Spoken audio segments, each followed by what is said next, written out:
ต้องละเฮ้ยนี่นี่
วัดเช้าด้วยกันนะ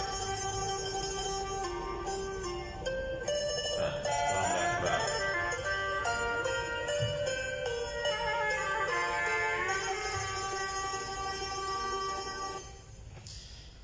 ยามหังสัมมาสัมพุทธังภะคะวันตังสรณังคัตโต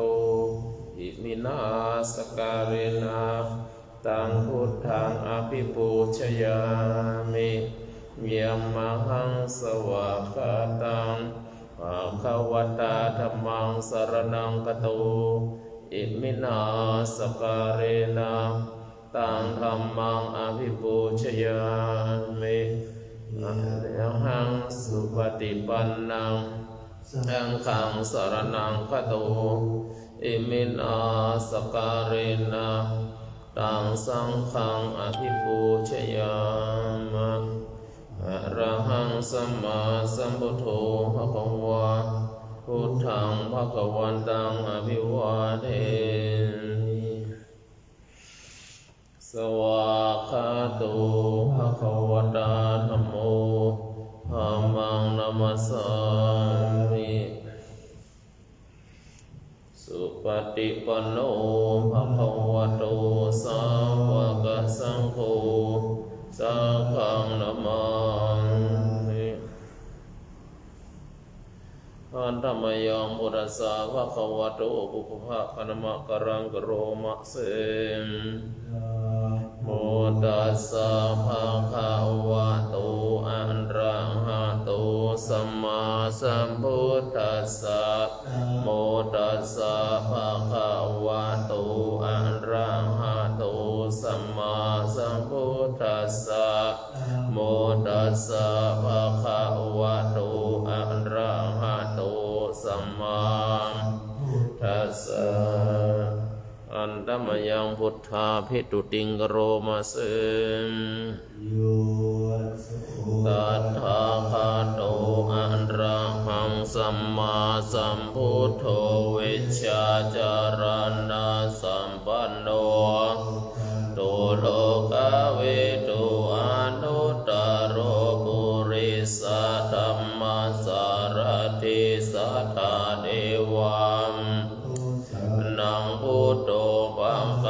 วายุอิมมังโลกังสเทวะกังสัมมาระกังสัพพะมะกังสัสสะพระมานิงปัจฉันสเทวะสังสยังอภิญญาสสิกัตวาภเวเทสิมังเทเสสิอาทิกัลลายานังมัชเชกัลลายานังสานากัลลายานังสัทธังสัพพยัญชนะเกวาระเรปุณังปาริสุทธังพระมจาริยังปะกาเสสิตามหังตังอภิปูชยามิตัมมหังภะคะวันตังศิรสานะมามิอันธรรมยังธัมมาภิรุติงกโรมาเสม สวากขาโตภะคะวะตาธัมโมสันทิติโกอาคาลิโกเอหิปัสสิโกจัตตังเวทิตาโพวินโยเหตามหังมังอาภิปูชยามิตามหังธัมมังสานามามิอันตมยังสังฆาภิรุติงโรมาเสโสปฏิปันโนภะคะวะโตสาวกสังโฆอุชุปฏิปันโนโตสาวกสังโฆยะปฏิปันโนภะคะวะโตสาวกสังโฆเมจิปฏิปันโนภะคะวะโตสาวกสังโฆจัตตาริปุริสายุคานิอัตตาปุริสาปุคาลาภะคะวะโตสาวกสังโฆนายโยปะหุนายโยรักขินายโยอัญชรินิโยอนุตตรังปุญญกิตังโลกัสสามหังสังฆังอภิปูชยามิตามหังสังฆังนะมามิ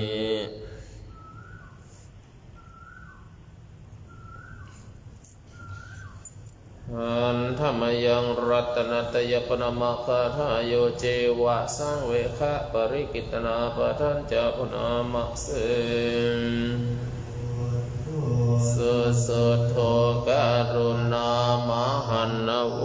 โยจันดาสุนดาปารายานาโรจโนปาปูปังกิเลสกาตาภูวันตามิพุทธังอาหัมมาระเรนันตังโมปันธิโปวิญญาตัสสะสัตตุโนปังกามาตาเปตาปินนาภูโลกุตตโรโยจัตตาตทิปโน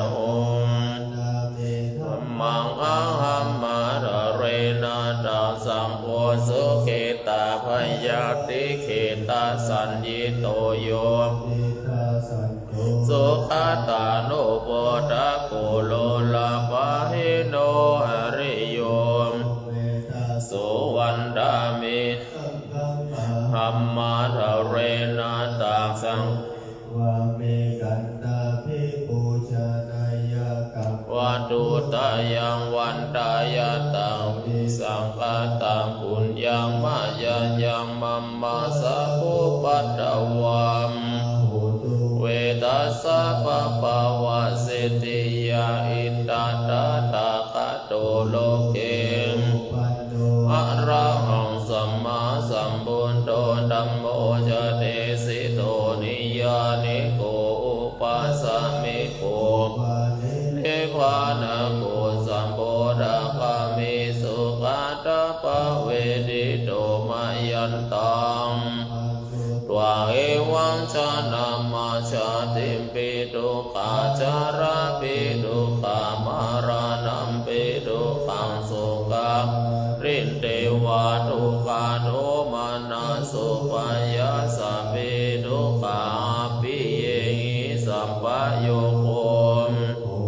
เยหิวิปโยโคทุกโขยัมปิฉังนาลาปฏิตัมปิทุกขังสังคิตินาม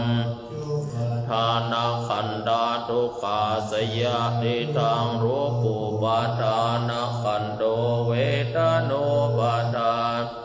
โตสัญญูปาทานาขันโตสังขารูปาทานโตวิญญาณุปาทานาขันโตเยสังวาริญญายาธารมโนสุภะคะวะปะหุลังสาวะเกวิเนติวังภะคะจาปนัสสะภะวะโตสาวะเกสุอนุสาสเนภะหุลัง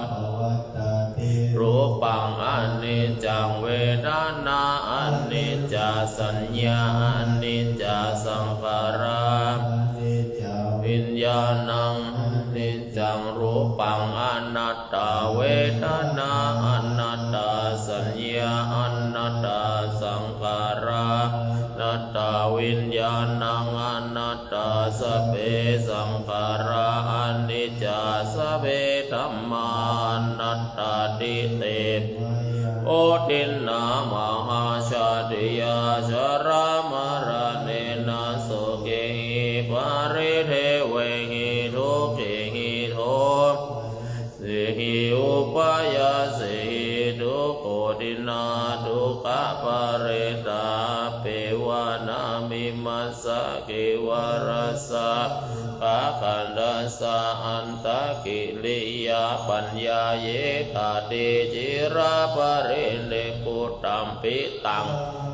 วันตังอุทิสะอะระหันตังสัมมาสัทธา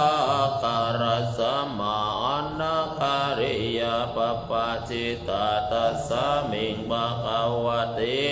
มาจาริยัญจารามาภิกขุนังสิกขาสะชีวาสมาปนาตัมโนจาริยังอิวาสะเกวาราสะโดภะปันดัสสะอันตะกิริยายะตโตติหันตมยังตังคณิกาปัจเจเวคณะปะทังนามะเสสังขายโยนิโสจิวารังปฏิเสวามิวะเทวาสิตัสสะปฏิฆาตายาอุณหัสสะสัมมากัสสวะตาตาปัสสิริงสัมปัสสัมภัสสนังตายายาวะเทวะนิริโกปินังปฏิจจตนะธรรมกายโยนิโสบินดาปะตังปฏิเสวามิเนวะตวายนะมัตตายนะมันดานายนะนายาวะเทวะอิมัสสะกายสัตติติยามเวหิสุปาราติยาพระมจาริยานุภาหายาอิตินันจเวดานังปฏิหังกามินาวันจังอุปาเดสามิยาตราจะเมภเวสติอนาวัชตาจะกาสุวิหารโรจติปฏิสังโยนิโสเสนาสนังวามิยวะเดวะสิตัสสะปฏิฆาตายาอุณหัสสะตายาสัมมากัสสวะตาตาปัสสิริงสัมปัสสะนังปฏิฆาตายาวะเดวะอุตุปริสยาวิโนทนังนารามาตัมปันติสังขายโยนิโสกิลานาปัจจยาปิสัจจะภารังปันติเสวามิยวะเทวะอุปันนานังวายาปฏิกนังยาปยาปัญจปารมาตาติภา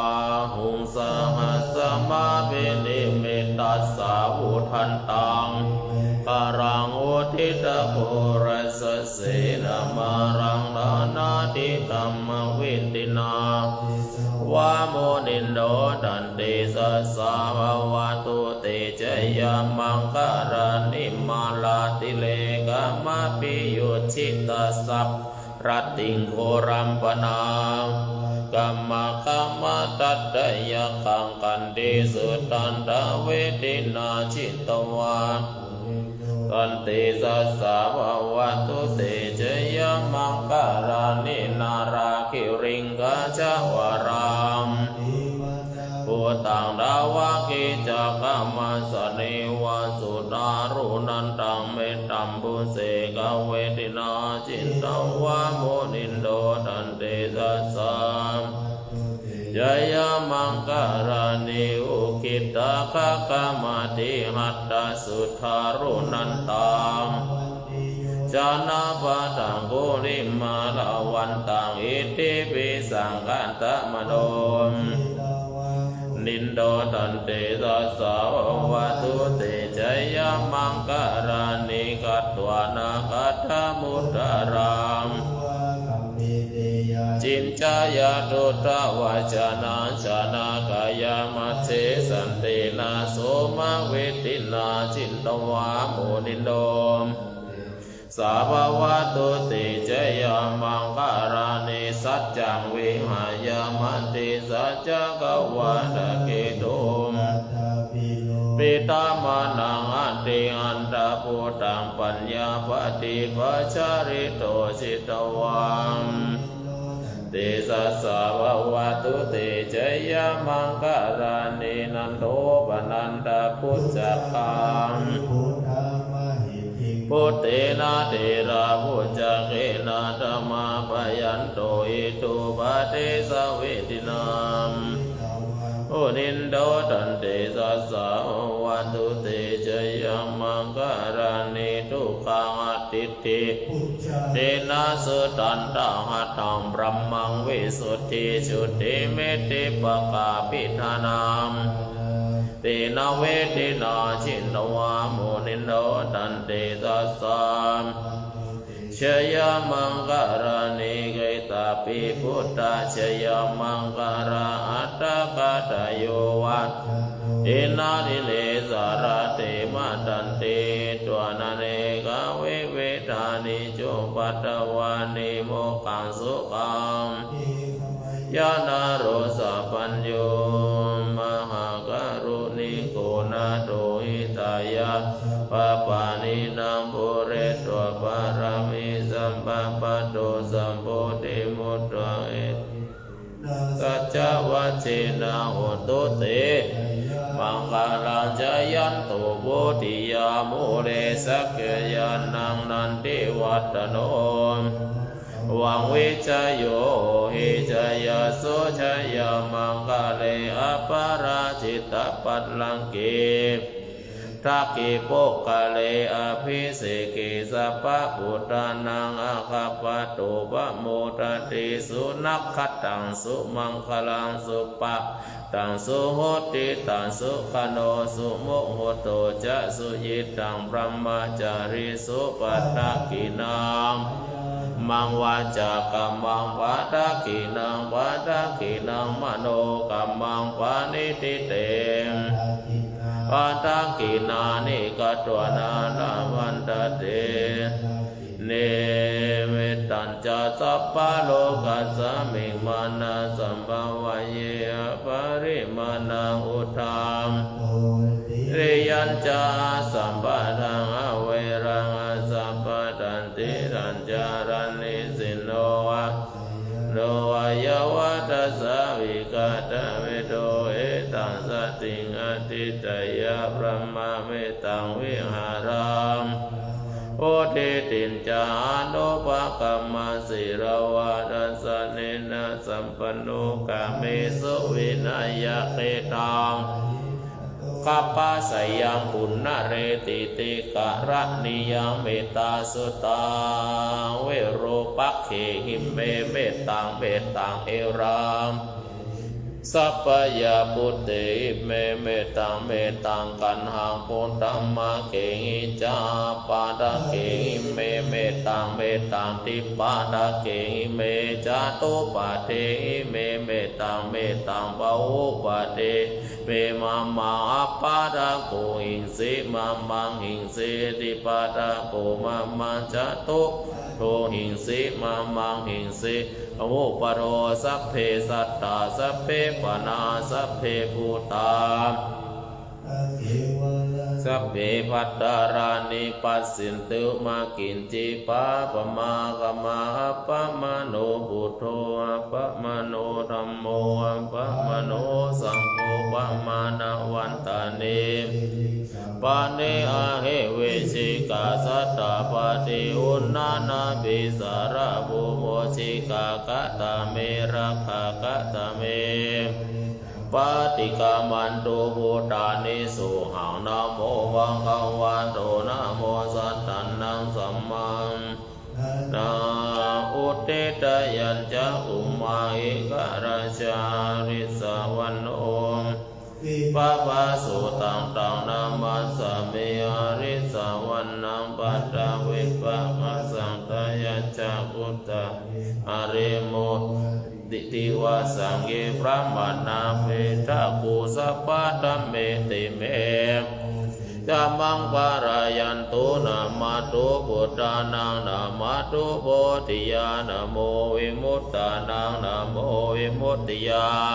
หังโสปาริตังกัตตวโมโรจารติเอสันนาอเปตยัญจักขุมาราชาริสาวันโนปัตตะเวปะปะโสตังตังนามาสาเมอาริสาวันนามวิปะปะสังตยาชาอุตาเวหาเรมุรัตติงเยบรมนาเวทะโพธปัตตเมนะโมเตจามังปารายันตุนะมาตุพุทธานังนะมาตุโพธิยานะโมวิมุตตานังนะโมติยาอิมังสุปาริตังกัตตวโมโรวาสัมมะกัปยิติ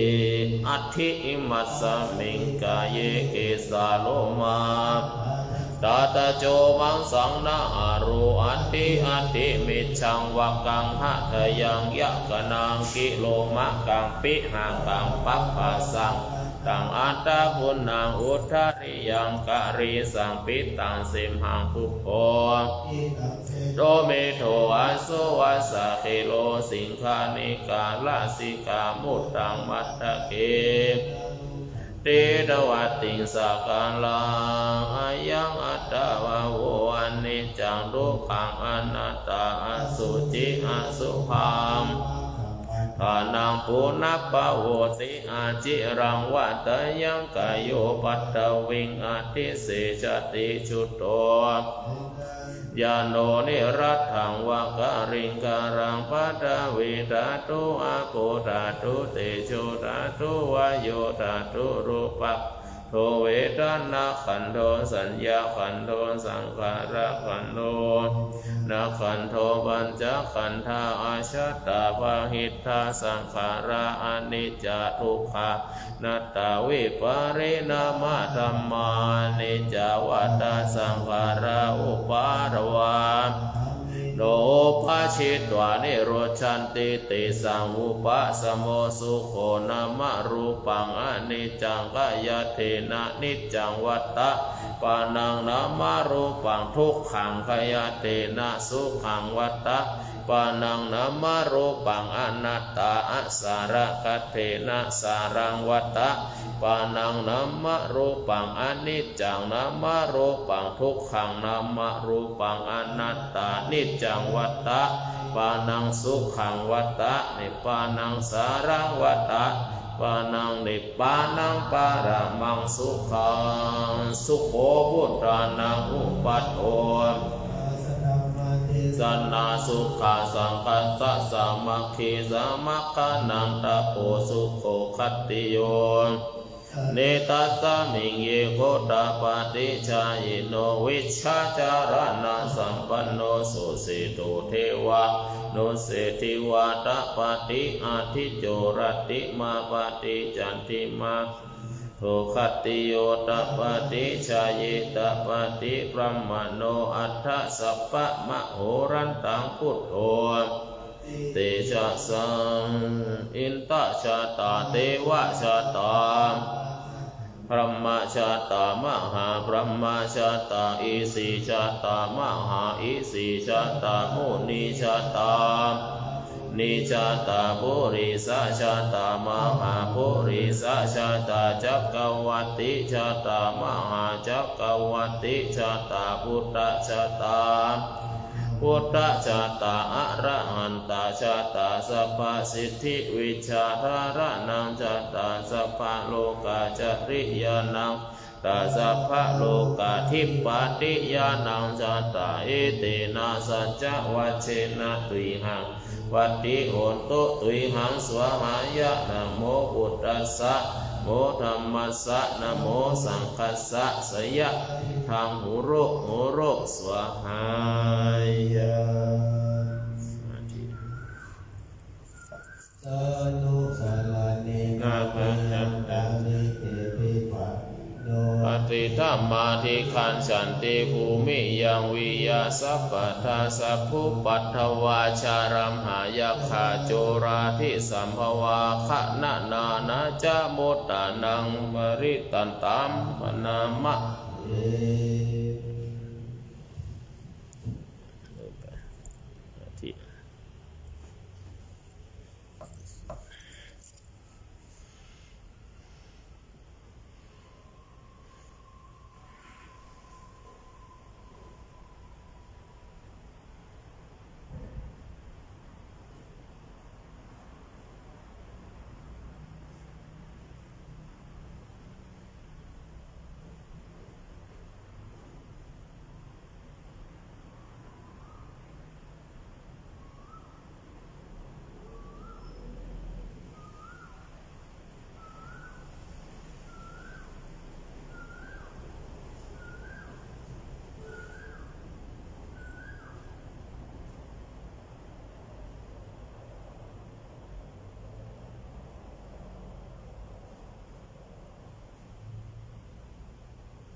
อันธรรมยังปฏิทานาคาทายโย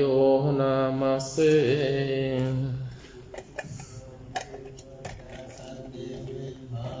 วาสินีทุติคาเลทุติคาเลตาหิงตาหิงตาธรรมานาภาวันโตปุชิตาโสทิงการุณเตทางวิเทราจามัจจานาวากาจาภิกขโวอานาปฏิอุปัสสกะขมาจะเทสานิขมาจะอิสนาสัพพนามตุเตจาราพุทธะเยปิจาอันตสัมมวาสังเสนาจตังปัปปะติกานิยานิกังธัมมาวารังปฏิจเตสัพเพปิปัสสะการุณตุสังขยังตาตุจีนังสัตตังธัมโม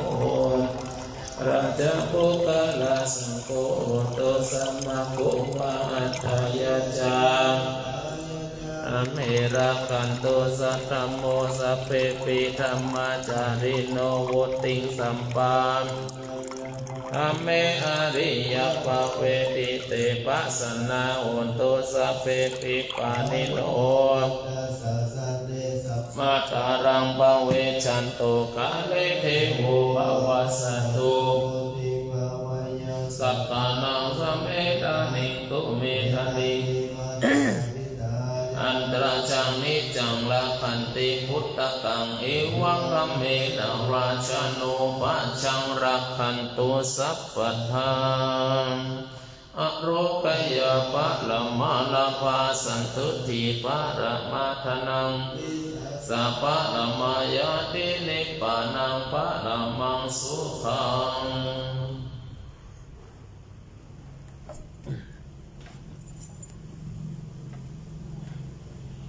นะโมตัสสะภะคะวะโตอะระหะโตสัมมาสัมพุทธัสสะนะโมตัสสะภะคะวะโต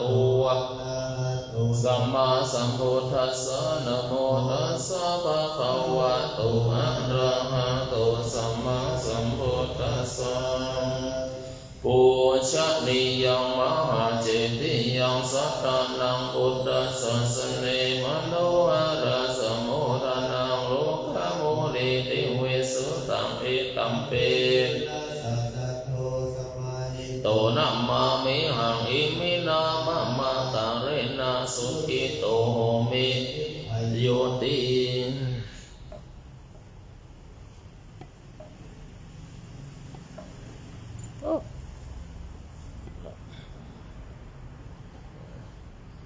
มีความสุขความเจริญอยู่ร่มเย็นสุขกันทุกคนของผู้รู้ผู้คนเถิ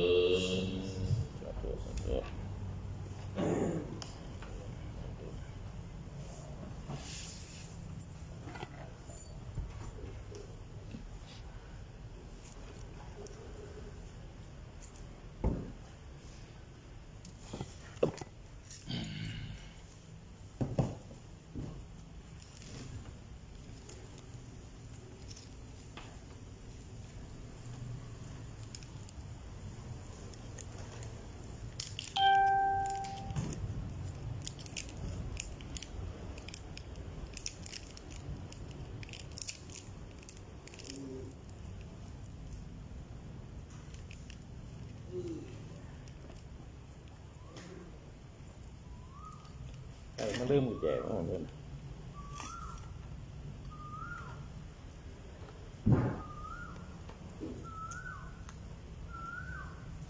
ใจยาวไอ้รถเนี่ยรถเครื่องอะ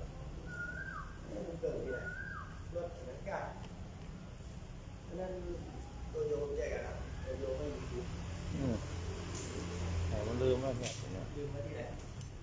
นี่ฝรั่งมาเก็บมา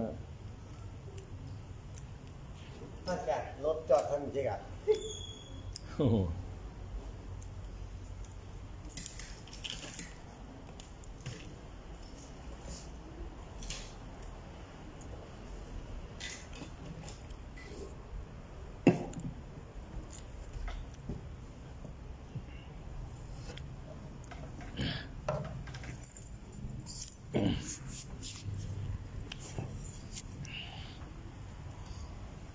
เออ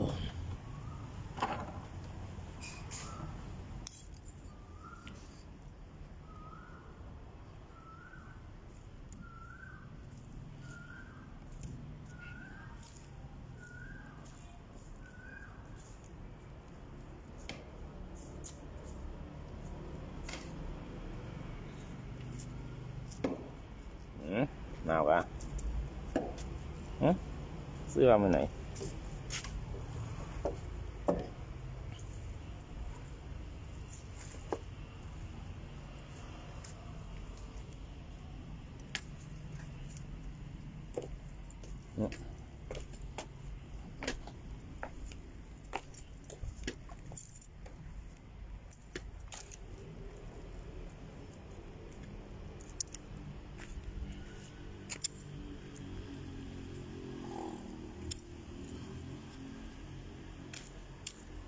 โลกโมเลยามเช้า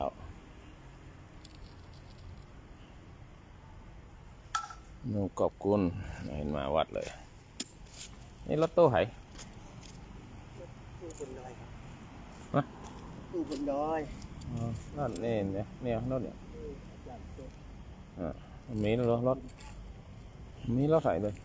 ฮะ เขาตะปิกละกลัวรถหายเอาเศษสำรองมาใส่ไปแล้วก็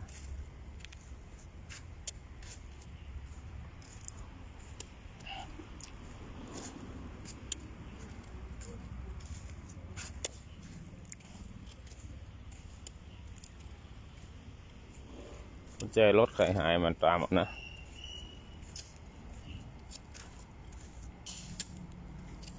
กุญแจรถ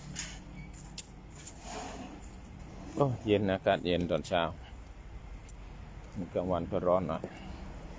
ตอนนี้กลางวันเริ่มร้อนแล้วเย็นก็เริ่มร้อนแต่เช้านี่ยังเย็นอยู่กดไฟไล่ดิ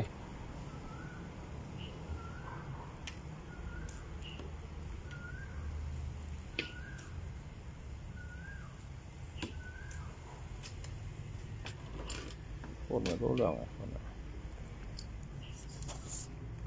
ฮัลโหล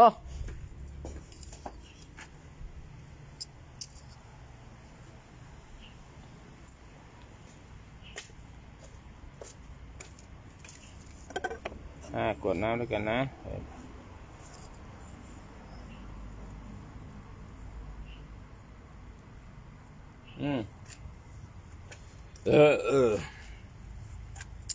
อิมินาปุญญกรรมเมนะด้วยเดชเดชะบุญกุศลทั้งหลายที่ข้าพระเจ้าบำเพ็ญมาทานศีลภาวนาศีลสมาธิปัญญาบุญกริยาทุสามบุญกริยาทุ10วันนี้กรรมบารมี30ทัศบุญได้บัญชาสมบูรณ์กุศลในชาตินี้ในชาติที่แล้วพบทุกชาติจงได้มาประมวลรวมกันเป็นธรรมะเป็นเดชะให้ข้าพเจ้า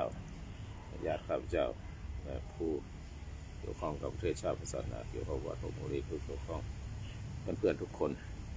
ขอจงมีส่วนในบุญนี้แล้วก็ข้าพเจ้ามีความสุขความเจริญในธรรมสูงยิ่งขึ้นไปที่สมบูรณ์สมบุญทั้งหลายสามารถปฏิบัติบุญมากมีองค์8บุญกุศลกรรมทั้งหลายคุณความดีทั้งหลายจงเป็นบุญไปถึงพอเกิดไม่เกิดข้าพเจ้าพอเกิดของบุญทุกคนเจ้ากรรมนายเวรของข้าพเจ้าเจ้ากรรมนายเวรของทุกท่านทุกคนขอรับสงสารคนครูอาจารย์ขอรับสงสารที่สมบูรณ์สมไปถึงผู้บังเกิดเกล้าของข้าพเจ้านามเองนะของใครของท่านทั้งหลายน้องชายคนสุดท้องลงนับพระยมพ่อยมบิดามารดาเราแม่ขอรับสงสารสุขภาพที่ดีญาติที่ยังมีชีวิตอยู่มุนปันสัญญาณจนราสวรรค์พรสัญญาณพิสิทธิ์ยาวิตันสัญญาณขอมีความสุขความเจริญเงินทองร่ำรวยโชคดีมีความเจริญในธรรมสูงยิ่งขึ้นไปขอที่สมบูรณ์ส่งสนให้ทุกท่านทุกตนองค์และที่สมบูรณ์ส่งสนไปถึงผู้มีพระคุณเท่าเจ้าครูบาอาจารย์ทั้งหลายสาวจาพระครูมาธรรมประยุทธ์ครูวิรุณธรรมครูวิทย์ตุลุงและเจดีย์ฐานโมหะลาถึงเชิญจุลพิสิกาอย่างฐานบุตรสวรรค์ลีโนเมสิมิธรรมพงศ์ยอดพระชนเจริญพันธ์ในที่กับชายสนิทเจริญพันธ์พระครูวินิสุอาจารย์เอาในความสุขความเดือดที่ล่วงลับไปแล้วเขาไปสู่สวรรค์ชั้นฟ้าที่มีชีวิตอยู่จงได้มีแต่ความสุขความเจริญการนุ่งเรืองมาเยอะเราทวัดชาวศิษย์ชาติอาจารย์ไม่ดีอาจารย์เพื่ออาจารย์มาเจริญเชียงใหม่ครูอาจารย์เทศอินเดียที่ศึกษาเรียนโทใหญ่ขอรับส่งส่วนสาธุในที่สมุทรสงครามอดีตเจ้าวาดวัดสื่อทรงสำเร็จสมเด็จสังฆราชโลกมรีขอรับส่งส่วนทุกเจ้าพระเนรและโลกมรีทรงรับไปแล้วขอรับไปแล้วขอรับส่งส่วนสู่ภพภูมิที่ดีเทวดาวัดโลกมรีพระปู่ขาวพญานาคราชเสวสีเกศขายกุมพันธ์หวยสวัสดิ์ผู้สีชงนักนาคาขอรับส่งส่วนในความสุขความเจริญสำเร็จภพ วาระไข่หลวงปู่ทวดหลวงปู่ดูหลวงพ่อหลวงปู่บุญหลวงพ่อเสกเป็นมโคพระสุวรรณเดชนิพพานสุขวัฏโดยเถิดบารมีธรรมปกปักรักษาขับยับในที่สมุนทรงสนมาทุกท่านทุกตัวทุกองค์แล้วขอที่สมุนทรงสนไปถึงเทวดารักษาพุทธโลกโคลงเทวดารักษาพระประธานพระธรรมทรงสนทุกขเทวะกาศัยพระประธานเทวะเทวดาโลกโคเลยทุกท่านทุกคนตลอดถึงวันเทวดาและหินพรหมในเทวดาชั้นจตุมาราชิกาชั้นดาวดึงส์ชั้นยามาชั้นดุสิตาตลอดถึงชั้นนิมานอรตีท่านพระองค์มีแต่ประสบสัตย์ดีและทุกโชคชาติชั้นขอรับสนสิทธิ์ได้ที่สูงสงสนมาถึงผู้ที่สร้างโรงเรียนยอมมหาราชทุกโลกแต่ที่ดูหน้าห้องแก้วมาตึกกลางที่เราที่เวียนเสด็จเราที่เราโทรมาทางสังเกตรัฐทุกรูปทุกองค์มีแต่ความสุขความสบายพบเทวดารักษาท่านหลายที่อยู่ที่อาศัยนะครับสุขสนและที่สมุนทรงสนไปถึง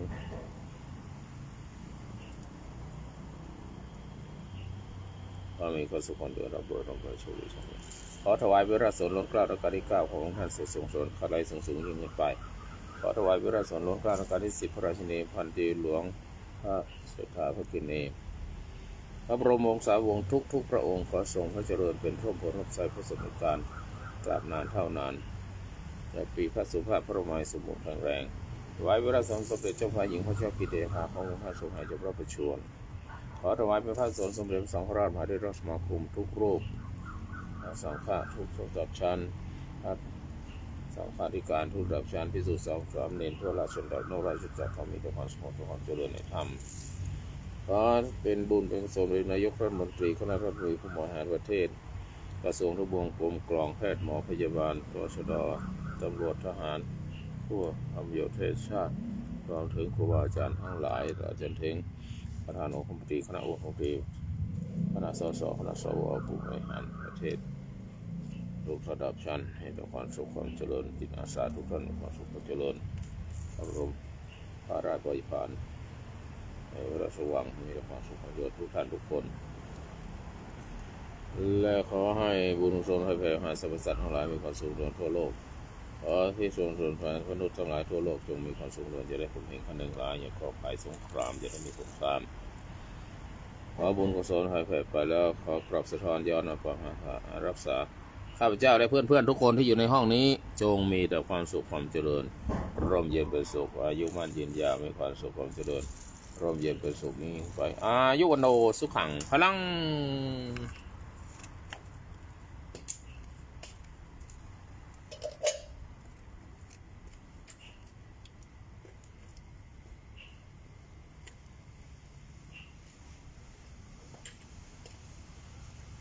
อากาศยังเย็นอยู่นอกเห็นกุฏิอุบาโคสเอาไว้ข้างในอุบาโคสขอบคุณเห็นมาเที่ยววัดเลยนะตำบลสุนทรมาเที่ยวมาทักทายประสัยสบายเนี่ยไปไหนได้หรือเปล่าเนี่ยนะยอมขอบคุณไปก่อนเคยมาวัดหลวงบุรีไหมเคยเห็นหน้าเจอกันในนี่อากาศเย็นเย็นมากจนลูกเนนไม่ตื่นสักคนตื่นมาทีละครั้งแล้วหลับไปต่อหลับต่อ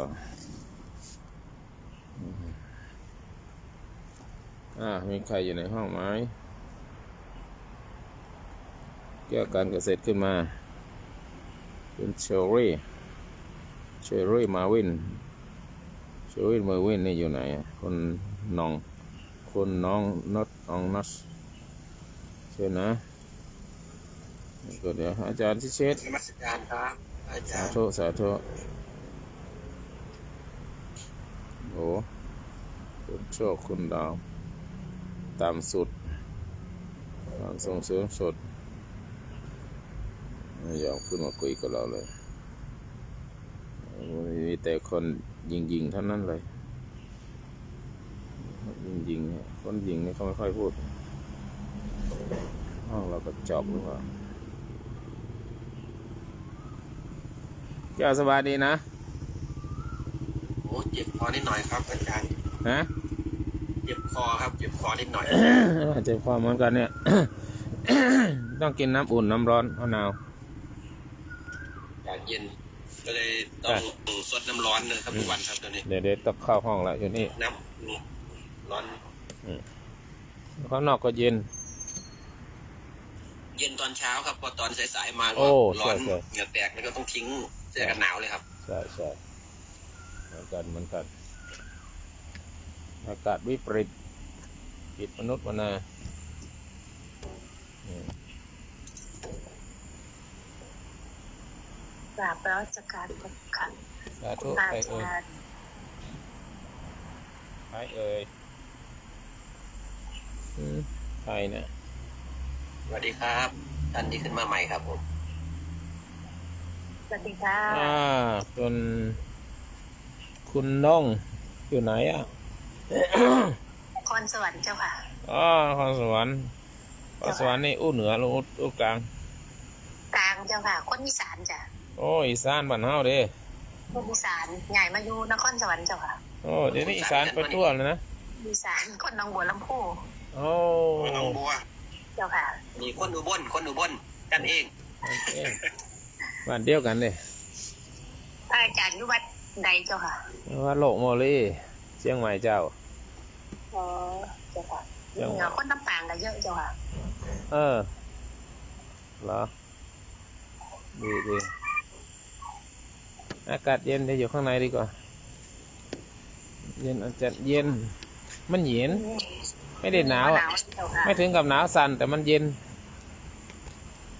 มีห้อนมีมะนาวนครสวรรค์ โอ้นครสวรรค์ปากน้ำโพ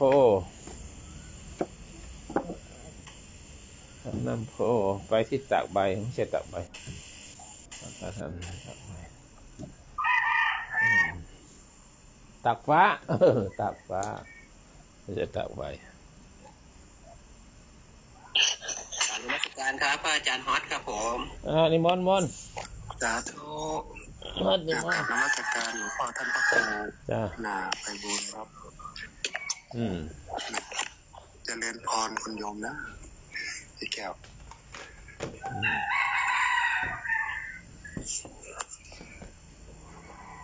ดีมาคุยกันมานั่งกันนะมาคุยกันนั่งกันขอนั่งกันโอ้โหอยู่ข้างนอกหนาวอุ๊บ เดี๋ยวรอน้ำร้อน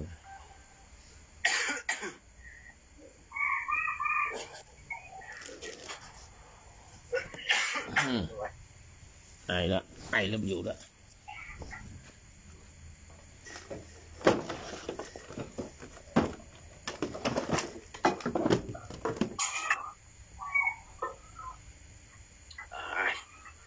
ต้องสดน้ำร้อนลงไปฆ่าเชื้อก่อนครับ 2 วันแล้ว2-3 วันแล้ว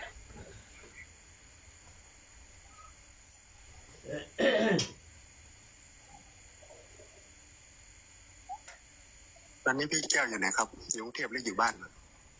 อ๋ออยู่อุบลครับอยู่อุบลอยู่บ้าน อยู่บนเนาะ หนุ่มอุบล ไม่ได้ออกนอกสถานที่นะช่วงนี้ วันนี้จะได้ไปอยู่ครับ วันนี้จะเดินทางไปอำเภอเรืออำนาจจะเอาหญ้ากับต้นไม้ไปส่งวัดกับพอดีเจ้าอาวาสฝั่งหญ้ากับต้นไม้ครับก็เลย ครับสาธุครับพระครูบาก็กลับมาสกลแล้วกลับมาจากหนองคายไปหนองคายมาก็เพิ่งขึ้นมาอยู่บนเขาแล้วตอนนั้น สาธุครับ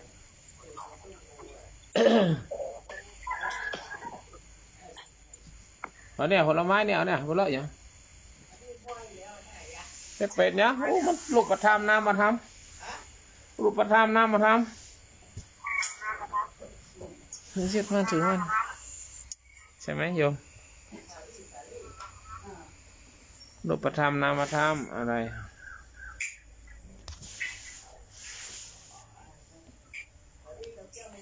ไปละเอาละเอาละ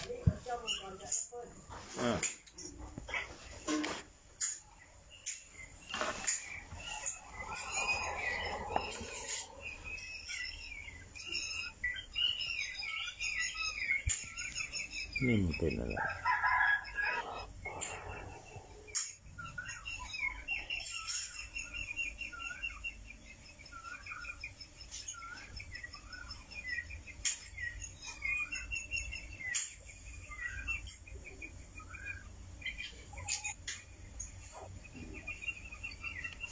วันนี้วันศุกร์แล้วหลวงพ่อจะแสดงธรรมแก่ฆราวาสญาติโยมเป็นบทไหนเนาะ วันไหนดี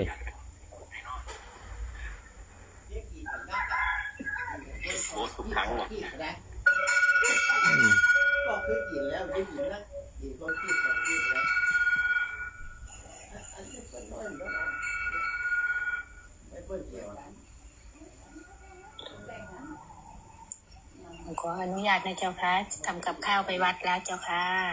สาธุสาธุ โมทนาสาธุครับ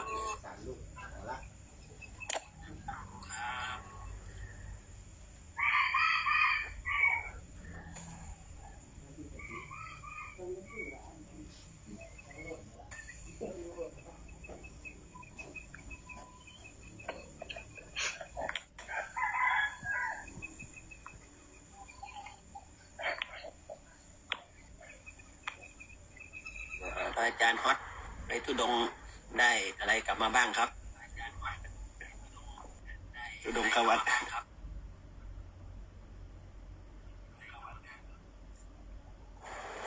พอดีพระตีละครั้งอยู่ครับหลวงพี่กลัวรบกวนหลวงพ่อ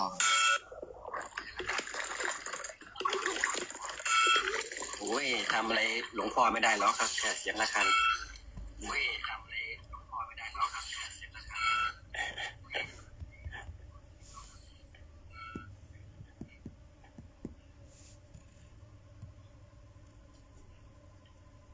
ขนาดบางที่นะครับหลวงพี่ฮอตบางที่นี่การเทศเนี่ยไก่ขันตลอดเลยนะเสียงไก่ขันนะมันก็เป็นสภาพแวดล้อมเนาะเป็นสภาพแวดล้อมเราอยู่ถิ่นตรงไหนก็นี่แต่ถ้าอยู่ในตลาดก็จะวุ่นวายหน่อยขยายจอในที่ละหัวฐานมันจะวุ่นวายหน่อยฉะนั้นในการสนทนาผ่านช่องโซเชียลนี่ก็จะอันนี้หน่อยต้องนี่ด้วยว่าจะสดอุ่นๆร้อนเกินไปแล้ว ลวกลิ้นร้อนเกินไปแล้ว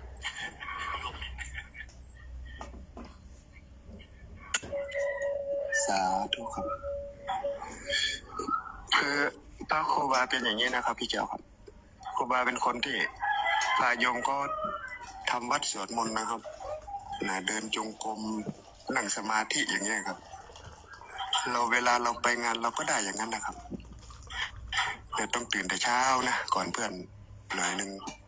เพราะว่าเป็นคนพาเขาทำวัดตีสี่นี่ต้องพร้อมแล้วนะตี3:55ตี3:50นี่คือต้องนั่งรอแล้วพอตีสี่ปุ๊บก็ขึ้นอรหังสัมมาเลยครับ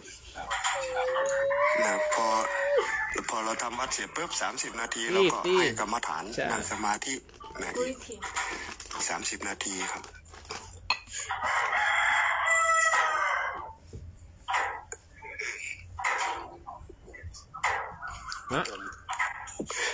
ก็จะปฏิบัติหน้าที่ประมาณนั้นนะครับพี่ครับช่วยงานครูบาอาจารย์มันเป็น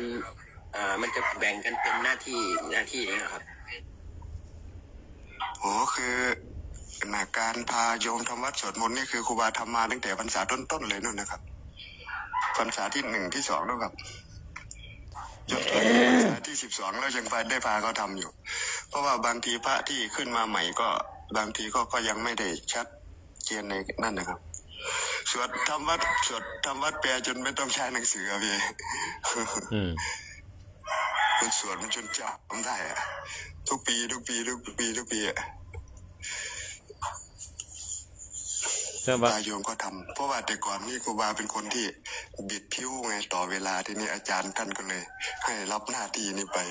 ทีนี้ก็บิดผิวไม่ได้แล้ว ก็เลยต้องทำนะครับพี่ครับ ครับ แก้วการเกษตร แก้วการเกษตร879อันเดียวกันหรือเปล่าอันเดียวกันไหมแก้ว อ๋ออันนี้ของคุณแม่บ้านครับ อ๋อโอเค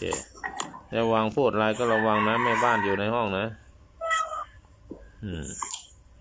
นี่สายฟ้าไม่ขึ้นฮะสายฟ้ามีอคติต่อเรา ครับผม ฮะ โทรศัพท์อยู่กับโยมครับ อ๋อ ไม่มีอะไรครับไม่มีอะไรแม่บ้านเขาไม่ได้มีปัญหาเรื่องเข้าวัดฟังธรรมครับ ไม่แน่ ว่า นะ แต่มีเงินให้มีกระตังให้เขา ไม่แน่นะไม่แน่นะไปแซะหาผู้สาวเขาเอาเล่นงานเราได้นะมีธรรมะกับผู้สาว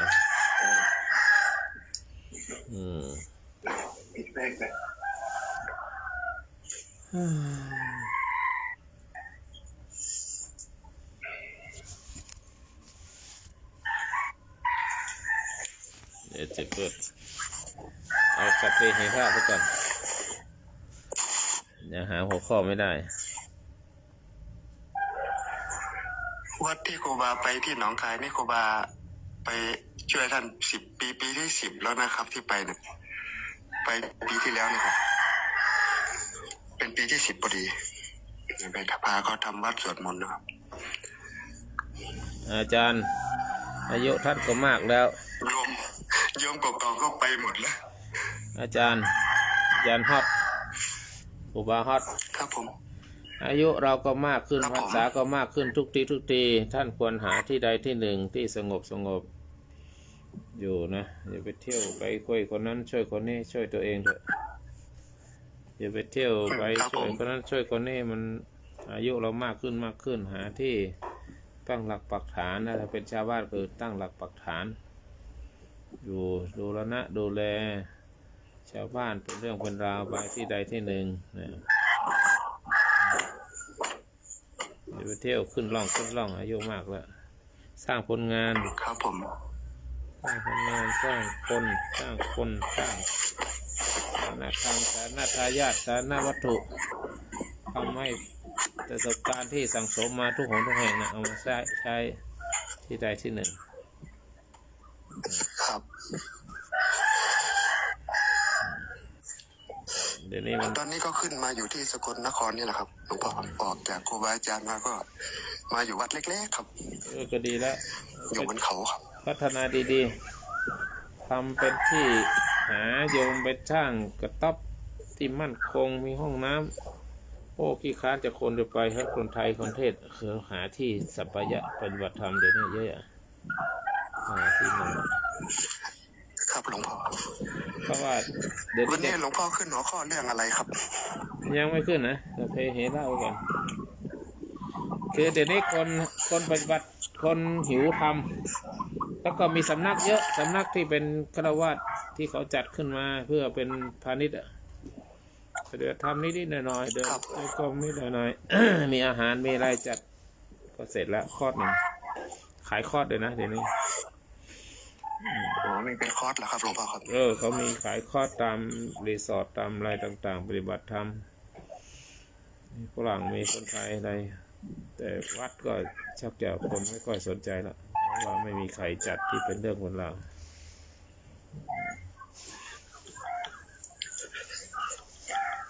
สาธุถ้าอาจารย์อะไรนิมนต์ขึ้นมาคุยกันนะหายไปแล้วขึ้นรีเบล ต้องช่วยตัวเองแล้วนะครับหลวงพ่อครับช่วยเหลือคนอื่นมากครับไม่ดีเหมือนหลวงพ่อว่าแล้วครับคิดดูแล้วครับ มันไม่ใช่จะทำอะไรเป็นเรื่องเป็นราวไปเลยทำไมมันประสบการณ์ที่มี บางทีเราไปบางทีเราไปสอนคนอื่นให้ทำแต่เราไม่ได้ทำมันก็ยังไงอยู่นะครับหลวงพ่อครับ อันนั้นไม่เป็นไร ต้องทำบ้านตัวเองทำใจตัวเองก่อน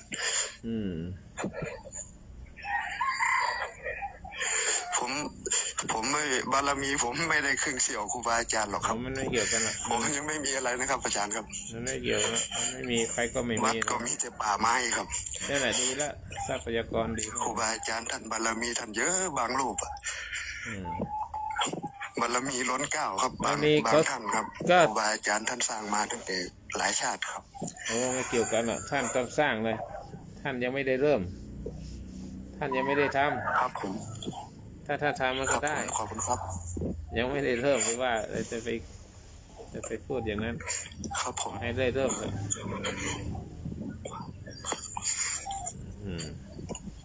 ถูก เรายังไม่ได้เริ่มทำนะครับหลวงพ่อแต่ท่านทำแล้วนะครับ ก็ต้องนับหนึ่งอ่ะได้มันจะนับ10ไปได้มันต้องเริ่มนับหนึ่งก่อน ครับที่เราเห็นท่านมีตอนนี้คือท่านทำมาไว้ก่อนแล้วนะครับ ก็ดี ตั้งแต่หนุ่มแต่น้อยนู่นนะครับ ก็ต้องต่อยอด ครับผม โอ้มีไก่ด้วย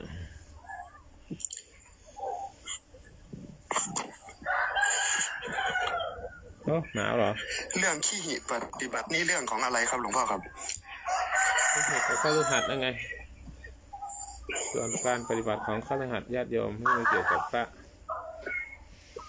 นี่เป็นที่ปฏิบัติเป็นธรรมของฆราวาสญาติโยมเป็นที่คนที่ไม่ใช่ผู้นักบวชปฏิบัติก็นั่นแหละคือสิ่งที่ เป็น ต้อง ของคารวาสนะครับหลวงพ่อครับ ใช่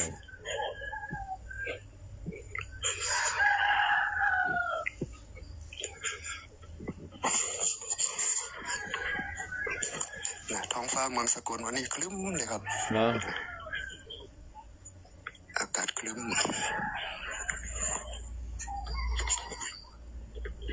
ขี้หิปฏิบัติ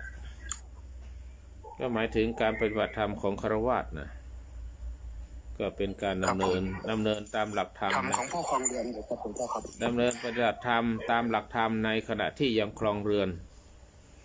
ฆราวาสไม่จำเป็นต้องบวชแต่สามารถปฏิบัติเพื่อความสงบและพ้นทุกข์ได้ นั่นคือขี้หิปฏิบัติขี้หิก็แปลว่าฆราวาสปฏิบัติแปลว่าการปฏิบัติธรรม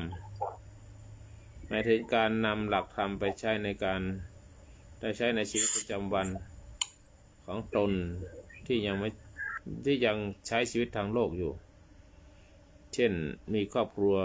มีงานมีภาระมีหน้าที่แต่สามารถปฏิบัติธรรมได้เพราะฉะนั้นขี้หิปฏิบัติก็คือการฝึกฝนทางไหนทางด้านจิตใจเป็นอย่างไรก็โดยไม่ต้องละทิ้งชีวิตทางโลกก็ยังปฏิบัติธรรมนั่นคือขี้หิปฏิบัติแล้วทำไมฆราวาสต้องปฏิบัติธรรมเนี่ยท่านว่าทำไมนะคุณแก้วหายไหนล่ะอ๋อโดนเมีย อยู่ครับตอนนี้เสียสละพื้นที่ให้กับแม่ครัวเขาครับผม อ๋อหาพื้นที่ยังไงคิดว่าไปเลี้ยงไก่ให้ล้างหน้าไก่ล้างอะไรกันเนี่ยได้เลี้ยงไก่ไหม ไก่ขันครับไก่ขัน อ๋อ ไก่ขันดีสกลนครเองไก่แย่เยอะใช่ไหมครับอาจารย์ทอด ทำไมฆราวาสต้องปฏิบัติธรรม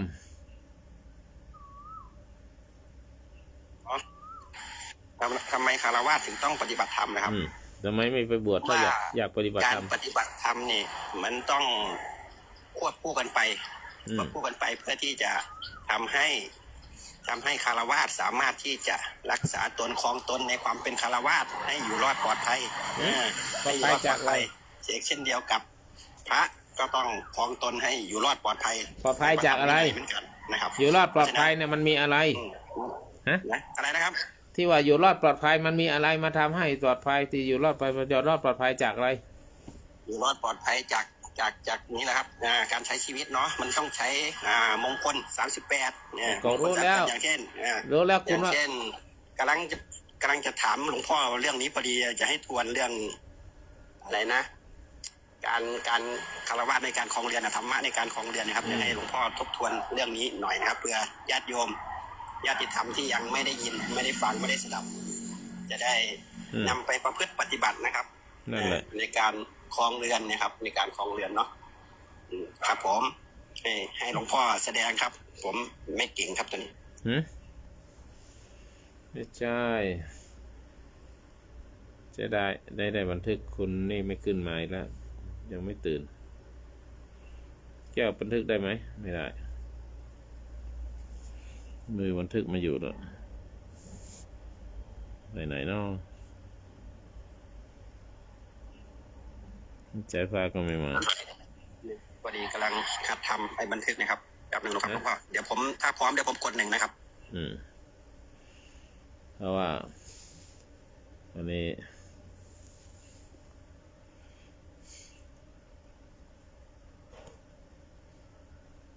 ครับหลวงพ่อมันเข้าตรงไหนครับไอ้บันทึกนี่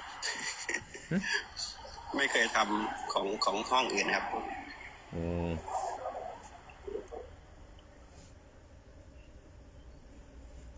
ตรงไหนเนาะทีนี้เดี๋ยวนะครับขอวิจัยก่อนนะครับ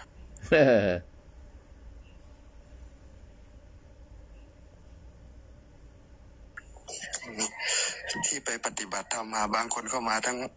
งสามีภรรยาเลยนะครับแต่ผมว่าก็เป็นการดีนะครับมันรู้ทำทั้งสองคนนะครับครอบครัวก็น่าจะมีความสุขดีนะครับก็นั่นแหละศีลเสมอกันทิฏฐิเสมอกันคนหนึ่งปฏิบัติธรรมคนหนึ่งดีแล้วถ้าคนไม่ปฏิบัติธรรมคนปฏิบัติธรรมมันก็ยุ่งอีกพูดกันไม่รู้เรื่องอีกนะปฏิบัติก็ไม่รู้เรื่องกินก็ไม่เหมือนกันเองยุ่งเลยสงสัยต้องรอพี่ตั๊กแล้วผมทำไม่เป็นครับไม่เคยบันทึกไลฟ์ของไลฟ์ของคนอื่นเขาครับผมนมัสการหลวงพ่อสาธุไปบาโคด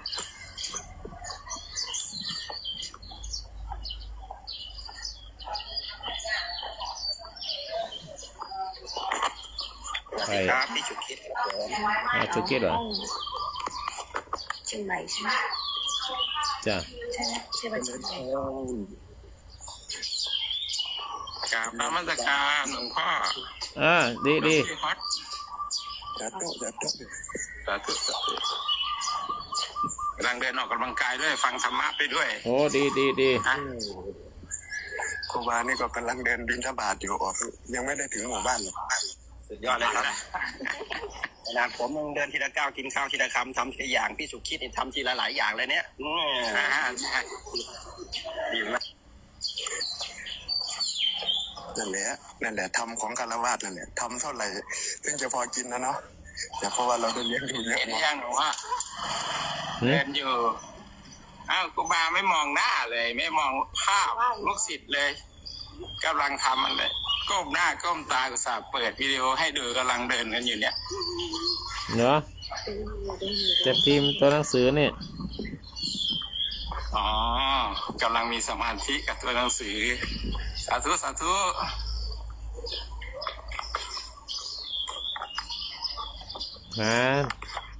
เลขายังไม่มาเลย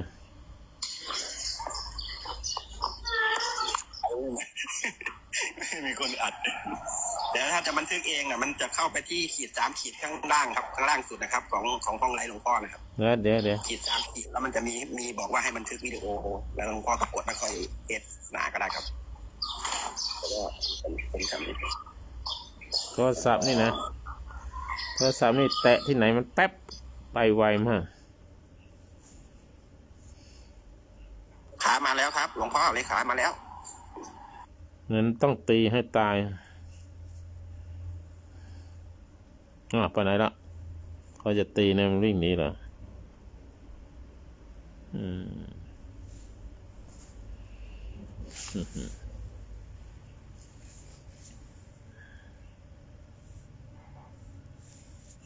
โอ้เน็ตก็ช้าหมุนติ้วกราบนมัสการพระอาจารย์ค่ะกราบนมัสการท่านฮอสคุณแก้วคุณคิดเวลาพูดธรรมะต้องเอาผ้าออกครับคุณมณีธรโยมมาสักพักแล้วอาจารย์ไม่เห็นโยมเองไม่เห็นอ่ะไม่ตั้งใจให้เห็นก็ไม่เห็นหรอกไม่อยากเห็นเอาไว้สาธุนี่แรงนะผมผ้าอย่างนี้ดีไหมพี่มณีธร ห่มอย่างนี้ดีไหมห่มอย่าง ไม่ นี้ อ ดี ยาก ไหม เห็นนะ อยู่กับอาจารย์ต้องไว อ๋ออย่างน้อยๆสักแต่ว่าเห็นยังว่ากันนี่บอกไม่อยากเห็นเนี่ย พร้อมแล้วนะ วันนี้หัวข้อดีมากเลยขีหิปฏิบัติ เกี่ยวกับญาติโยมล้วนๆเลยพร้อมยังครับ จ้ะ นิมนต์ครับ ก็ขอแสดงความนับถือครูบา หรือว่าพระอาจารย์ฮอตนะตลอดถึงคุณแก้วการเกษตรคุณจุกคิดคุณมณินทรและประวัติทุกท่านหลวงพี่หลวงพ่อถ้าเผื่อว่าจะขึ้นมาฟังในตอนหลัง ตอนนี้หัวข้อธรรมนาวากับขีหิปฏิบัติ ธรรมนาวาก็เปรียบเสมือนเรือแห่งธรรมที่พาเราข้ามพ้นจากความทุกข์พ้นจากความทุกข์ไปสู่ความสงบจากความทุกข์สู่ความสงบที่ปฏิบัติก็คือที่ปฏิบัติเนี่ยก็คือการปฏิบัติธรรมในฐานะที่เป็นคฤหัสถ์คฤหัสถ์คือใครคฤหัสถ์คือผู้ที่ไม่ได้บวชผู้ที่ครองเรือนหน้าที่ปฏิบัติคือการปฏิบัติธรรมในฐานะที่คฤหัสถ์โดยที่ไม่ต้องละทิ้งชีวิตทางโลกแต่ก็ยังใช้ชีวิตทางโลกอยู่แต่ว่าถ้านักบวชก็ใช้ชีวิตทางธรรมคือทั้งสองแนวความคิดที่เกี่ยวข้องกันคือเพราะว่าธรรมนาวาก็คือการนำเครื่องมือที่ช่วยให้คฤหัสถ์ดำเนินชีวิตอย่างมีธรรมะเพราะฉะนั้นถามว่าธรรมนาวาคืออะไรธรรมนาวาก็หมายถึงเรือธรรมนาวาก็คือเรือแห่งธรรมเปรียบเสมือนเครื่องนำทางที่ช่วยให้เราข้ามมหาสมุทรแห่งความทุกข์ธรรมนาวามีองค์ประกอบคือศีลสมาธิปัญญาธรรมนาวาก็คือยานพาหะที่ช่วยให้เราพ้นทุกข์แม้ยังอยู่ในโลกนี้แต่มีธรรมนาวาที่มีเราจะสับสนธรรมนาวาวังอันนั้นหมายความว่าพระอาจารย์เจ้าคุณต้นท่านได้กล่าวถึงธรรมนาวาได้สอนเรื่องธรรมนาวานะและได้มีโอกาสได้รัศนาสอนในวังก็จึงเป็นธรรมนาวาวังนี่จากคำบอกเล่าของอาจารย์ต้นที่คุยกันตอนฉันอาหารที่วัดยางกวงท่านว่าความเป็นมาก็คือธรรมนาวาวังก็เป็นเรือหลวงวังก็เป็นหลวงที่องค์พระกษัตริย์ได้ทรงพระทัยได้นำข้าราชบริพารไปพึ่งปฏิบัติธรรมและตอนนี้กำลังเผยแผ่ให้ชาวพุทธทั้งหลายในประเทศไทยได้ต่างประเทศได้รับรู้ถึงธรรมนาวาคือธรรมนาวาวังนี้เพราะฉะนั้นการที่ได้กล่าวถึงธรรมนาวาเนี่ยก็คือเป็นยานพาหนะซึ่งยานเนี่ยพาหนะเนี่ยธรรมะเนี่ยพระพุทธเจ้าได้ประทานให้เป็นจวัคคีย์เป็นครั้งแรกคือโอวาทปาติโมกข์มีอริยสัจสี่อยู่ในนั้นมีไตรลักษณ์อยู่ในนั้นก็คือเป็นเรือที่นำเอาชีวิตเราข้ามพ้นจากห้วงแห่งความทุกข์ทะเลแห่งความสงสารนั่นก็พระองค์ได้ทรงตรัสสอนตั้งแต่ตรัสรู้ปัญจวัคคีย์ทั้งห้าโมทนาสาธุทุกท่านที่ขึ้นมาช่วยกดไลค์กดแชร์ด้วยและทีนี้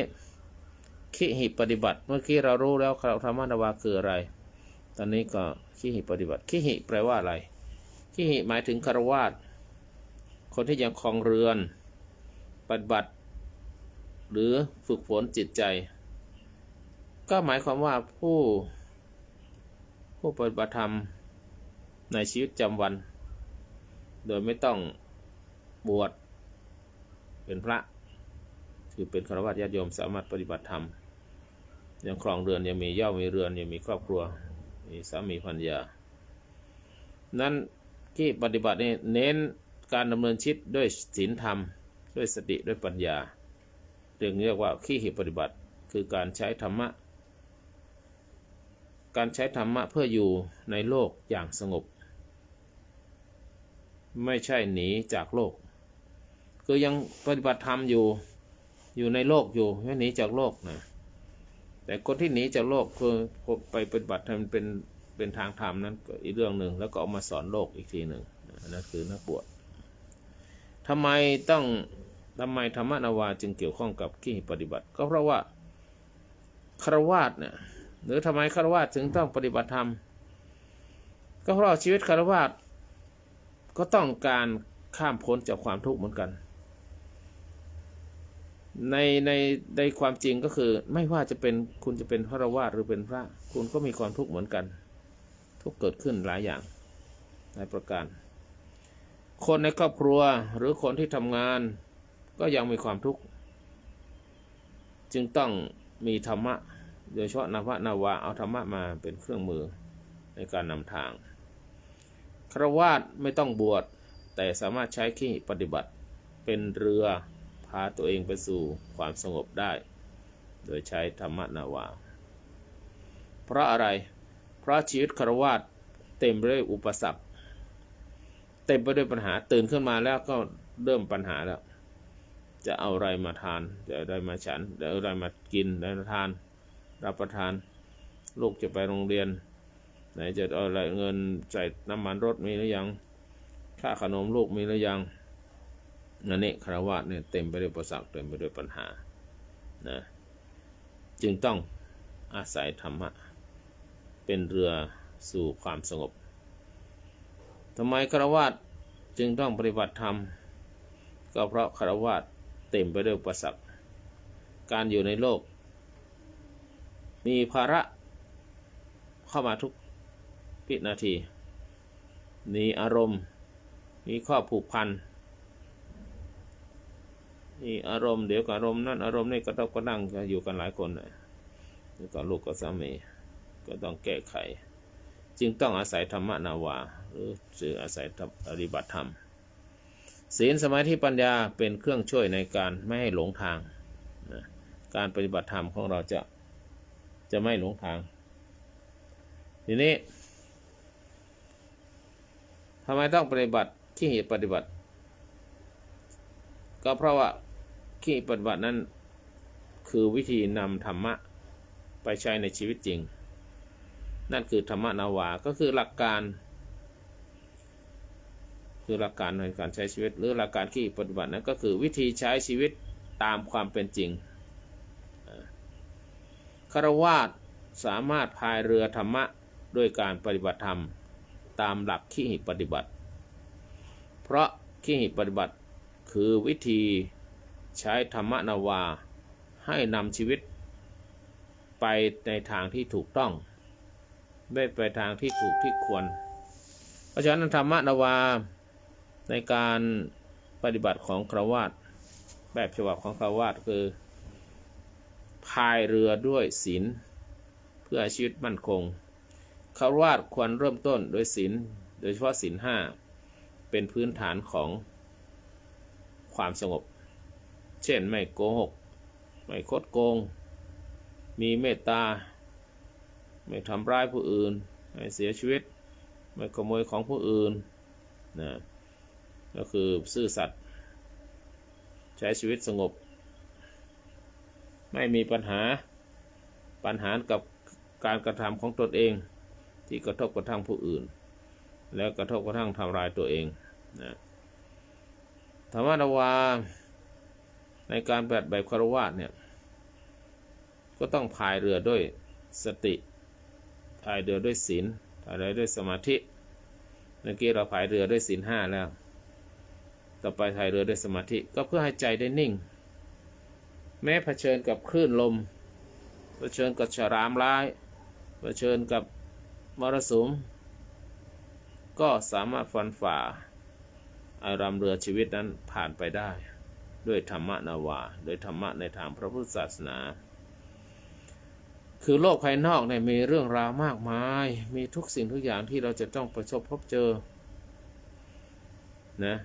ถ้าไม่มีสมาธิใจก็จะไหลไปตามอารมณ์ทั้งหลายเหล่านั้นในเชื่อลองถามทุกคนนะเดี๋ยวลองพูดมันมีอะไรทุกอย่างที่จะเข้ามาแก้ไขปัญหายิ่งมีลูกอีกนะคนเดียวยังพอ2 คนอีกนะยุ่งไปใหญ่2 คน 3 คนขึ้นไปเพราะฉะนั้นการฝึกสติเช่นนั่งสมาธิหรือรู้ตัวทุกขณะทำงานนะทำให้ไม่เครียดนะเนี่ยไม่เครียดง่ายก็เนี่ยเอาธรรมะเข้าไปใช้เมื่อเรามีปัญหาทุกสิ่งทุกอย่างมีลูกมีหลานมีการมีงานแล้วได้นั่งสมาธิก็ทำให้จิตสงบเมื่อจิตสงบก็จะไม่เครียดเนี่ยธรรมะนาวาหรือธรรมะมีความจำเป็นหรือที่ปฏิบัติมีความจำเป็นอย่างนี้ประการต่อไปการพายเรือก็ต้องมีเรือด้วยปัญญาเพื่อให้เข้าใจชีวิตจริงมันเป็นยังไงเรือปัญญาก็หมายความว่าเมื่อเรามีเรือขับเคลื่อนด้วยศีลขับด้วยสมาธิขับเคลื่อนด้วยปัญญาเนี่ยก็เพื่อให้เข้าใจชีวิตจริงฆราวาสญาติโยมหรือผู้ไม่ได้บวชเนี่ยก็ต้องเผชิญกับการเปลี่ยนแปลงอยู่ตลอดเวลาเหมือนกันความเปลี่ยนแปลงนั้นน่ะถ้าไม่มีปัญญาก็จะมีแต่ความทุกข์ได้ง่ายแต่ถ้ามีปัญญารู้เท่ารู้ทันการเปลี่ยนแปลงของโลกก็รู้แล้วมันต้องเปลี่ยนแปลงรู้แล้วมันต้องไม่เป็นดังเดิมนั่นเนี่ยก็จะทำให้อยู่ง่ายถ้าไม่รู้อนิจจังทุกขังอนัตตาไม่รู้มันเปลี่ยนแปลงไม่ยอมรับมันเปลี่ยนแปลงก็จะทุกข์อยู่ร่ำไปเพราะการเข้าใจอนิจจังทุกขังอนัตตาเนี่ยทำให้ปล่อยวางและก็ลดความยึดติดเหตุมันเปลี่ยนแปลงอยู่ตลอดเวลาก็ไม่ยึดติดกับมันว่าจะต้องให้มันเป็นอย่างนั้นอย่างนี้ตลอดจะต้องเป็นภรรยาเราตลอดเป็นสามีเราตลอดวันหนึ่งเขาเกิดไม่ชอบใจเกิดมีอะไรอุบิเหตุขึ้นมาจะไปอะไรต่ออะไรหรือเขาตุยไปก็ตามมันต้องมีการเปลี่ยนแปลงเพราะฉะนั้นคฤหัสถ์ใช้ธรรมนาวาหรือคฤหัสถ์ใช้ขีปฏิบัติเนี่ยโดยการพาตัวเองพายไปในเรือธรรมะในเรือชีวิตนี่ด้วยศีลด้วยสมาธิแล้วก็ด้วยปัญญาสรุปในที่นี้ก็คือธรรมนาวาและขีปฏิบัติทำไมสำคัญ1ธรรมนาวาหรือขีปฏิบัติเนี่ยเป็นการนำทางเป็นการที่ขีปฏิบัติคือใช้ชีวิตหรือวิธีใช้ชีวิตควรเป็นอย่างไรโดยหลักธรรมโดยขีปฏิบัติส่วนขีปฏิบัติมีอะไรนั้นเราว่าในช็อตต่อไปแล้วฆราวาสต้องเผชิญกับความทุกข์แน่นอนละพระก็ต้องเผชิญกับความทุกข์นะพระมนาวาจะข้ามนะหรือว่าจะช่วยให้ข้ามอุปสรรคทั้งหลายให้พ้นไปได้ด้วยธรรมนาวาด้วยขีปฏิบัติฆราวาสไม่ต้องละทิ้งชีวิตทางโลกแต่สามารถใช้ธรรมะเป็นเครื่องนำทางเป็นธรรมนาวาได้ศีลสมาธิและปัญญาคือหางเสือที่ทำให้เรือไม่ล่มในทะเลแห่งชีวิตคือทะเลแห่งชีวิตของเราเนี่ยมีศีลมีสมาธิมีปัญญาที่ประพฤติปฏิบัติหรือฐานศีลภาวนาเพราะฉะนั้นชีวิตฆราวาสก็เหมือนกับล่องเรือในทะเลที่วุ่นวายชีวิตฆราวาสเหมือนกับการล่องเรือในทะเลที่วุ่นวายมีแต่ปัญหาต่างๆถ้ามีธรรมนาวาถ้ามีขีปฏิบัติฆราวาสก็จะไม่หลงทางฆราวาสก็จะไม่หลงทางถ้ามีธรรมนาวาถ้ามีธรรมนาวาวังถ้ามีขีปฏิบัติฆราวาสก็จะไม่หลงทางขอเจริญพรสาธุสาธุสาธุสาธุดีไหมโอ้ดีมากเลยครับอาจารย์สาธุดีไหมนั่นนี่ดียังไง ดีไงบอกมา ดีมาก ก็คือดีสำหรับคารวะญาติโยมที่ยังไม่ได้เคยสดับรับฟังครับ เป็นการดีมากครับครับผม ทำไมฆราวาสปฏิบัติธรรมเพราะอะไรฟังไว้แล้วเพราะฆราวาสก็มีความทุกข์เหมือนกันนะไม่ใช่ทุกข์แต่พระยิ่งฆราวาสยิ่งทุกข์มากกว่าพระอีกเพราะว่าอะไรเพราะฆราวาสนั้นมีห่วงมีอะไรเยอะนะแล้วถ้าพูดถึงมีอะไรเยอะแยะแต่ถ้าพูดถึงปฏิบัติธรรมนั้นคับแคบมากเลยฆราวาสมันติดยึกติดกักติดอันนั้นติดอันนี้นี่แล้วก็เป็นข้ออ้างได้ทุกอย่างเลยเรียกว่าลูกยังเล็กอยู่พ่อแม่ก็ไม่สบายพ่อแม่ก็แก่แล้วไม่มีใครดูแลแฟนไม่ให้ไปสามีไม่อยากให้ไปภรรยาไม่อยากให้ไปปฏิบัติธรรมอะไรต่างๆแล้วก็ต้องหาเงินหาทองค่าเช่าก็ต้องจ่ายค่ารถก็ต้องผ่อนบ้านก็ต้องผ่อนเนี่ยมันมีติดเยอะมากโทรศัพท์เครื่องนี้ยังผ่อนไม่จบอย่างนี้นะโอ้ อันนี้จะเชิญนั่งสมาธินานๆนี่ไม่ได้หรอกเป็นเดือนไม่ได้สาธุเชิญไปขึ้นนะเนี่ยเป็นไงคุณเป็นฆราวาสคุณมีปัญหามากเท่าไหร่บอกมาแล้วคุณแก้อย่างไรก็จะเป็นประโยชน์แก่คนอื่นนะโอ้ผมปฏิบัติธรรมก็ปฏิบัติแต่ผมก็มีปัญหาเยอะแยะหนูก็มีปัญหาเยอะแยะแต่หนูสามารถจัดการมันได้ด้วยหลักธรรมข้อนั้นข้อนี้เนี่ยคนอื่นฟังแล้วก็จะชื่นใจว่าโอ้เราก็มีปัญหาอย่างเขาแล้วเราก็จะเอาไปปฏิบัติโอ้ก็ดีนะได้ทางออกก็ปัญหาฆราวาสก็คล้ายๆกันนั่นแหละคงไม่เหนือต่อกันที่ถ้ามีลูกมีเต้าหรือถ้ามีครอบครัวปัญหาการทะเลาะกันปัญหาการไม่เข้าใจกันเนี่ยเราไม่ใช่เอามาประนามนะเอามาพูดแล้วก็เพื่อที่จะเป็นอุทาหรณ์ให้แก่คนอื่นว่าเราเป็นฆราวาสต้องปฏิบัติธรรมแต่ก็ต้องมีปัญหาในการดำเนินชีวิตในการอยู่ร่วมกันกับผู้ครองเป็นอย่างไรต่างๆแต่เดี๋ยวเขาอยู่หมัดแล้วนะเอาอยู่หมัดแล้วไม่เป็นไรเนี่ยสามารถที่จะพูดได้ในที่แห่งปฏิบัติในธรรมของฆราวาสแทนที่จะไปพูดเรื่องนิพพานเป็นอย่างไรไปนิพพานเนี่ยไม่พูดเรื่องสภาวะธรรมพูดได้นั่นได้นี่สภาวะธรรมเนี่ยมันพูดได้แต่ว่ามันผ่านไปแล้วตอนนี้ปฏิบัติจะได้หรือเปล่าไม่รู้นะสภาวะธรรมเปลี่ยนไปตลอดเลยถ้าไม่บรรลุธรรมเนี่ยถ้าไม่เป็นพระอาหารเนี่ยสภาวะธรรมมันเดี๋ยวอันนั้นก็เกิดเนี่ยก็เกิดแต่มันอยู่ในกฎไตรลักษณ์นะมันเป็นอนิจจังสภาวะธรรมต่างๆมันไม่จีรังยั่งยืนมันต้องเข้าถึง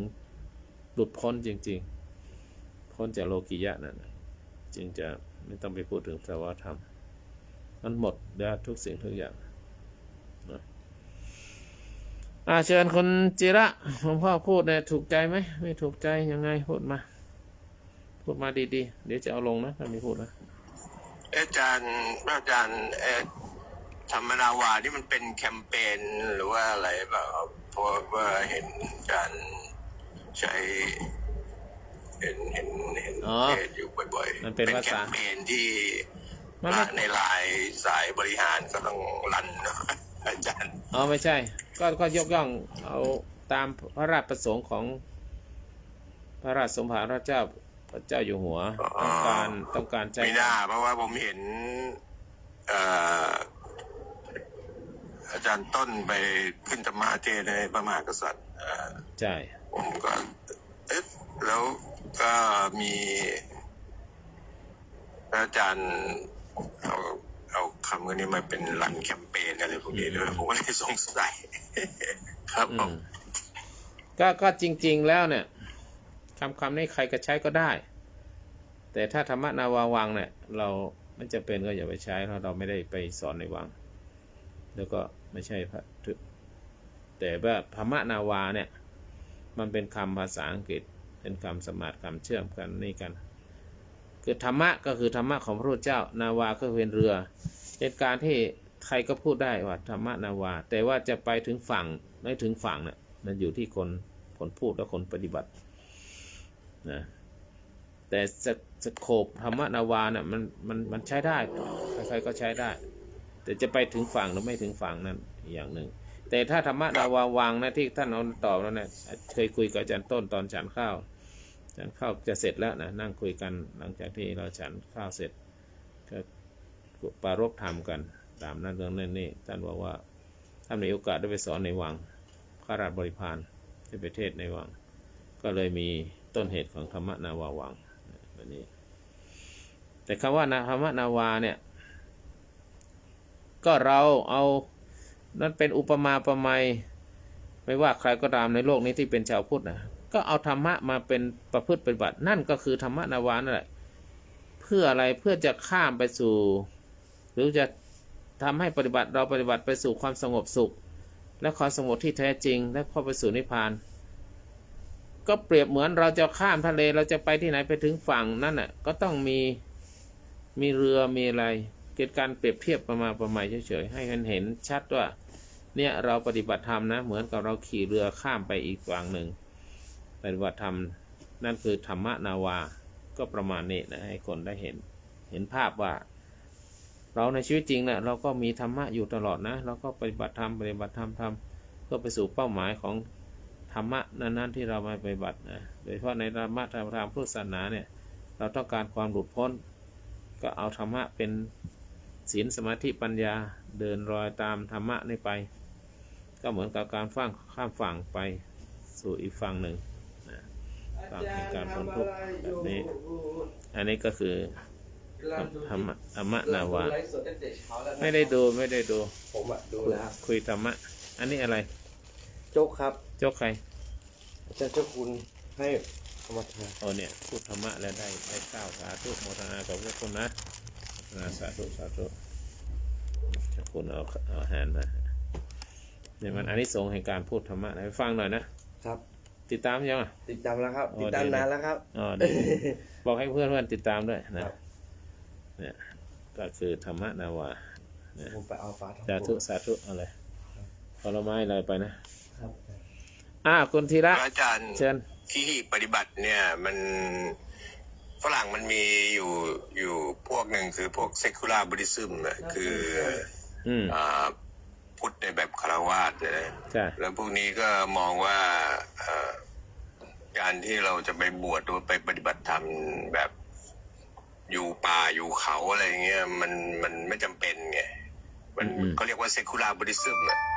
อาจารย์เคยได้ยินใช่ไหมพวกนี้ก็จะเป็นพุทธแบบคฤหัสถ์แล้วก็ใช้วิถีชีวิตแบบคฤหัสถ์แต่ว่าเอาวิธีปฏิบัติในส่วนของสมาธิสติอะไรก็ตามแต่แล้วก็พวกปรัชญาอะไรพวกนี้มาใช้ในชีวิตประจำวันอย่างเงี้ยอย่างนี้มันจะใช่ที่ปฏิบัติของอาจารย์ไหมหรือว่าเราจะต้องอันเดียวกันสัพพยะก่อนเราไปสัพพยะ7อะไรอย่างเงี้ยครับไม่ทุกอย่างที่คฤหัสถ์ปฏิบัติเนี่ยเป็นขีหิปฏิบัติหมดเลยคือต้องรู้ว่าขีหิคือใครขีหิคือคฤหัสถ์ขีหิปฏิบัติคือการปฏิบัติธรรมแบบคฤหัสถ์นะธรรมที่เป็นของคฤหัสถ์ทั้งหมดหรือคฤหัสถ์จะปฏิบัติธรรมของพระภิกษุสงฆ์ก็ย่อมได้นั่นเรียกว่าขีหิปฏิบัติคือคำว่าขีหิก็คือคฤหัสถ์นะคือหมายถึงแบ่งชัดไปเลยว่าไม่ใช่นักบวชแต่ถ้าปฏิบัติธรรมก็สามารถปฏิบัติเข้าไปเป็นหนึ่งในอะไรนะบุรุษ4คู่น่ะถ้าสำเร็จเป็นพระโสดาเป็นอะไรอย่างนางวิสาขานาถปิณกเศรษฐีที่เป็นนั่นก็คือปฏิบัติขีหิปฏิบัติสามารถเป็นสงฆ์ได้แต่สงฆ์โดยปรมัตถ์ก็ย่อมได้นะก็คือหมายถึงนำหลักธรรมไปใช้ในชีวิตประจำวันของตนที่ยังใช้ชีวิตดังโลกอยู่เช่นมีครอบครัวมีการมีงานแบบเนี้ยนี่คือขีหิปฏิบัตินี่ทำไมคฤหัสถ์ต้องปฏิบัติธรรมก็เพราะว่าทุกข์เนี่ยความทุกข์เนี่ยมีทุกที่ไม่ว่าเป็นเพศพระและเพศคฤหัสถ์ยิ่งเป็นคฤหัสถ์ก็ยิ่งมีทุกข์มากนะยังมีภาระที่ต้องแบกอีกเยอะก็จำเป็นต้องมีการปฏิบัติธรรมทุกเรื่องเงินทุกเรื่องทองทุกเรื่องการเรื่องงานเรื่องความสัมพันธ์ร้าวฉานเตียงหักเตียงคู่เตียงคดอะไรว่าไปนะ ถ้าไม่ปฏิบัติธรรมนะใจก็จะไหลไปตามกิเลสและความทุกข์นั้นการปฏิบัติธรรมช่วยให้จิตใจของฆราวาสนั้นสงบแม้จะอยู่ในโลกที่วุ่นวายคือไม่ต้องไม่ถึงกับไม่ต้องบวชนะไม่บวชตัวกายแต่บวชใจก็สามารถฝึกสติฝึกสมาธิและปัญญาให้เกิดขึ้นได้ถ้าปฏิบัติช่วยถ้าการปฏิบัตินั้นช่วยให้ชีวิตมีความสุขไม่มีความทุกข์กับสิ่งที่มันเปลี่ยนแปลงนั่นแหละฆราวาสจำเป็นอย่างนี้ที่ต้องปฏิบัติธรรมฆราวาสสามารถเข้าถึงธรรมได้ไม่แพ้กับพระภิกษุนะในสมัยพุทธกาลมีฆราวาสที่บรรลุธรรมมากมายเช่นในนาถปิฎกเศรษฐีเนี่ยในวิสาขาอุบาสิกาวิสาขาอุบาสิกาเนี่ยก็ได้เพราะธรรมะนั้นไม่ได้จำกัดแค่คนที่บวชแต่เป็นเรื่องของทุกคนนั้นการปฏิบัติธรรมไม่ใช่เรื่องของพระอย่างเดียวแต่เป็นเรื่องของทุกคนที่ต้องการพ้นจากความทุกข์ถ้าญาติโยมต้องการพ้นจากความทุกข์ก็ปฏิบัติธรรมได้นะถ้ามีเวลามีแต่ว่าฆราวาสนั้นมีคับแคบที่ปฏิบัติธรรมได้ไม่มากเขาเพราะว่ามีปัญหาอะไรก็ครอบครัวจะต้องฟันฝ่าประสบปัญหาต่างๆครอบครัวมีสามีภรรยามีลูกมีเต้าจะต้องทำหน้าที่ถ้าปฏิบัติธรรมแล้วทำให้หน้าที่ของตัวเองเสียเนี่ยไม่ใช่การปฏิบัติธรรมปฏิบัติธรรมแล้วทำให้ครอบครัวระหองระแหงทำให้ลูกเต้าไม่ได้กินข้าวกินปลาพ่อกับแม่พัวแต่ไปปฏิบัติธรรมได้ทำหน้าที่ของพ่อแม่กับลูกไม่ได้กินแล้วลูกไปฝากยายฝากอะไรต่างๆอันเนี้ยไม่ใช่ฆราวาสปฏิบัติธรรมได้อย่างไรก็ได้นะศีลห้านี่เขาให้เป็นฐานของความสงบทางด้านจิตใจไม่ฆ่าสัตว์ไม่ลักทรัพย์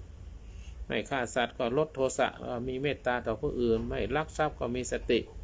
ไม่มีความโลภมากไม่พูดผิดในกามก็สร้างความสัมพันธ์ที่ดีกับครอบครัวไม่พูดเท็จก็พูดแต่สิ่งที่เป็นประโยชน์ไม่เสพสิ่งมึนเมาก็คือรักษาสติดีแล้วก็ทำอะไรมันก็ง่ายนะทำไมต้องฆราวาสปฏิบัติธรรมก็เพื่อเจริญสติชีวิตประจำวันนะหายใจเข้าก็รู้หายใจออกก็รู้ทำได้ทุกเวลาทุกหนทุกแห่งทำที่ไหนก็ได้นะรู้เท่ารู้ทันอารมณ์นะเพราะฆราวาสนี่ต้องเจอกับคนนั้นคนนี้จะต้องโกรธนะรู้ว่าโกรธไม่เผลอทำร้ายใครโกรธแล้วก็ไม่ไปทำร้ายคนอื่นไม่ไปขี่รถปาดหน้าโกรธแล้วลงไปท้าชกท้าต่อยกันอันนี้ไม่ใช่นะฆราวาสไม่ปฏิบัติธรรมและทำงานต่างๆด้วยสตินะทำสิ่งใดก็ตามก็ทำสิ่งนั้นด้วยมีสติกำกับอยู่ในใจไม่ฟุ้งซ่านไม่หลงไปกับอารมณ์โกรธอารมณ์ต่างๆนะให้ฝึกสมาธิวันละ5 นาที10 นาทีก็ช่วยให้สงบขึ้นมาได้หรือว่าฝึกอานาปานสติก็รู้ลมหายใจดูลมหายใจเข้าก็รู้หายใจออกก็รู้เข้าสั้นก็รู้ออกสั้นก็รู้เข้ายาวก็รู้ออกยาวก็รู้นะอะไรเข้ามาก็รู้หมดเลยอย่างนี้ก็ช่วยให้จิตใจไม่ฟุ้งซ่านมีปัญญาพิจารณาธรรมะนะเจริญวิปัสสนาเข้าใจว่าทุกอย่างนั้นเป็นอนิจจังเป็นทุกขังอนัตตามันเกิดขึ้นมันมีอยู่มันไม่เที่ยงมันเป็นความทุกข์มันเปลี่ยนแปลงอนัตตาคือมันไม่ใช่ตัวตนถ้าเป็นตัวตนมันต้องไม่เปลี่ยนแปลงและอีกอย่างหนึ่งเราต้องบังคับมันได้อย่างเนี้ยถ้าเป็นของเราบังคับมันได้แต่มันไม่ใช่ของเราฝึกโยนิโสมนสิการคือคิดอย่างแยบคายทำไมความทุกข์ทำไมเราต้องทุกข์หรือว่าอะไรเป็นเหตุให้มันความทุกข์นั้นทำไมเราไม่มีเงินอะไรเป็นเหตุของเราไม่มีเงินก็เพราะว่าเราจ่ายมากทำไมเราจ่ายมากเพราะว่าภาระที่ต้องจ่ายมากและทำไมเราไม่หาเงินให้มากๆเพื่อจะให้จ่ายพอหรือทำไมเราไม่จ่ายให้น้อยๆที่มันจำเป็นจะได้เก็บเงินนะแล้วทำไมเราไม่ทำโอทีหรือไปหาอาชีพอื่นรายได้อื่นเข้ามาเพิ่มเนี่ยมันเป็นคิดแบบโยนิโสมนสิการมีทนทุกข์แต่ไม่ได้คิดโยนิโสมนสิการไม่ได้แก้ไขความทุกข์มันก็ทุกข์อยู่ลำไปไม่เงินแต่ไม่หาเงินไม่มีเงินแต่จ่ายเงินเยอะไปกู้หนี้ยืมสินมันยิ่งทุกข์ไปใหญ่นั่นเนี่ยนั้นฆราวาสไม่ต้องปฏิบัติธรรมเข้มเหมือนพระก็ได้แต่ว่าจะทำก็ได้แต่ต้องดูสถานภาพในช่วงนั้นเราทำอะไรเราเป็นบทบาทอะไรเป็นพ่อเป็นแม่เป็นพี่เป็นลูกเป็นอะไรยังต้องภาระหน้าที่ของเรายังหมดหรือยังนะแต่สามารถนำธรรมะไปประยุกต์ใช้ในชีวิตได้อันนี้ยิ่งดีนะเอาธรรมะไปประยุกต์ใช้ว่าเราจะทำอย่างไรให้มันใช้ตัวอย่างที่ปฏิบัติในชีวิตจริงก็คือมีครอบครัวแต่ก็ไม่ยึดติดนะจนเกิดความทุกข์นะหรือเข้าใจว่าความรักก็เปลี่ยนแปลงได้ก็ต้องเข้าใจวันหนึ่งต้องเปลี่ยนแปลงหรือไม่ยึดว่าคู่ครองต้องเป็นของเรา ต้องทำตามใจเราเป็นภรรยาเราต้องทำให้เหมือนเราหมดเราพูดอะไรต้องเหมือนเราทำอะไรต้องเราทานอะไรเรากินอะไรต้องเหมือนเรานอนกี่โมงต้องนอนอันนี้นะยิ่งบังคับใครไม่ได้นะธรรมะนี่ก็บังคับใครไม่ได้นะการทำงานไม่เครียดไปกับมันเกินไปทำงานก็คือทำงานจบงานแล้วกลับมาบ้านแล้วก็อย่าเอางานมาบ้านอย่ามาเครียดกับบ้านมาลงกับครอบครัวอย่างเนี้ยใช้เงินอย่างมีสตินะไม่ตกเป็นทาสของกิเลสนะไม่ได้อันนั้นก็อยากได้นี่อยากได้จนไม่มีสติจนเงินหมดนะไปกู้หนี้ยืมสินหรือไปขโมยมาอย่างนี้มันก็ไม่ใช่นะนั้นทุกอย่างเข้าใจว่างานเนี่ยก็เป็นอนิจจังนะมีขึ้นมีลงนะทุกอย่างการทำงานอย่างมีสติไม่เป็นทาสของกิเลสนะเข้าใจว่าเงินเนี่ยช่วยให้ชีวิตเราสะดวกขึ้นแต่ไม่ใช่ที่จะเป็นที่พึ่งที่แท้จริงนะพึ่งมันมากก็ไม่ได้นะการใช้เงินก็ใช้ด้วยปัญญาไม่ฟุ่มเฟือยอย่างที่กล่าวไปแล้วคือไม่ตนีทีเหนียวจะใช้เงินที่ไหนควรใช้ก็ต้องใช้ไหนควรจ่ายต้องจ่ายไหนไม่ควรจ่ายก็ไม่ต้องจ่ายเนี่ยก็ต้องมีในเนี่ยขี้หิปฏิบัตินะมีความสุขได้แม้ท่ามกลางโลกที่มันวุ่นวายก็ยังหาความสุขได้นะไม่ว่าจะมีปัญหาต่างๆนั้นคฤหัสถ์ไม่ต้องหนีจากโลกแต่ต้องใช้ชีวิตอย่างมีธรรมะได้ทั้งที่อยู่ในโลกนะเพราะฉะนั้นที่ปฏิบัติในเป็นการปฏิบัติธรรมแบบคฤหัสถ์คือโดยไม่ต้องมาบวชนะคฤหัสถ์ก็สามารถเข้าถึงธรรมได้หากปฏิบัติจริงจังนะปฏิบัติธรรมไม่ได้แปลว่าต้องละทิ้งโลกแต่การปฏิบัติธรรมก็คืออยู่ในโลกอย่างไม่มีทุกข์อยู่ในโลกนี้อย่างไม่มีทุกข์แต่อยู่ในโลกนี้อย่างมีทุกข์เนี่ยยุ่งเลยนะเริ่มง่ายๆจากศีล 5แล้วการมีสติการมีสมาธิการมีปัญญาอยู่ในโลกได้แต่ไม่เป็นทุกข์กับโลกอยู่ในโลกได้ไม่เป็นทุกข์ไปกับโลกนี่คือขี้หิปฏิบัติที่แท้จริงจำไว้นะคุณตักอยู่ในโลกนี้ได้แต่ไม่เป็นทุกข์ไปกับโลกนั่นคือคุณมีธรรมะเป็นขี้หิปฏิบัติสาธุมีใครอยากขึ้นสาธุค่ะอาจารย์ดีมากๆเลยสาธุครับดียังไงบอกมาดีมากดียังไงดีมากค่ะอาจารย์เพราะว่าเหมือนที่พระอาจารย์ว่าแหละเนี่ยบางครั้งพอเวลาพูดธรรมะกันนี้ก็จะหลงไปที่ทานอย่างเดียวอะไรเงี้ยไปถึงการพูดนะคะทีนี้ก็เลยไม่ได้รู้ว่าที่จริงแล้วหน้าที่ปฏิบัติจริงๆเนี่ยคืออะไรนะคะเพราะว่าที่เหตุปฏิบัติเนี่ยก็คือเป็นข้อปฏิบัติของผู้ครองเรือนที่ถูกต้องนั่นเองค่ะแล้วก็พระพุทธองค์ก็ได้แสดงไว้ในสิงคารสูตรแล้วด้วยนะคะตรงนี้ค่ะลองไปเปิดดูค่ะอาจารย์ไม่ทราบว่าโยมอ่านถึงเปล่า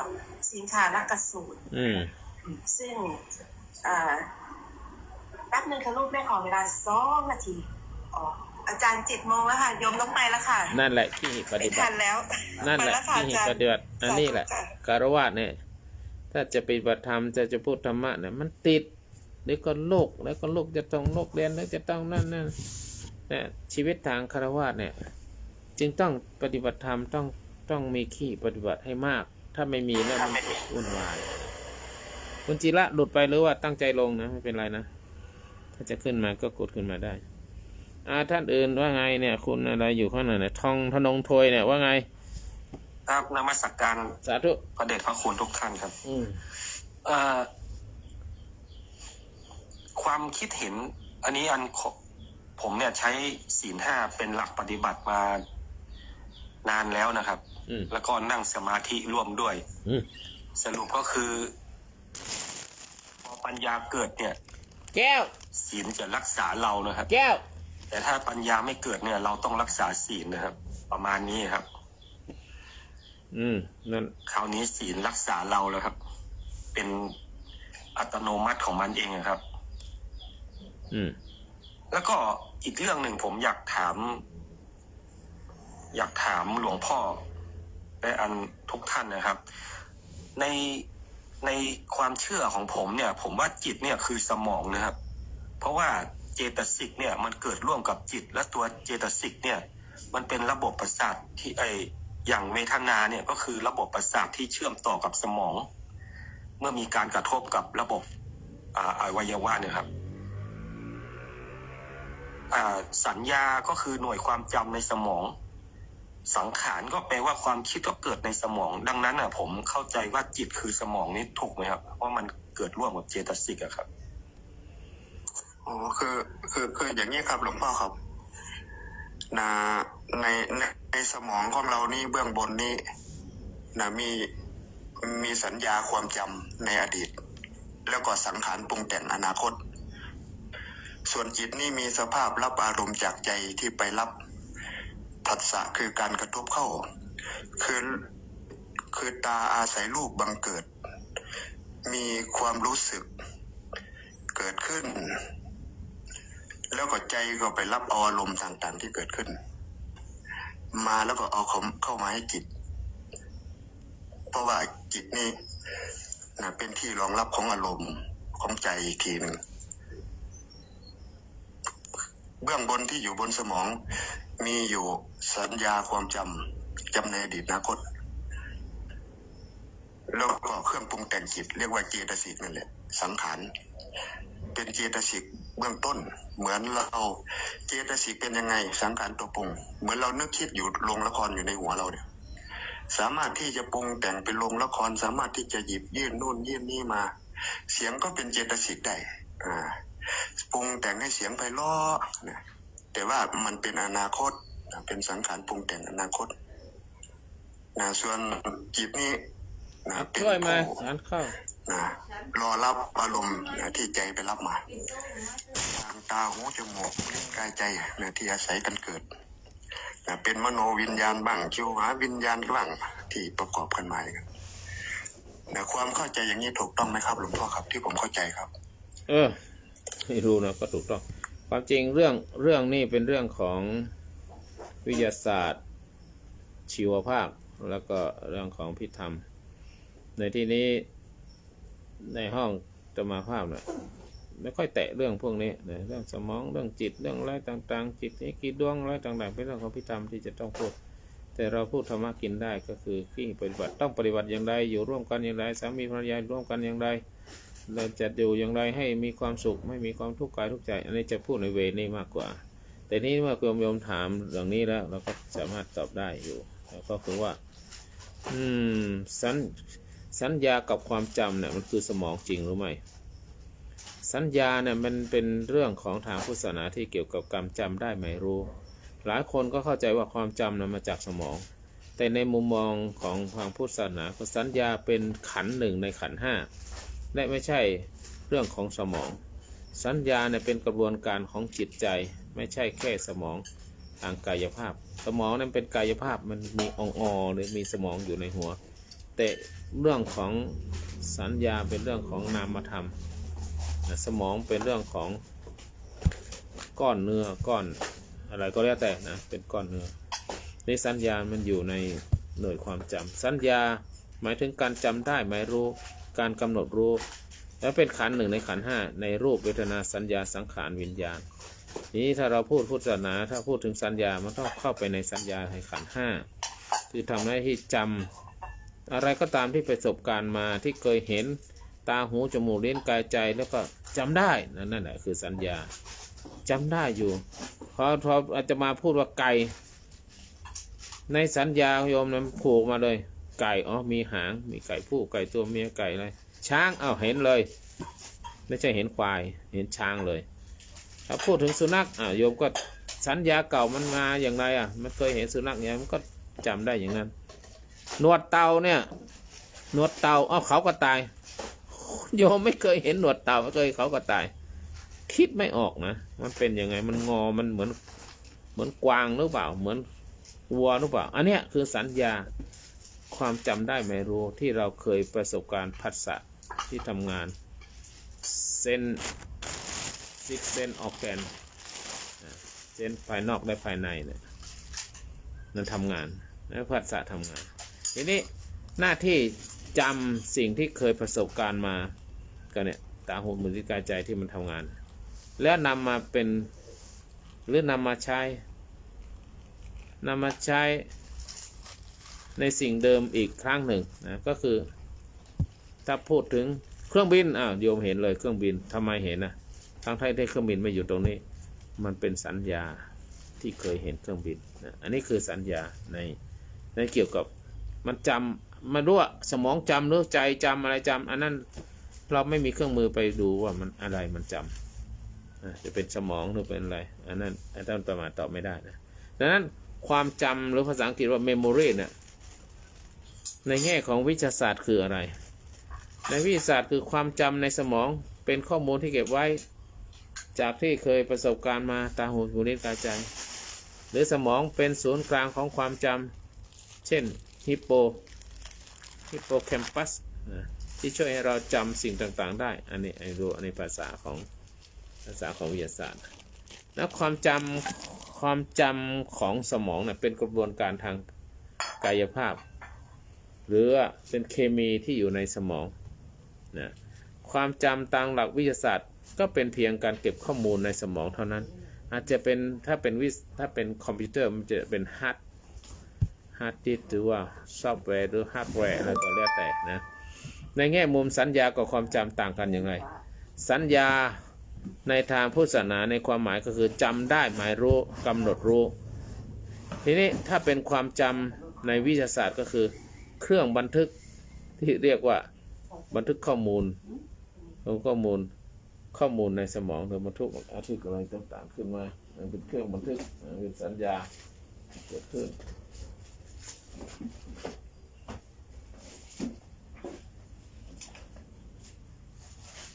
นี่นะเอาไว้ไหนทีนี้ความหมายแล้วก็ที่มาสัญญาเนี่ยเป็นขันธ์หนึ่งขันธ์ในขันธ์ห้านะไม่ใช่แค่สมองแต่มันเป็น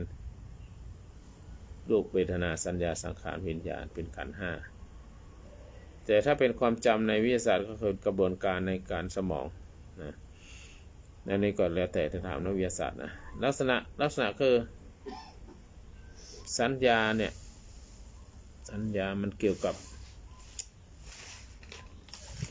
เกี่ยวข้องกับว่าในความหมายแล้วก็แปลความหมายที่มันจำได้มาก่อนนะแล้วก็ถ้าวิทยาศาสตร์ก็สัญญาเกิดจากเซลล์ของสมองหรือสารเคมีทางประสาทอันนี้เราก็พูดไม่ได้นะเราพูดไม่ได้แต่ถ้าพูดว่าทำดีอย่างไรนะทำตามศีล 5ปฏิบัติธรรมอย่างไรอันนี้พูดได้แต่ว่าถ้าเรื่องแบบเนี้ย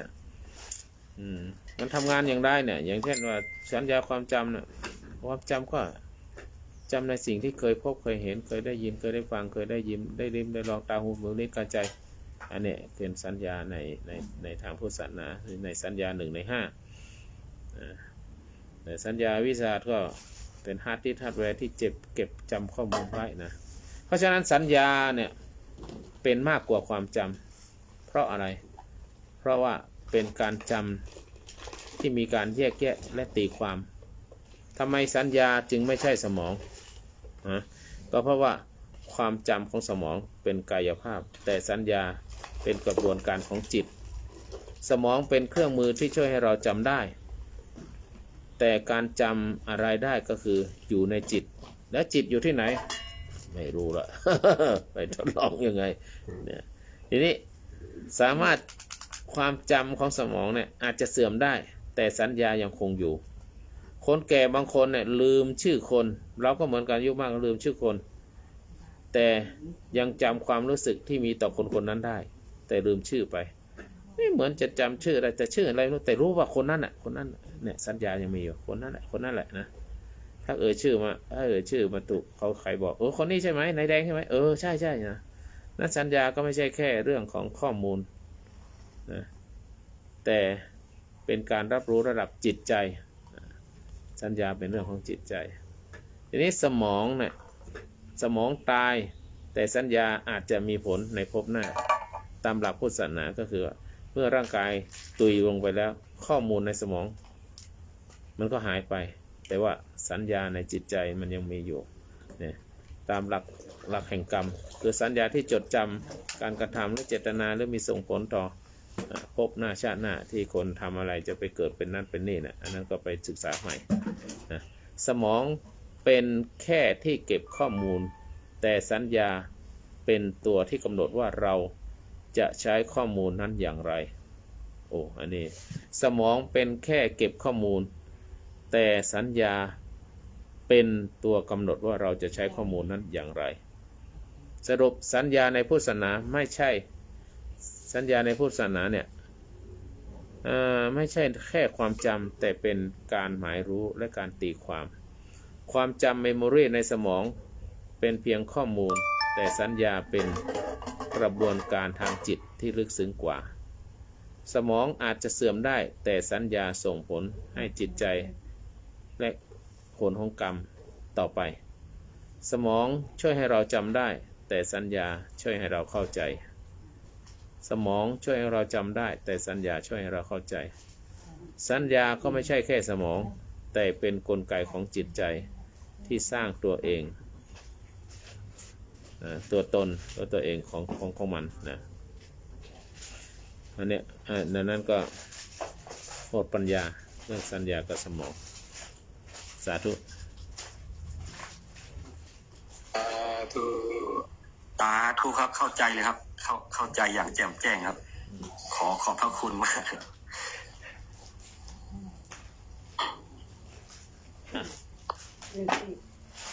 อยากเพิ่มเติมหน่อยนึงเชิญครูบาเชิญก็คือในส่วนของโครงสร้างชีวิตเนี่ยมันประกอบด้วยอะไรบ้างมันมี6ธาตุประกอบด้วยกันธาตุดินธาตุน้ำธาตุลมธาตุไฟวิญญาณธาตุและก็อากาศธาตุดินน้ำลมไฟเนี่ยเราก็คงเข้าใจเนาะสมองก็อยู่ในส่วนหนึ่งของดินน้ำลมไฟนั่นแหละดินน้ำลมไฟประกอบกันเป็นตัวเป็นตนแล้วดำรงชีวิตอยู่ในช่องว่างคืออากาศธาตุในช่องว่างเหมือนจักรวาลร่างกายเหมือนจักรวาลที่เราเข้าใจว่ามีโลกมีพระอาทิตย์เขาก็ดำรงอยู่ในช่องว่างเหมือนกันร่างกายมนุษย์ของเราคือดำรงอยู่เป็นตัวเป็นตนที่เราเห็นกันอยู่เนี่ยที่เราเรียกรูปเนี่ยดำเนินชีวิตในการเกาะกลุ่มของธาตุทั้ง4อยู่ในธาตุอากาศธาตุที่เป็นช่องว่างที่เป็นโพรงและจะมีตัวหนึ่งขึ้นมาประกบเพื่อจะรับรู้จากอายตนะที่แบ่งไว้เป็นสัดเป็นส่วนนั่นคือวิญญาณธาตุในตาก็จะมีเส้นประสาทเชื่อมโยงกันตรงนั้นจุดนั้นเรียกว่าจักษุประสาทหรือจักษุประสาทะในหูก็จะมีเส้นประสาทเรียกว่าโสตประสาทะเพื่อเชื่อมโยงกันในตัวของธาตุทั้ง4ดินน้ำไฟลมนะครับแล้วก็ไล่ไปคานะวิญญาณถ้ารับรู้เรื่องของตัวไปรู้ตัวใหญ่ที่เข้ามาใช้ร่างกายเนี่ยใช้ธาตุเนี่ยเขาจะเป็นตัวรู้ตัวหนึ่งซึ่งเราเรียกวิญญาณธาตุในวิญญาณธาตุเนี่ยมันจะมีสับเซตตัวหนึ่งที่เราเรียกสิ่งเหล่านั้นว่าเป็นขันธ์คือกองเป็นกองรูปกองนามมี4นามเวทนาสัญญาสังขารและวิญญาณทั้ง5กองเนี่ยอยู่ในการควบคุมดูแลเป็นส่วนอวัยวะของวิญญาณธาตุนะครับเพราะว่าไอ้วิญญาณธาตุเนี่ยเขาจะไปรับรู้เขาจะใช้กองไหนนะฮะมันเริ่มจากตรง ตรงสังขารนะฮะสมุทัยจะเริ่มสังขารมา สังขารเนี่ยมาปรุงแต่งขึ้นมาเนี่ยก็คือธาตุทั้งห้านั่นแหละก็คือดินน้ำไฟลมและอากาศธาตุเสร็จแล้วก็มาขึ้นวิญญาณธาตุไอ้สองตัวเนี่ยมารวมกันเรียกนามบวกรูปเนี่ยนามรูปขึ้นมานามรูปเมื่อเกาะกลุ่มกันแล้วจะเกิดสลายตนะขึ้นมาหูตาจมูกลิ้นกายและใจเสร็จแล้วเมื่อกิสิ่งเหล่านี้เกิดขึ้นพร้อมกันแล้วเนี่ยผัสสะมันเกิดขึ้นได้ก็คือผัสโสและเมื่อครบอายตนะทั้งหกภายในจะมีสิ่งมากระทบภายนอกก็ไล่ไปเลยครับสมุทัยเนี่ยไล่ไปเลยผัสสะเวทนาไอ้เวทนาเนี่ยก็จะมีสัญญารวมอยู่ด้วยแล้วก็ตัณหาคือการปรุงแต่งนี่แหละเอาเวทนาสัญญาเข้ามาในปรุงแต่งมาเกิดเป็นอุปทานไงอุปทานตัวนี้แหละคิดว่าตัวตนเป็นของกูตัวกูแล้วก็จะไปเกิดเป็นภพนั้นไปด้วยอะไรไปด้วยกรรมและวิบากไปสองอย่างเลยฮะวิบากกรรมนะแล้วเสร็จแล้วก็คลอดออกมาก็เป็นชาติก็ดำเนินชีวิตไปชรามรณะเมื่อยังไม่รู้พระธรรมเนี่ยก็จะกลับวนเวียนไปในวัฏฏะเพราะฉะนั้นเนี่ยตัวสมองอยู่ในหน่วยของธาตุทั้งสี่ดินน้ำไฟลมนะครับที่ดำรงชีวิตอยู่ในช่องว่างคืออากาศธาตุโดยตัววิญญาณตัวนี้แหละวิญญาณนังนี่แหละเป็นผู้ควบคุมเป็นผู้สั่งการทั้งหมดทั้งมวลธรรมะก็จะมาสอนในส่วนของวิญญาณนี่แหละขันธ์ทั้งห้านี่แหละขยายเข้ามานี่แหละเพื่อจะหลุดพ้นออกจากวัฏฏะสงสารนี้นะครับเพราะฉะนั้นเรื่องต่อไปก็คือการปฏิบัติของส่วนขันธ์ทั้งห้าขันธ์หนึ่งรูปขันธ์และก็สี่นามขันธ์มีวิญญาณเป็นใหญ่เป็นประธานสาธุครับจ้าครับสาธุงานแล้วที่จิตของเราตั้งอยู่นี่ก็เป็นสภาวะว่างท่านเรียกว่าประตูในครับประตูนอกมีตาหูจมูกลิ้นกายรับสภาวะด้านนอกแต่จิตของเรานี่มีสภาพตั้งอยู่ประตูของจิตก็คือมโนทวารก็คือใจมีหน้าที่รับธรรมารมณ์ก็คืออิทธารมณ์อนิทธารมณ์ออกไปดูทางตาแล้วก็นำอารมณ์ต่างๆที่ไปรับมาเข้ามาเสนอให้จิตแต่ถ้าจิตมีผู้รู้คือปัญญาเห็นธรรมฝึกจิตดีแล้วจิตก็มีหน้าที่จะเสวยหรือไม่เสวยในสิ่งที่ใจไปรับธรรมารมณ์นั้นมาถ้าจิตเราไปเสวยปุ๊บไปเกิดทันทีเกิดความพอใจเกิดความไม่พอใจเมื่อจิตของเราถูกอบรมแล้วมีธรรมเต็มจิตมีธรรมเต็มใจธรรมะเต็มดวงใจนี้เมื่อออกไปดูรูปเสียงกลิ่นรสต่างๆใจที่มีธรรมอยู่แล้วก็จะเห็นธรรมในปัจจุบันที่ปัสสะกระทบขณะนั้นเลยถ้าใจมีธรรมไปเจอผัสสะขณะนั้นแล้วใจมีธรรมเห็นพระไตรลักษณ์แล้วก็ปรงครบยังท่านเรียกว่าอุเบกขาวางไว้ตรงนั้นก็ไม่ได้รับธรรมารมณ์อะไรเข้ามาสู่จิตก็จะเป็นจิตที่ว่างมีผู้รู้ผู้ตื่นผู้เบิกบานอยู่แต่ต้องฝึกธรรมะให้เต็มใจในเต็มหัวใจให้มีอยู่เต็มหัวใจฝึกพระไตรลักษณ์ให้มากเพื่อจะไปเห็นไปดูไปรู้ไปได้ยินไปสัมผัสจิตก็จะเป็นจิตที่ว่างใสบริสุทธิ์อยู่เพราะว่าใจไม่ได้รับธรรมารมณ์อะไรมาเป็นเอกคตาจิตอยู่ก็จะเป็นสิ่งที่ว่างเหมือนเรือวิ่งไปตามคลองแ แต่ไม่รับเอาอะไรทั้งสองฝั่งคลอง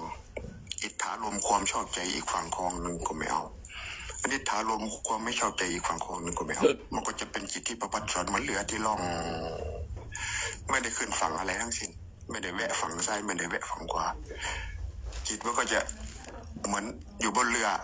จิตก็จะว่างไปไม่ได้ไปรับเอาซ้ายเอาขวาไม่ได้แวะถ้าแวะหน่อยก็ไปเกิดเป็นสิ่งนั้นสิ่งนี้ช้าแต่ถ้าปล่อยว่างไปดูอยู่รู้อยู่สองฝั่งคลองเห็นหมดสองฝั่งคลองเห็นหมดแต่ดูอยู่รู้อยู่เห็นอยู่ในสภาวะนั้นเกิดดับเห็นไหมเห็นรู้ไหมเห็นหมดรู้หมดก็ดูอยู่เห็นอยู่รู้อยู่นะเป็นปัจจุบันขณะไปเกิดดับตาเห็นก็เกิดดับเสียงเกิดก็เกิดดับอยู่งั้นนะเพราะว่ามันไว ปากนี่ไม่สามารถนะแสดงถึงความไวของการเกิดดับได้เพราะว่าสภาวะนี่คือแต่ถ้าเห็นการเกิดดับอยู่อย่างนั้นแล้วมาวางทำไมมันจะว่างแต่ถ้าเราไปเกิดอยู่กับสิ่งใดสิ่งหนึ่งชอบใจไม่ชอบใจไม่ว่างแล้วทีนี้ฟุ้งขึ้นมาด้วยสัญญาความจำเดิมเนี่ยที่หลวงพ่อว่ามันจะฟุ้งขึ้นมาเองสัญญาความจำพูดขึ้นมามันนึกขึ้นได้เลยแล้วสมองนี่เหมือนโรงละครโลกทั้งใบอยู่ในสมองเหมือนโรงละครนะเล่นกันอยู่บนนั้นนะโรงละครใหญ่สาธุครับหลวงพ่อครับพูดมากไปเดี๋ยวหลวงพ่อจ้าให้หลวงพ่อพูดครับหลวงพ่อครับพูดมากแล้วครับให้ท่านอื่นจะพูดอะไรไหม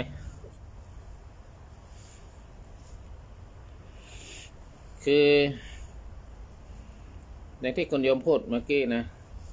ก็ถูกต้องตามนั้นนะตามที่คุณโยมพูดคือเรื่องไม่พิสูจน์ไม่ได้มันเรื่องของจิตใจเรื่องการทำงานสมองอะไรต่างๆเนี่ยตามว่ารำราว่าอย่างไรก็ต้องว่าอย่างนั้นนะเพราะว่าเราไม่มีเครื่องมือที่ไปวัดอันนี้ไปอันนี้ไปอันนี้นี่นะแต่พระพุทธเจ้าได้ตรัสไว้ในพระสูตรไหนใครสามารถอ่านได้อ่านรู้เท่ารู้ทันพระสูตรนั้น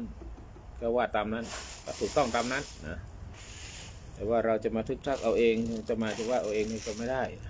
ไม่รู้เรื่องพวกนี้โอ้เสียดายคิดไม่ได้ฉันไม่เห็นเอาไปเลยไปไหนไปเลยจ้ะทีนี้ในพุทธศาสนาเนี่ยชีวิตถูกอธิบายโครงสร้างของธาตุอันดับแรกมันมีธาตุสี่ก่อนธาตุคือองค์ประกอบหลักสรรพสิ่งทั้งกายทั้งใจนี่ตามหลักของตามตำราตามวิชาการที่เคยเรียนมาว่าธาตุสี่เนี่ยมหาพุทธรูปสี่เนี่ยเป็นธาตุหลักธาตุใหญ่แล้วก็ชีวิตไม่ได้เกิดขึ้นจากตัวตนที่ถาวรแต่เกิดจากการรวมตัวของธาตุและขันธ์ที่เปลี่ยนแปลงอยู่ตลอดเวลาที่คุณโยมพูดเมื่อกี้ก็ถูกต้องตามนั้นนะว่าธาตุสี่ธาตุขันธ์ต่างๆเนี่ยที่มันเกิดขึ้นเนี่ยเพราะอะไรเพราะธาตุสี่เป็นพื้นฐานของร่างกายและสรรพสิ่งในโลกนี้ที่จำเป็นที่ต้องประกอบด้วยธาตุทั้งสี่ทุกสิ่งที่เป็นตัวเป็นตนนะก็เกิดจากการรวมกันของสี่ธาตุนี้คือปฐวีธาตุคือธาตุดินธาตุที่ดินมีลักษณะดังไรมีแข็งแกร่งมีหนักแน่นยกตัวอย่างกระดูกฟันกล้ามเนื้อผิวหนังเหล่านี้เป็นธาตุดินอาโปธาตุน้ำก็เกิดจากของเหลวที่อยู่ในร่างกายความชุ่มชื้นการไหลเวียนตัวอย่างในร่างกายธาตุดินแต่ธาตุน้ำนี่ก็คือเลือดน้ำเหลืองน้ำหนองน้ำลายน้ำปัสสาวะเหล่านี้เป็นต้นวายโยธาตุก็การเคลื่อนไหวอยู่ในร่างกายของเรามันไหลเวียนเนี่ยคือการไหลเวียนอยู่เช่นลมหายใจการเคลื่อนไหวการมีความที่ยืดหรือหดของกล้ามเนื้ออันนี้ก็วายโยธาตุเตโชธาตุคือธาตุไฟนี่เป็นธาตุสี่เป็นมหาพุทธรูปทั้งสี่เนี่ยเป็นธาตุตั้งต้นนะก็คือความร้อนความอบอุ่นการเผาผลาญก็คืออุณหภูมิในร่างกายว่าการย่อยอาหารเนี่ยใช้ธาตุไฟเนี่ยเพราะฉะนั้นธาตุในร่างกายเพียงรวมตัวกันทั้งสี่ธาตุนั้นเกิดขึ้นแล้วตั้งอยู่แล้วก็ดับไป ไม่มีตัวตนที่แท้จริงธาตุดินก็กลับกลายเป็นดินน้ำก็เป็นน้ำไฟก็กลับไปเป็นไฟอย่างนี้เป็นต้นอันนี้คือธาตุสี่ธาตุที่รวมกันแต่จิตใจประกอบด้วยวิญญาณธาตุนะจิตใจเป็นธาตุพิเศษไม่ใช่เหมือนธาตุสี่นะเรียกว่าวิญญาณธาตุหรือธาตุรู้หรือตัวรู้ที่มีที่รับรู้ต่างๆผ่านอายตนะทั้งหกนะมันจะรู้เองก็ไม่ได้มันต้องไปอาศัยตาจะรู้ในการเห็นก็อาศัยตาจะรู้ในการได้ยินได้ฟังก็อาศัยหูตาหูจมูกจะรู้ในการกลิ่นก็จมูกหูจมูกลิ้นได้รู้ในลิ้มรสเผ็ดร้อนเผ็ดเค็มหวานเปรี้ยวก็ลิ้นอย่างอื่นรูหูไปรู้ไม่ได้ตาไปรู้ไม่ได้นะก็แยกออกไปในธาตุก็คือ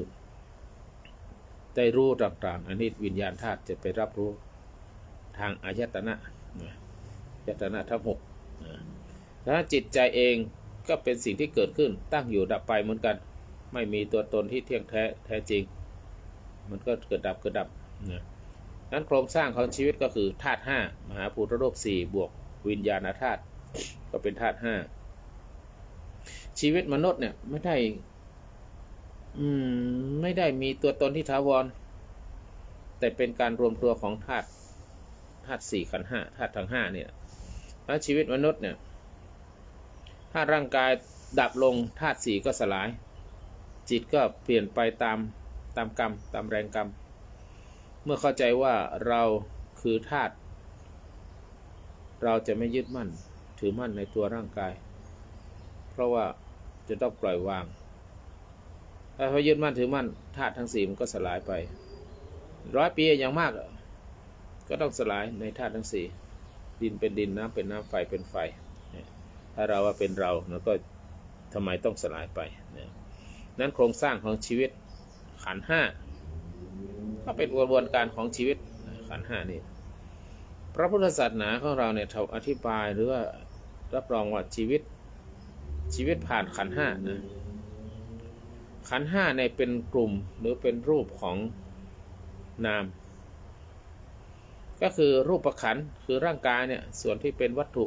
ส่วนที่เป็นธาตุสี่ที่กล่าวไปเมื่อกี้น่ะตัวอย่างที่ผิวหนังกระดูกเลือดเนี่ยทั้งหมดทางกายเนี่ยก็เป็นรูปเวทนาขันธ์เนี่ยความรู้สึกมันมีหัตถ์ไทยมีวิญญาณธาตุเนี่ยมันรู้สึกยังไงสุขชอบใจทุกข์ไม่ชอบใจไม่สมหวังสุขทุกข์แล้วก็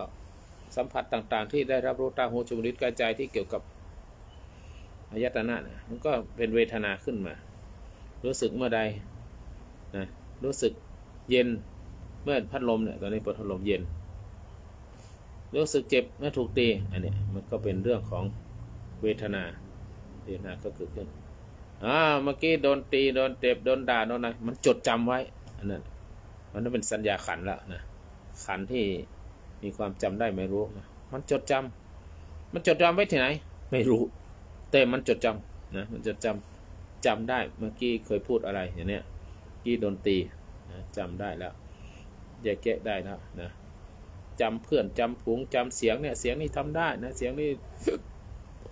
อาจารย์ฮอตเนี่ยเสียงนี้เป็นงี้เนี่ยเมื่อได้ยินได้ฟังนะอันนี้เรื่องของสัญญาจำเสียงได้จำเพลงนี้ได้ไปบนคนร้องอะไรต่างๆจำหน้าได้นะไม่ได้เห็นหน้าแต่ได้ยินเสียงก็ยังจำได้นะอันนี้สัญญามันทำงาน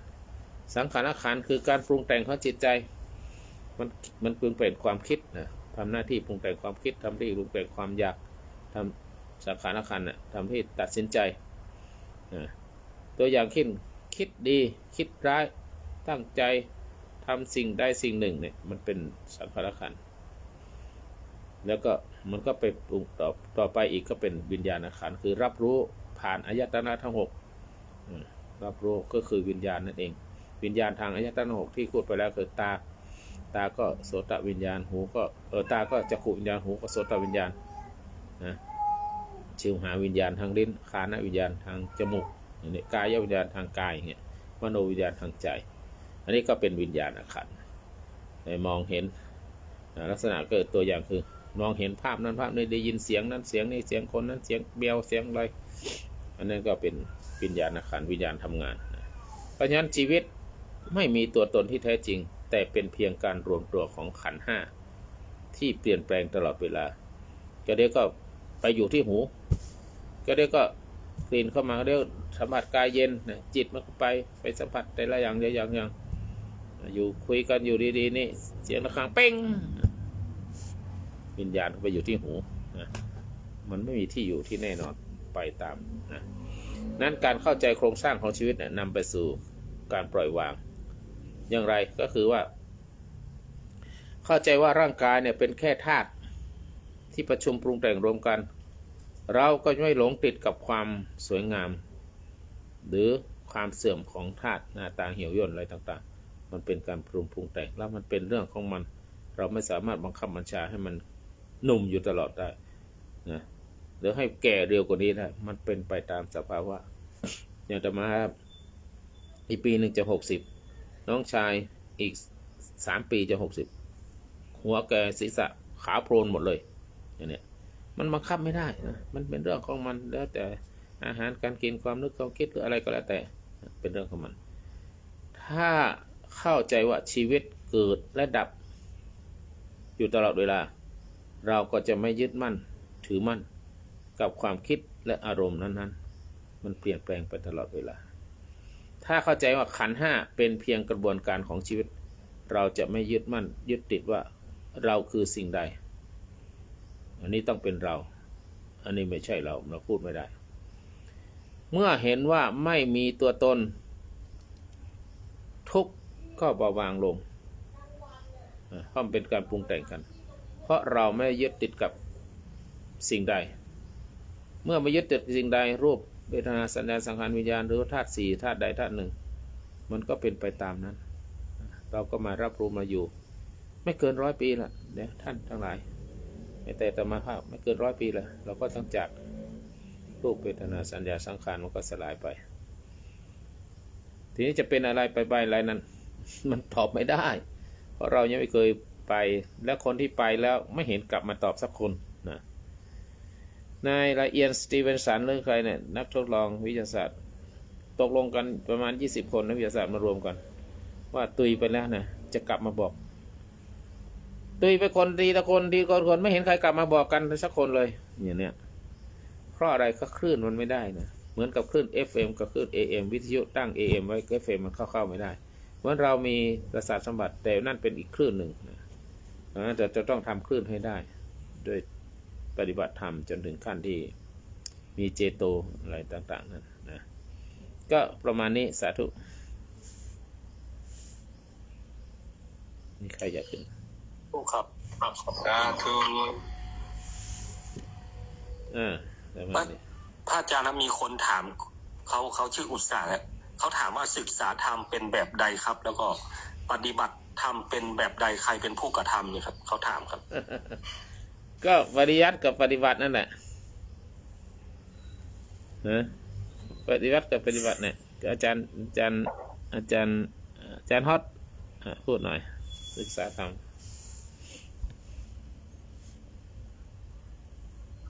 ครับการปฏิบัติธรรมเป็นแบบไหนถ้าเราเป็นกุลบุตรนะครับเราพอที่จะบวชได้หรือว่ามีวัดที่อยู่ใกล้เคียงบ้านของเราบวชเป็นประเพณีหรือบวชตามเพื่อนก็ได้ลองดูเข้ามาบวชแล้วเข้ามาประพฤติในข้อวัดในข้อปฏิบัติทั้งพระธรรมและพระวินัยเราตัวของเราเข้ามาไม่ใช่ว่าจะให้ทำเข้าไปหาคนต้องยอมที่จะยอมรับที่จะเข้ามาทำหมดเมื่อคนยอมรับ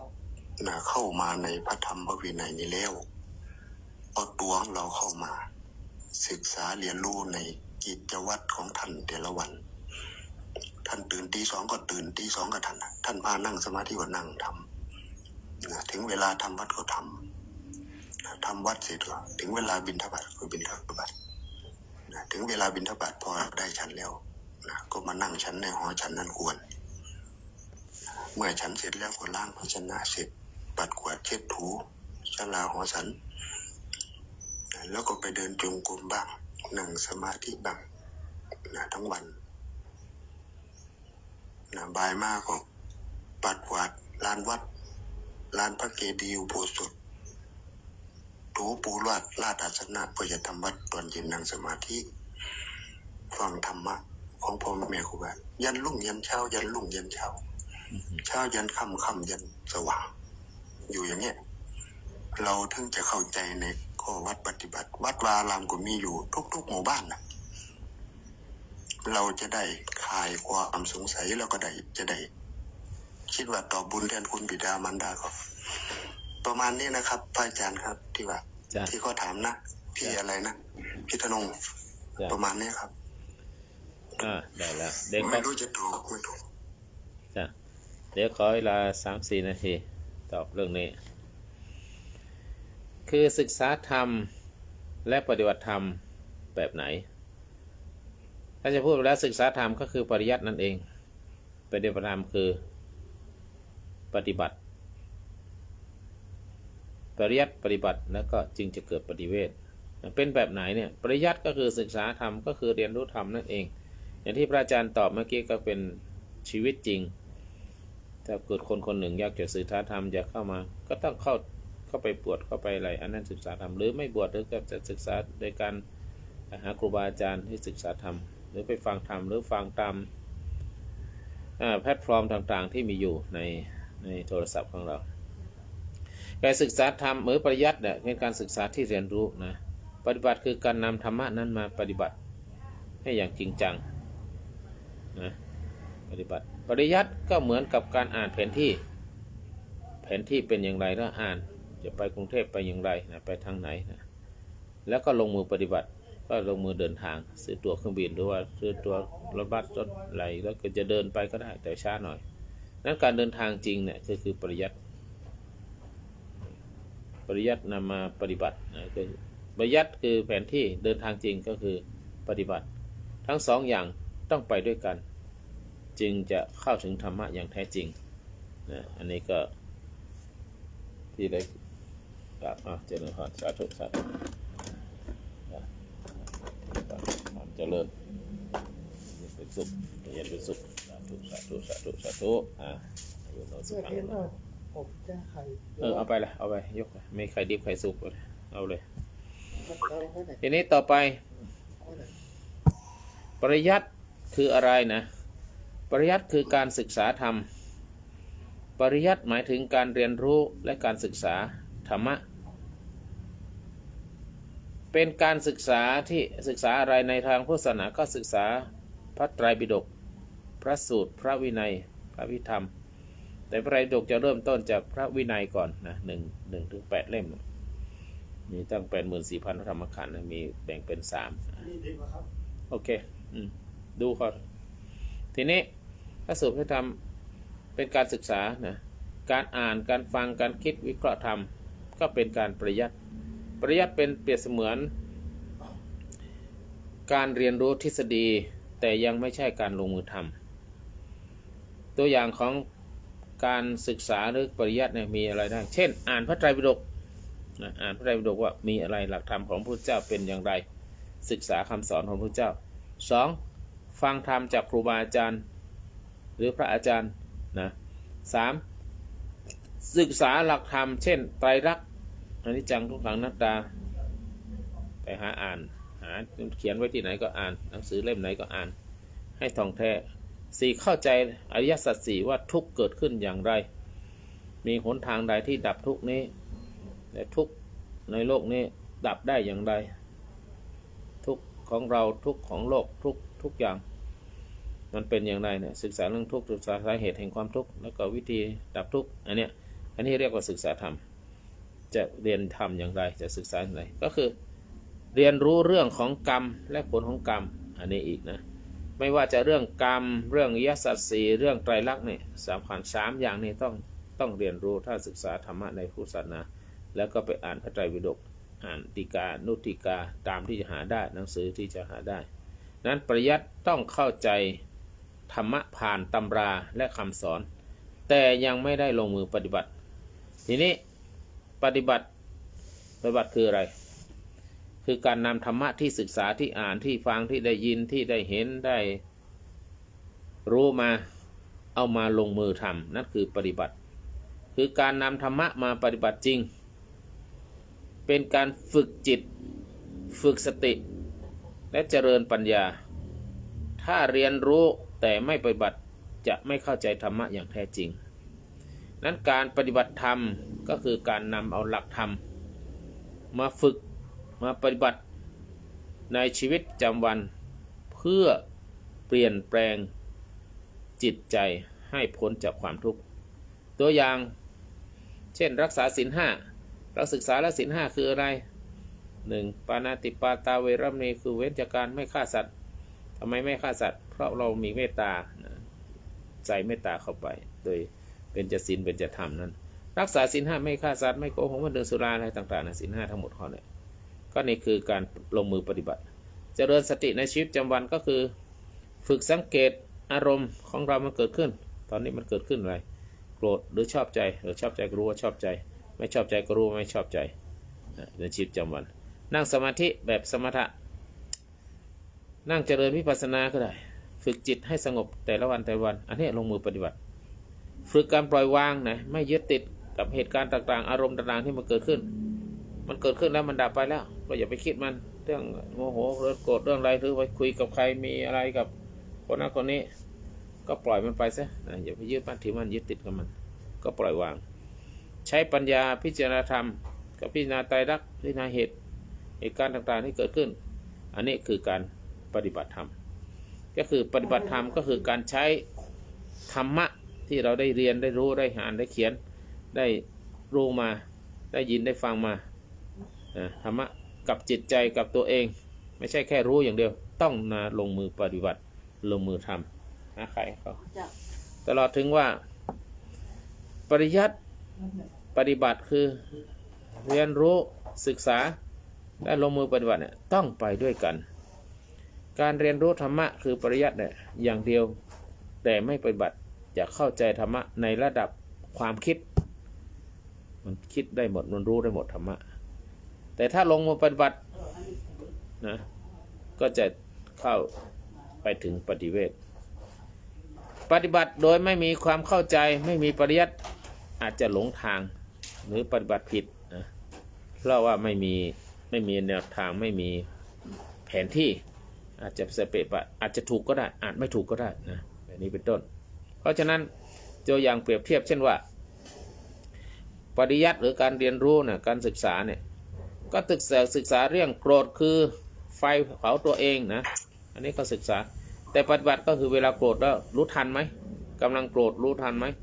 และปล่อยวางทันไหมเนี่ยอันนี้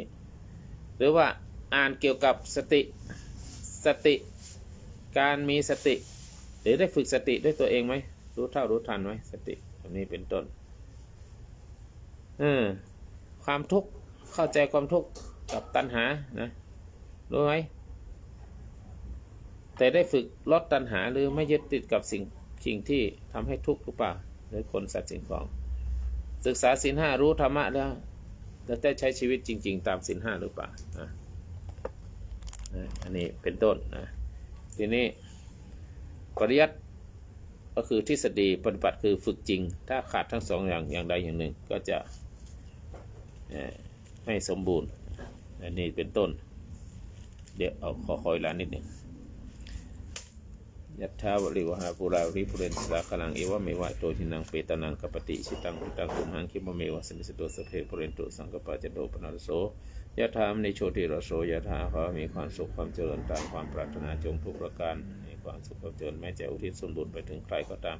จงได้สำเร็จตามความประสงค์ทุกประการนะจึงจงมีจึงขอโมทนาสาธุการหัสพิติโยวะฉันตุสวัสดิ์สุมาเตวัตตนรโยสุกิติกายุโกวะวิวัฒนาสีสันจงอุทามจันจตารโธรรมาติอายุวันโนสุขังพลังสัตธุสาธุ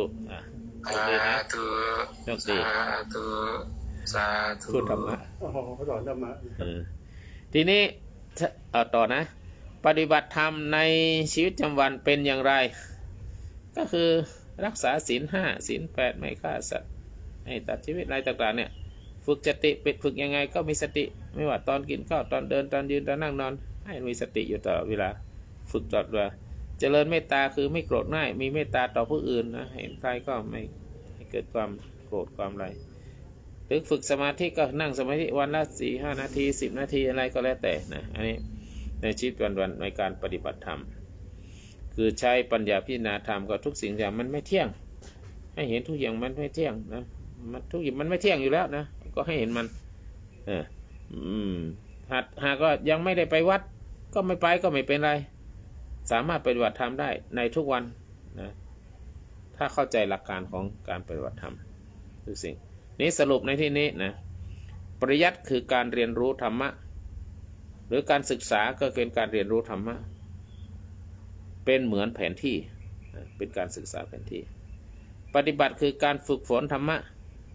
เป็นเหมือนการเดินทางตามแผนที่นั้นๆถ้ามีปริยัติแต่ไม่มีปฏิบัติก็เหมือนรู้เส้นทางแต่ไม่ได้ออกเดินทางถ้ามีปฏิบัติ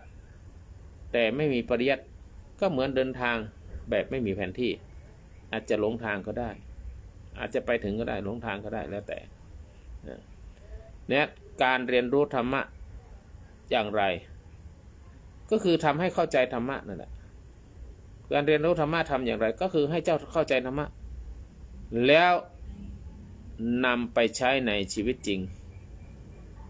เข้าใจธรรมะแล้วนำไปใช้ในชีวิตจริงนี่คือหนทางสู่ความหลุดพ้นคือเรียนรู้ได้ยินได้ฟังได้อ่านฟังจากผู้อื่นแล้วนำไปใช้จริงหรือเท็จอย่างไรมันจะรู้ตามนั้นอันนี้คือทางที่เราจะสู่ความพ้นทุกข์หรือความสำเร็จโดยเฉพาะธรรมะในทางพุทธศาสนาจะสอนเรื่องทุกข์และการดับทุกข์เมื่อเรารู้จักทุกข์วิธีการดับทุกข์ก็จึงจะสำเร็จในการพ้นทุกข์นั้นก็ประมาณนี้สาธุ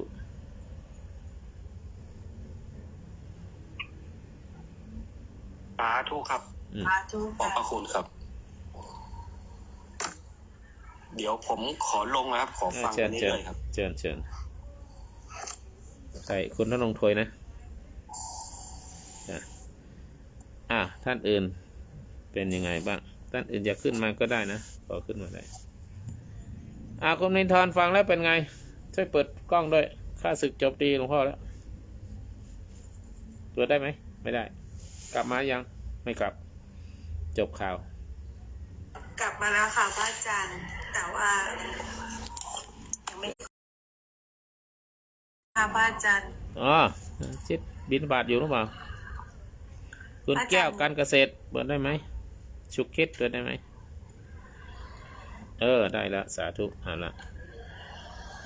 ขอบคุณค่ะคุณตั๊กช่วยบริหารเวลาได้จะก็ไปอยากเพิ่มเติมนิดหน่อยเมื่อกี้เนี่ยหลวงพ่อกล่าวไว้ดีแล้วสมบูรณ์แล้วแต่ผู้ถามคำเมื่อกี้เนี่ยไม่อยู่แล้วไม่ขอตอบตรงนั้นไม่เสริมตรงนั้นแต่จะเสริมนั่งคุณธนงถวยเนี่ยที่เขาถามเรื่องเจตสิกอะไรทักอย่างนี้แหละอาจจะงงอยู่ก็เลยพูดถึงโครงสร้างชีวิตไปเบื้องต้นเสร็จแล้วเนี่ยอยากให้ทำความเข้าใจเพิ่มเติมอาจจะรู้ผมรับรู้มาอาจจะผิดก็ได้ถ้าผิดก็รบกวนแสดงธรรมต่อผมด้วยก็คือจิตเนี่ยเขาเป็นตัวรู้เป็นตัวประธานเขาจะรับมาทุกสิ่งทุกอย่างทั้งดีที่เป็นกุศลทั้งไม่ดีที่เป็นอกุศลเอามาหมดเสร็จแล้วเนี่ยเขาจะแสดงออกด้วยที่เขารับนั้นมาก็คืออาการของเขาเป็นกิริยาของเขาสิ่งเหล่านั้นเขาเรียกว่าเจตสิกหรือว่าเกกสิกะนี่นะครับคือเป็นอาการของจิตที่แสดงผลออกมาจากการที่รับรู้จากการสัมผัสมาทางหูทางตาทางจมูกทางลิ้นเป็นทางใจไปนะครับไอ้ตัวเจตสิกเหล่านี้เนี่ยมันคือเวทนาเจตสิกสัญญาเจตสิกและสังขารเจตสิก เพราะฉะนั้นเนี่ยเขาจะแบ่งอาการเหล่านี้เป็นใหญ่ๆเนี่ยประมาณอยู่3 หมวดนี่แหละแต่หมวดหนึ่งที่เยอะที่สุดเนี่ยคือ50 อาการ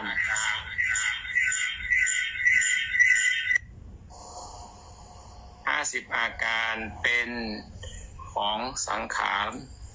ารเจตสิกอีก1 อาการก็เป็นเวทนาสัญญาก็1 อาการส่วนการเกิดร่วมยังไงเนี่ยนะครับก็จะเป็นอาการของเขานั่นแหละครับพอดีผมเป็นอาจารย์เทพฤทธิ์มาก็น่าจะขยายความตัวนี้ได้ละเอียดขึ้นครับผมขอแชร์แค่นี้ครับสวัสดีครับ ครับสงการครับพระครูบารมีโค้ชกับสงการพระพิชิตสวัสดีสมาชิกทุกท่านครับท่านก็กล่าวได้ดีแล้วนี่ก็กล่าวไปเถอะ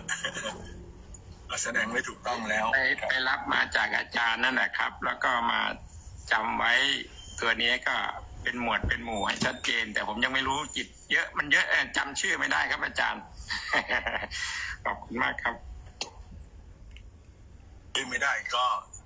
จำความหมายเขาแล้วกันลักษณะของเขาความหมายเขาแล้วก็เขาทำงานยังไงอันนี้ก็สำคัญชื่อจำได้ก็ดีจำไม่ได้ก็ไม่เป็นไรเพราะว่าบางทีก็เห็นใจนะครับเพราะว่าคนที่มาเริ่มเรียนธรรมะเนี่ยบางคนก็อายุเยอะแล้วความจำเมมโมรี่เหลือน้อยแล้วนะครับจะเพิ่มแรมอะไรก็ไม่ได้ไม่เหมือนโทรศัพท์นะโทรศัพท์เราก็เพิ่มแรมเอาใส่พวกหน่วยความจำเพิ่มนะครับ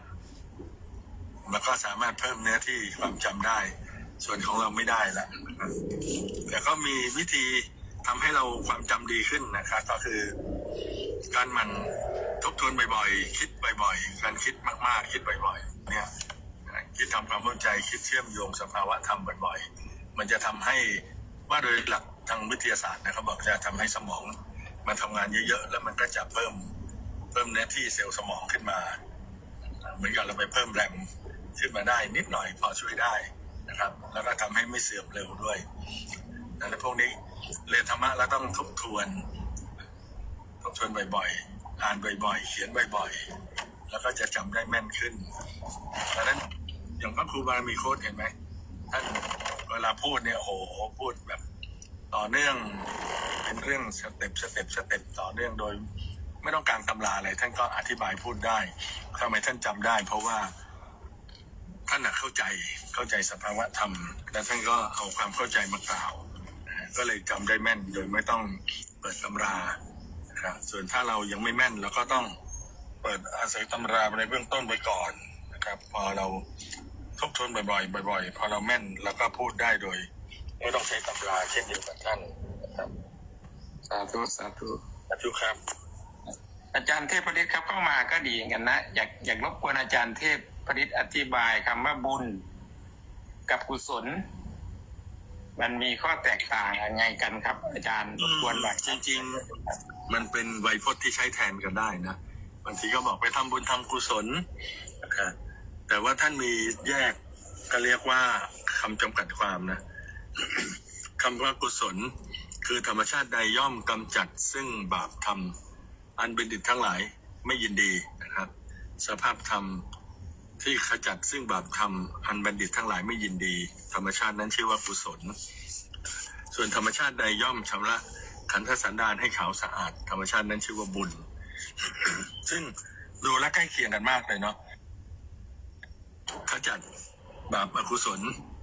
นะครับก็คือการชำระจิตให้ขาวสะอาดนั่นแหละขณะที่เราขจัดบาปกุศลก็คือกำลังชำระขันธสันดานให้ขาวสะอาดมันก็เป็นความหมายใกล้เคียงกันแต่ว่าเหมือนกับมองคนละมุมเหมือนกับมองจิตนะครับมองมุมหนึ่งก็เรียกชื่อหนึ่งมองมุมหนึ่งก็เรียกชื่อหนึ่งประมาณนั้นครับขอบคุณมากครับอาจารย์ขอบคุณมากเรียนเชิญท่านอื่นนะครับ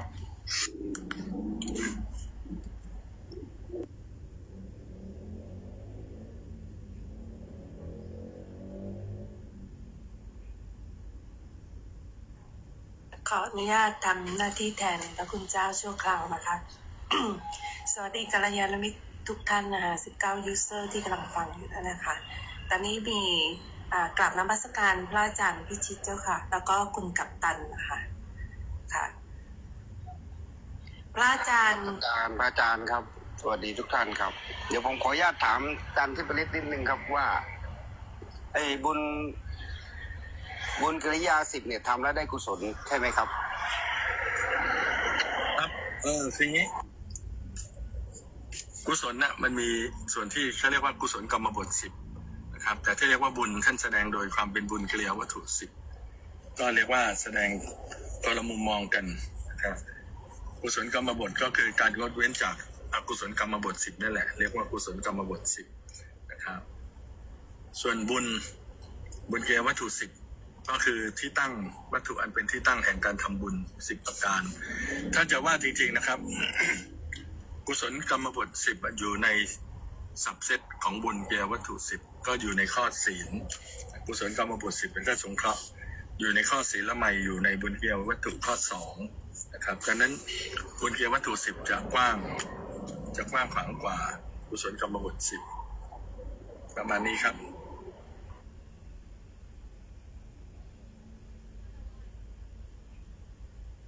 คุณกัปตันครับทำกุศลแล้วได้บุญหรือทำบุญแล้วได้กุศลครับภาษาไทยเราภาษาชาวบ้านทำบุญก็ได้บุญนั่นแหละนะครับทำกุศลก็ได้กุศลนั่นแหละนะครับแต่ว่าทำบุญทำกุศลเนี่ยได้กุศลวิบากสิ่งที่ได้คือกุศลวิบากเดี๋ยวนะพูดถึงผลเนี่ยผลแห่งการทำความดีเนี่ย ท่านแสดงเป็น2อย่างนะอย่างหนึ่งเรียกว่าวิปากะวิบากเนี่ยเป็นผลอันสุขงอมซึ่งต้องรอเวลาบ่มเพาะให้เข้าสุกงอมก่อนต้องรอเวลาพอสมควรการทำความดีนี่ทำกุศลหรือการทำความดีนี่ได้ทำกุศลหรือทำบุญครับเดี๋ยวนะตรงนี้อธิบายตรงนี้ก่อนก็เรียกว่าผลทางความดีเนี่ยหรือการทำบุญหรือทำกุศลเนี่ยมี2อย่างอย่างหนึ่งได้กุศลวิบากนะครับก็คือ1ทำให้เราได้เกิดดีในชาติต่อไป2ทำให้ชีวิตประจำวันของเราได้พบแต่เรื่องดีๆทางตาหูจมูกลิ้นกายเขาเรียกว่ากุศลวิบากทางทวาร5อันนี้เป็นผลที่เรียกว่าวิบากนะครับเป็นผลโดยตรงเลยแต่ว่ามันมีผลอีกอย่างหนึ่งเขาเรียกว่าผลโดยอ้อมท่านใช้คำว่าอานิสงส์หรืออานิสังสผลอานิสังสผลเนี่ยเป็นผลโดยอ้อมครับซึ่งเกิดจากการทำความดีเนี่ยเช่นเวลาเราทำความดีแล้วเรารู้สึกจิตใจแช่มชื่นปลอดโปร่งเบิกบานอันนี้เขาเรียกว่าอานิสงส์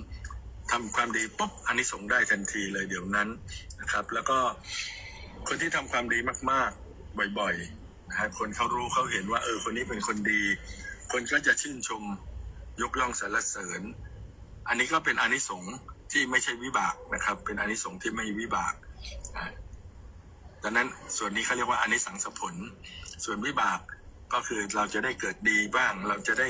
รับอารมณ์ที่ดีทางทวาร5บ้างอันนี้เขาเรียกว่าเป็นกุศลวิบากนะครับดังนั้นถามว่าทำกุศลได้อะไรนะครับก็คือได้อานิสงส์เลยได้มีความสบายใจว่าเราได้ทำความดีแล้วก็จะได้กุศลวิบากในภายภาคหน้าเมื่อเหตุปัจจัยถึงพร้อมนะครับเห็นไหมครับคุณกัปตัน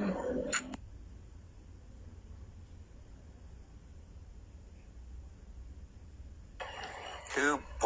มเข้าใจว่าทำบุญแล้วได้กุศลอย่างนี้เข้าใจผิดไหมครับมันก็ไม่เชิงจะว่าผิดมันก็ไม่ผิดหรอกนะครับคือทำบุญก็ได้กุศลทำกุศลก็ได้บุญทำบุญก็ได้บุญทำกุศลก็ได้กุศลคือได้ทำความดีนั่นแหละคุณจะเรียกว่าบุญเรียกว่ากุศลก็ได้เป็นคำที่ใช้แทนกันได้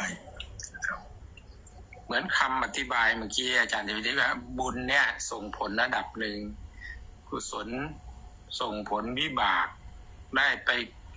ปอีกภพชาติที่มันสูงขึ้นเหมือนบุญเนี่ยก็ส่งผลอีกอย่างหนึ่งแต่มันมีคำว่าบุญได้กุศล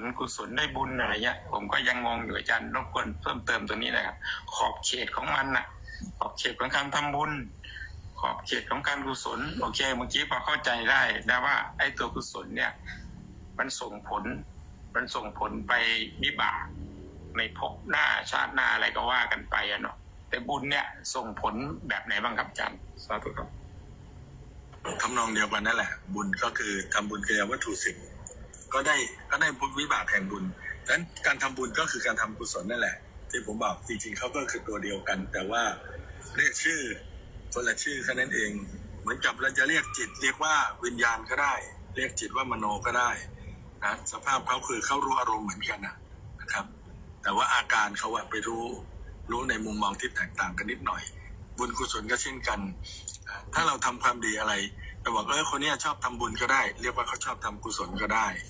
มันเป็นศัพท์ไวยพจน์ที่ใช้แทนกันได้อยู่ครับ อ๋อโอเคสาธุครับสาธุครับ ถูกครับถูกต้องไหมครับพระครูบารมีโค้ด โอ้โหชัดเจนเลยพ่อถูกต้องเป๊ะเป๊ะแต่ว่ากุศลเนี่ยกับบุญเนี่ยมันคนละเรื่องกันแต่เรื่องเดียวกันไอ้คำว่ากุศลเนี่ยนะมันต้องฉลาดด้วยนะมันทำอะไรอยู่ในเส้นทางของความฉลาด ถึงจะดีนะเส้นทางในความฉลาดกุศลและกรรมบททั้งหลาย10 ประการส่วนบุญเนี่ยแม่ไอ้บุญเนี่ยคือเจตนาของมันน่ะมาทางเมตตาบ้างมาทางศรัทธาบ้าง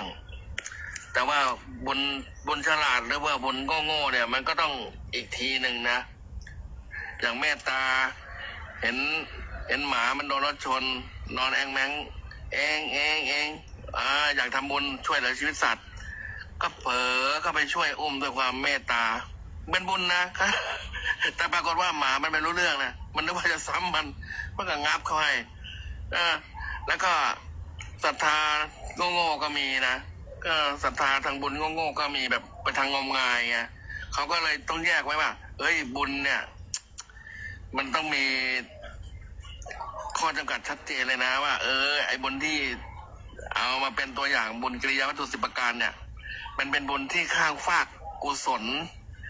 ทำแบบฉลาดเริ่มต้นเลยจากการชำระล้างศีลละไมทานละไมชำระล้างล้างเรื่องความสะอาดบริสุทธิ์ของจิตใจด้วยศีลแล้วก็มีการสละแบ่งปันให้ทานเป็นต้นจนถึงนู้นไปนิพพานได้แต่ไอ้บุญโง่กับศรัทธางมงายเนี่ยมันก็เป็นตัวฉุดเหมือนกันทำให้บางทีเนี่ยผลของมันทำให้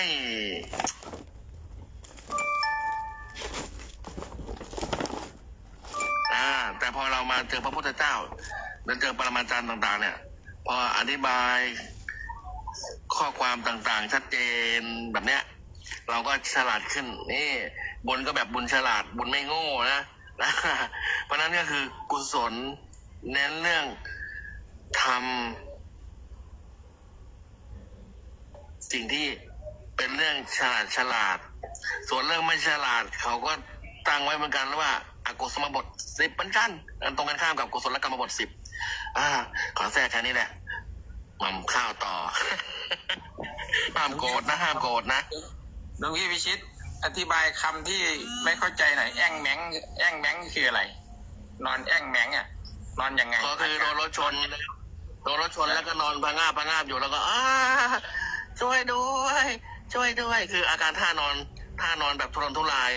เจ็บปวดแต่ว่าไม่รุนแรงมากอะไรเงี้ยแล้วก็เผลอเข้าไปช่วยอุ้มไงมันก็งับเขาให้นะบุญโง่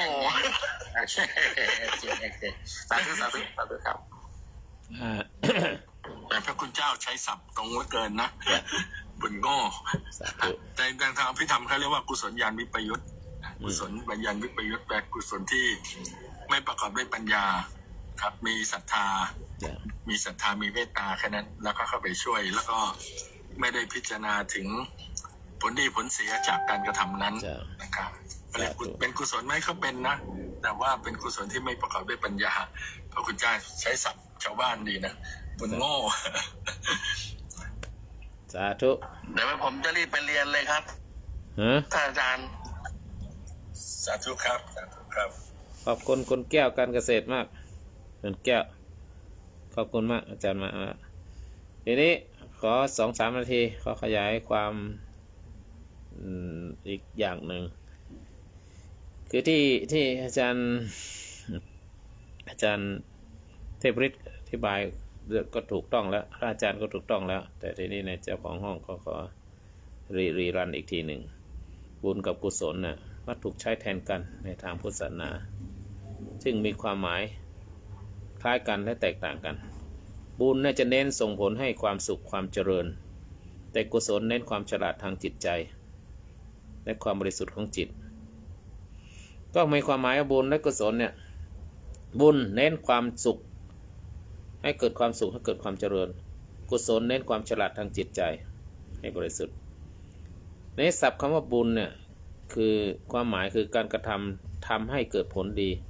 ทำให้เกิดความสุขทำให้เกิดความเจริญอันนี้คือบุญและเน้นอะไรเน้นผลของการกระทำที่ส่งให้ชีวิตดีขึ้นแต่กุศลนี่มีความหมายคือการกระทำที่เกิดจากปัญญาและสติความฉลาดทางจิตนะอันนี้คือกุศลและเน้นอะไรกุศลเน้นความบริสุทธิ์ของจิตและการพัฒนาไปสู่การมีปัญญาอันนี้ก็คือกุศลคือกุศลนี้บุญกับกุศลแตกต่างกันอย่างไรเมื่อกี้อาจารย์เทพฤทธิ์ก็พูดไปแล้วแต่จะขยายความอีกว่าบุญเนี่ยเน้นผลที่ได้กุศลเน้นเจตนาและปัญญาบุญทำแล้วได้ผลดีเช่นทำบุญถวายสังฆทานมีความสุขใจเกิดผลดีหรือในชาติหน้าหวังผลในชาติหน้าก็แล้วแต่เป็นบุญแต่กุศลเน้นปัญญาคือเข้าใจว่าทำบุญแล้วไม่ใช่เพื่อโชคลาภแต่เพื่อขัดเกลากิเลสอันนี้เป็นกุศลบุญอาจทำให้เกิดความหวังผลนะอาจทำด้วยความหวังผลแต่กุศลทำด้วยความบริสุทธิ์ใจบุญบางคนทำบุญเพื่อหวังผลเช่นทำบุญแล้วเพื่อขอพรให้ร่ำรวยเพราะขอถูกหวยแต่กุศลทำด้วยความเข้าใจเช่นรู้ว่าการให้ทานช่วยลดความโลภเนี่ยนี่เป็นกุศลบุญให้ผลเป็นความสุขชั่วคราวแต่กุศลช่วยให้พ้นทุกข์บุญส่งให้เกิดความสุขเช่นให้เกิดในที่ที่ดีแต่กุศลทำให้จิตใจบริสุทธิ์ทำให้จิตใจที่นำไปสู่การดับทุกข์นำไปสู่การดับทุกข์เพราะฉะนั้นบุญเหมือนเติมน้ำสะอาดลงในภาชนะแต่กุศลเหมือนทำให้ภาชนะสะอาดและใสนะทีนี้ตัวอย่างบุญและกุศลเนี่ยการกระทำเช่นการให้ทานการบริจาคเงินเนี่ยเป็นบุญไหมใช่เป็นบุญทำให้เกิดผลดี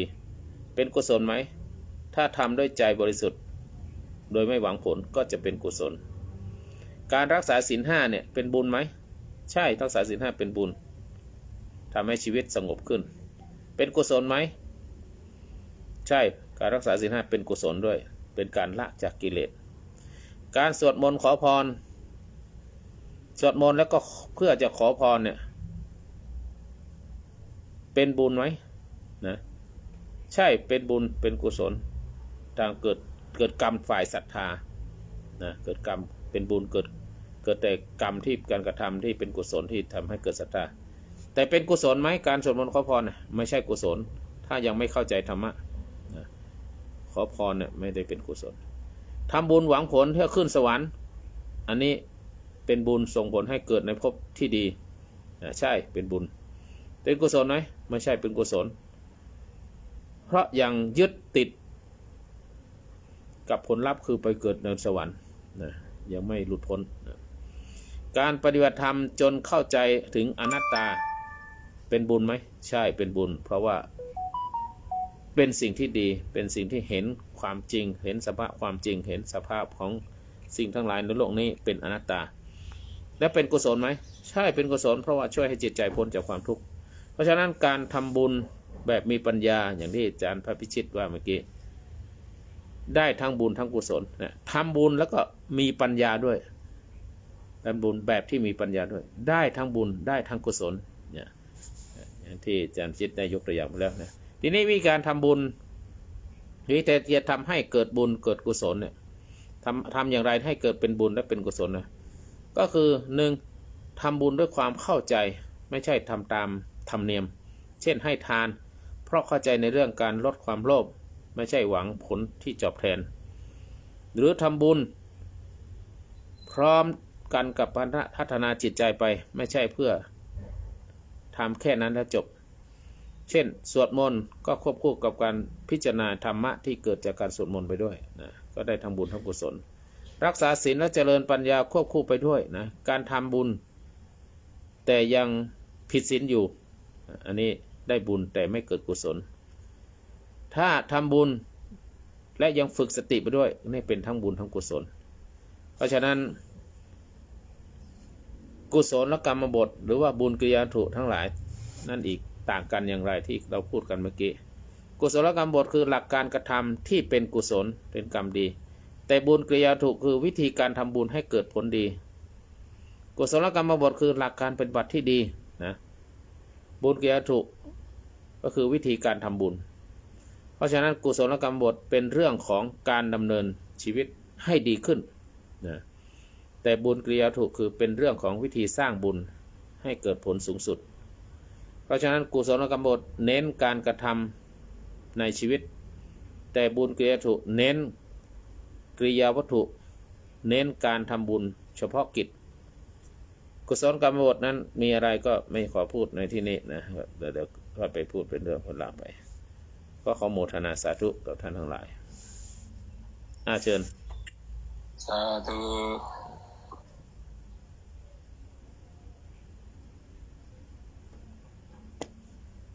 เอาตามนั้นเชิญไปไหนละเอาพูดธรรมะพวกจะหนีกันหมดดูฟังอยู่ครับบ้า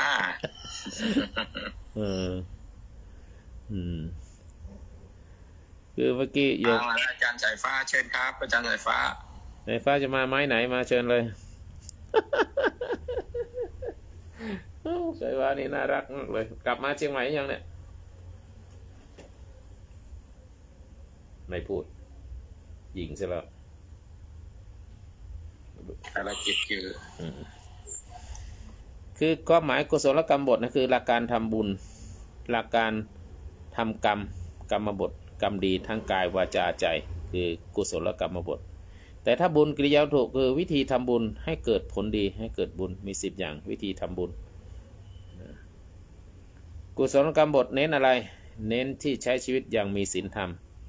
แต่ถ้าบุญกิริยาวัตถุเน้นอะไรเน้นวิธีสร้างบุญเฉพาะกิจ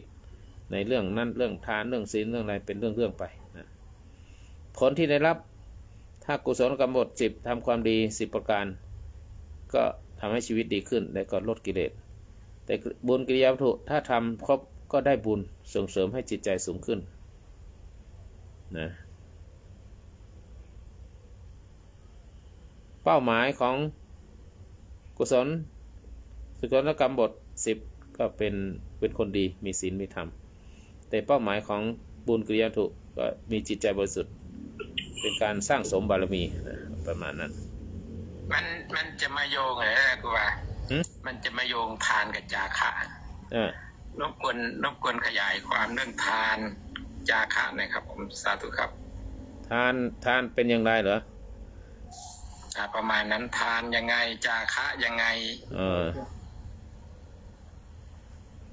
อะไรนะโอเค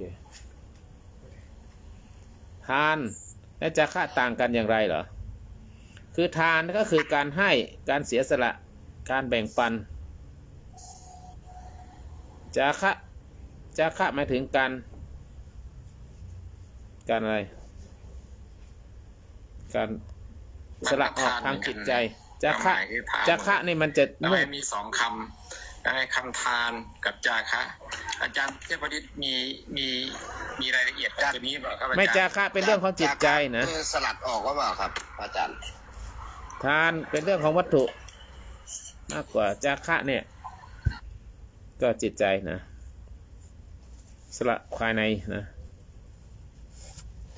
อาจารย์เทพฤทธิ์มายังเอาง่ายๆก็ทานก็ให้สิ่งของทานมีอย่างไรมีทานวัตถุทานอามิสทานอภัยทานเนี่ยนะทานหมายถึงการให้การบริจาค การเสียสละแต่จาคะหมายถึงการสละออกคือปล่อยวางสิ่งที่ยึดติดในเงินยึดติดในนั่นในนี่นั้นทานคือการให้ช่วยเหลือผู้อื่นจาคะคือการสละกิเลสและปล่อยวางทางใจทานเนี่ยคือการให้ช่วยเหลือผู้อื่นด้วยทรัพย์สินด้วยอะไรต่างๆช่วยเหลือผู้อื่นนะแต่จาคะเนี่ยสละกิเลสออกสละกิเลสทานให้ผู้อื่นแต่จาคะเนี่ยสละตัวเองให้พ้นจากความทุกข์ทุกจาคะก็เป็นทานแต่ไม่ใช่ทุกทานเป็นจาคะ จำได้ไหมทุกจาคะเนี่ยเป็นทานแต่ทานทุกอย่างไม่ใช่เป็นจาคะทานก็คือหมายถึงว่าการให้สิ่งของความช่วยเหลือหรือคุณธรรมหรือธรรมะแก่ผู้อื่นเน้นการให้เพื่อให้ช่วยผู้อื่นแต่จาคะเป็นการเสียสละกิเลสสละวางความยึดมั่นถือมั่นเน้นสละเพื่อลดอัตตาและละกิเลสเน้นตัวเองจาคะจะเน้นตัวเองทานเน้นเพื่อผู้ที่เราจะไปช่วยเหลือ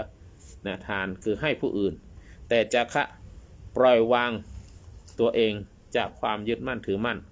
เพราะฉะนั้นทานก็คือการให้ทั้งทางวัตถุและทางจิตใจเป็นการสร้างบุญกิริยาถุ10ข้อแรกนั้นการให้ทานมี3เพศอามิสทานคือให้สิ่งของให้เงินให้ทองให้เสื้อผ้าช่วยเหลือผู้อื่นผู้ยากไร้อันนี้นะธรรมทานก็คือให้ธรรมะอย่างเดียวเนี่ยอาจารย์เทพฤทธิ์ถือใครตัวใครมาให้ธรรมทานนี่สอนธรรมะสอนหนังสือสอนคุณงามความดีต่างๆส่วน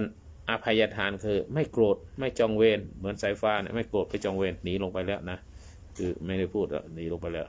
ไม่โกรธไม่จองเวรอันนี้คืออภัยทานคืออภัยให้ผู้อื่นนะสามารถฟังคนอื่นได้นะไม่ใช่คนอื่นฟังเราคนเดียวนะอย่างที่ห้องพระอาจารย์ห้องครูบาโคตรก็ต้องพูดไม่ใช่ห้องคนอื่น นี่คืออภัยทานปล่อยให้สัตว์เป็นทานนะไม่ฆ่าไม่เบียดเบียนใครอันนี้อภัยทานทีนี้ทานเนี่ยเป็นการให้นะทำให้ผู้อื่นนะทำให้ผู้อื่นแล้วให้ผู้อื่นและผู้รับมีความสุขนี่คือการให้ทานส่วนจาคะเนี่ยไม่คือการสละออกทั้งวัตถุแล้วก็กิเลสภายในจิตใจนะเขียนชื่อยังแล้วก็ยกตัวอย่างนะจาคะเนี่ยไม่ใช่เพียงให้สิ่งของอย่างเดียวแต่สละความยึดติดแล้วก็เป็นอุปจารสมาธิด้วยคือการได้ฝึกจิตให้ละวางจากความโลภนะจาคะเป็นการให้ที่ลึกซึ้งเพราะเป็นการสละทางด้านจิตใจเช่นให้ทานแบบไม่หวังผลก็คือให้ด้วยความไม่ยึดติดในผลลัพธ์สละความโกรธหรือความพยาบาทก็เป็นการฝึกให้การให้อภัยสละความยึดติดกับทรัพย์สินที่มีอยู่ก็ไม่หวงไม่ยึดติดว่าเป็นของเราเพราะจริงๆแล้วก็ไม่ใช่ของเราตุยไปก็ไม่ได้เอาไปด้วยนะสละตัวตนหรืออัตตาก็ไม่หลงตัวเองไม่ถือว่าเราสำคัญที่สุดนะก็ประมาณนี้ก็จาคะก็ไม่ใช่แต่ให้แต่สิ่งของแต่เป็นการปล่อยวางทางด้านจิตใจนี้ถ้าจะเปรียบเทียบเดี๋ยวขอเวลานะถ้าเปรียบเทียบก็คือเปรียบเทียบเกี่ยวกับการให้ทานกับจาคะเนี่ยการให้ทานหมายถึงการให้สิ่งของเป็นคุณทำให้ผู้อื่นแต่จาคะเป็นการสละออกด้านจิตใจโดยลดละอัตตาจุดเน้นก็คือจุดเน้นทานเนี่ยเน้นให้ผู้อื่นแต่จาคะเน้นการปล่อยวางในตัวเองให้แล้วได้อะไรให้ทานแล้วได้บุญได้ความสุขจากการได้ให้นั้นแต่จาคะให้แล้วทำจาคะแล้วได้ปัญญาทำให้จิตใจสงบจากการเสียสละนั้นระดับของจิตการให้ทานก็คือเป็นการทำบุญทำทานเนี่ยเป็นขั้นเริ่มต้นของความดีแต่จาคะเป็นขั้นที่สูงของความบริสุทธิ์นำไปสู่ความบริสุทธิ์ผลที่เกิดขึ้นผู้ที่ให้และผู้ที่รับในการให้ทานเนี่ยทำให้ผู้ให้และผู้รับมีความสุขแต่จาคะเป็นผู้ที่เสียสละความเบาสบายนะผู้ที่ให้ผู้ที่สละนั้นได้เกิดความเบาสบายได้ไร้ความทุกข์นะวิธีการให้ทานคือให้อย่างไรก็มาให้โดยใจบริสุทธิ์นะไม่หวังผลไม่หวังว่าจะได้ขึ้นสวรรค์หรือว่าจะได้อะไรไม่หวังผลตอบแทนจากผู้อื่นนะอันนี้คือการให้ทานส่วนจาคะก็ฝึกทางใจคือสละละวาง ไม่โกรธนะสละอัตตาและลดความโลภความหลงนั้นการให้ทานอีกนิดเดียวการให้ทานด้วยจิตใจที่ไม่มีอัตตานะการให้ทานที่ให้ไปแล้วแบบจาคะอันนี้ให้ทานที่สูงสุดข้อสรุปก็คือทานเป็นการให้ผู้อื่นเป็นการทำความดีนะขั้นต้นจาคะเป็นการสละทางใจเป็นการทำความดีขั้นสูงขึ้นไปทุกจาคะเป็นทานแต่ไม่ใช่ทุกทานเป็นจาคะให้ทานแบบไม่ยึดติดจากการจะกลายเป็นจาคะถ้าเราให้ทานเราไม่ยึดติดนะจะกลายเป็นการจาคะนะดังนั้นถ้าอยากให้ทานได้บุญกุศลที่สุดก็คือต้องให้ด้วยจาคะคือให้แบบปล่อยวางให้แบบไม่หวังผลโมทนาสาธุเอาละเชิญ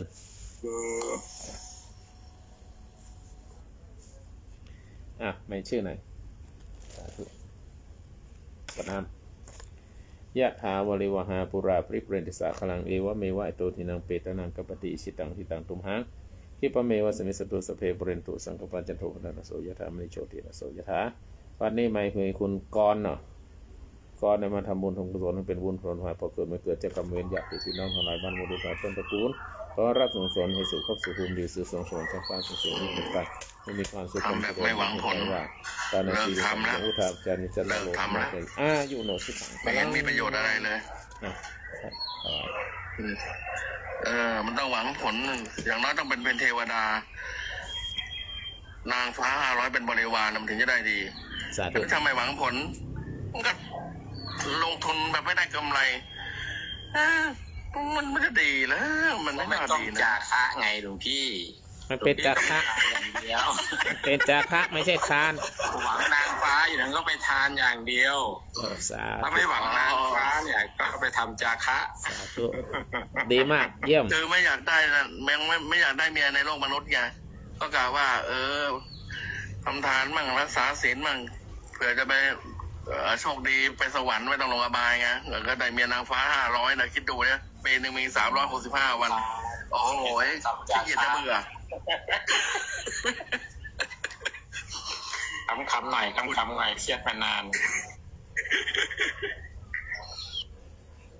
สาธุอาจารย์เทพฤทธิ์จะเสริมอะไรนะสาธุครับกับอาจารย์พระคุณเจ้ากล่าวละเอียดนะท่านแสดงในบริบทคำว่ากุศลมาจากคำว่าโกศลโกศละแปลว่าฉลาดฉลาดในการทำความดีนะครับดังนั้นถ้าเราทำความดีทำกุศลด้วยปัญญาเนี่ยนะครับเราก็จะเกิดความเข้าใจสิ่งต่างๆชัดเจนขึ้นแล้วก็พูดถึงตรงนี้นะครับ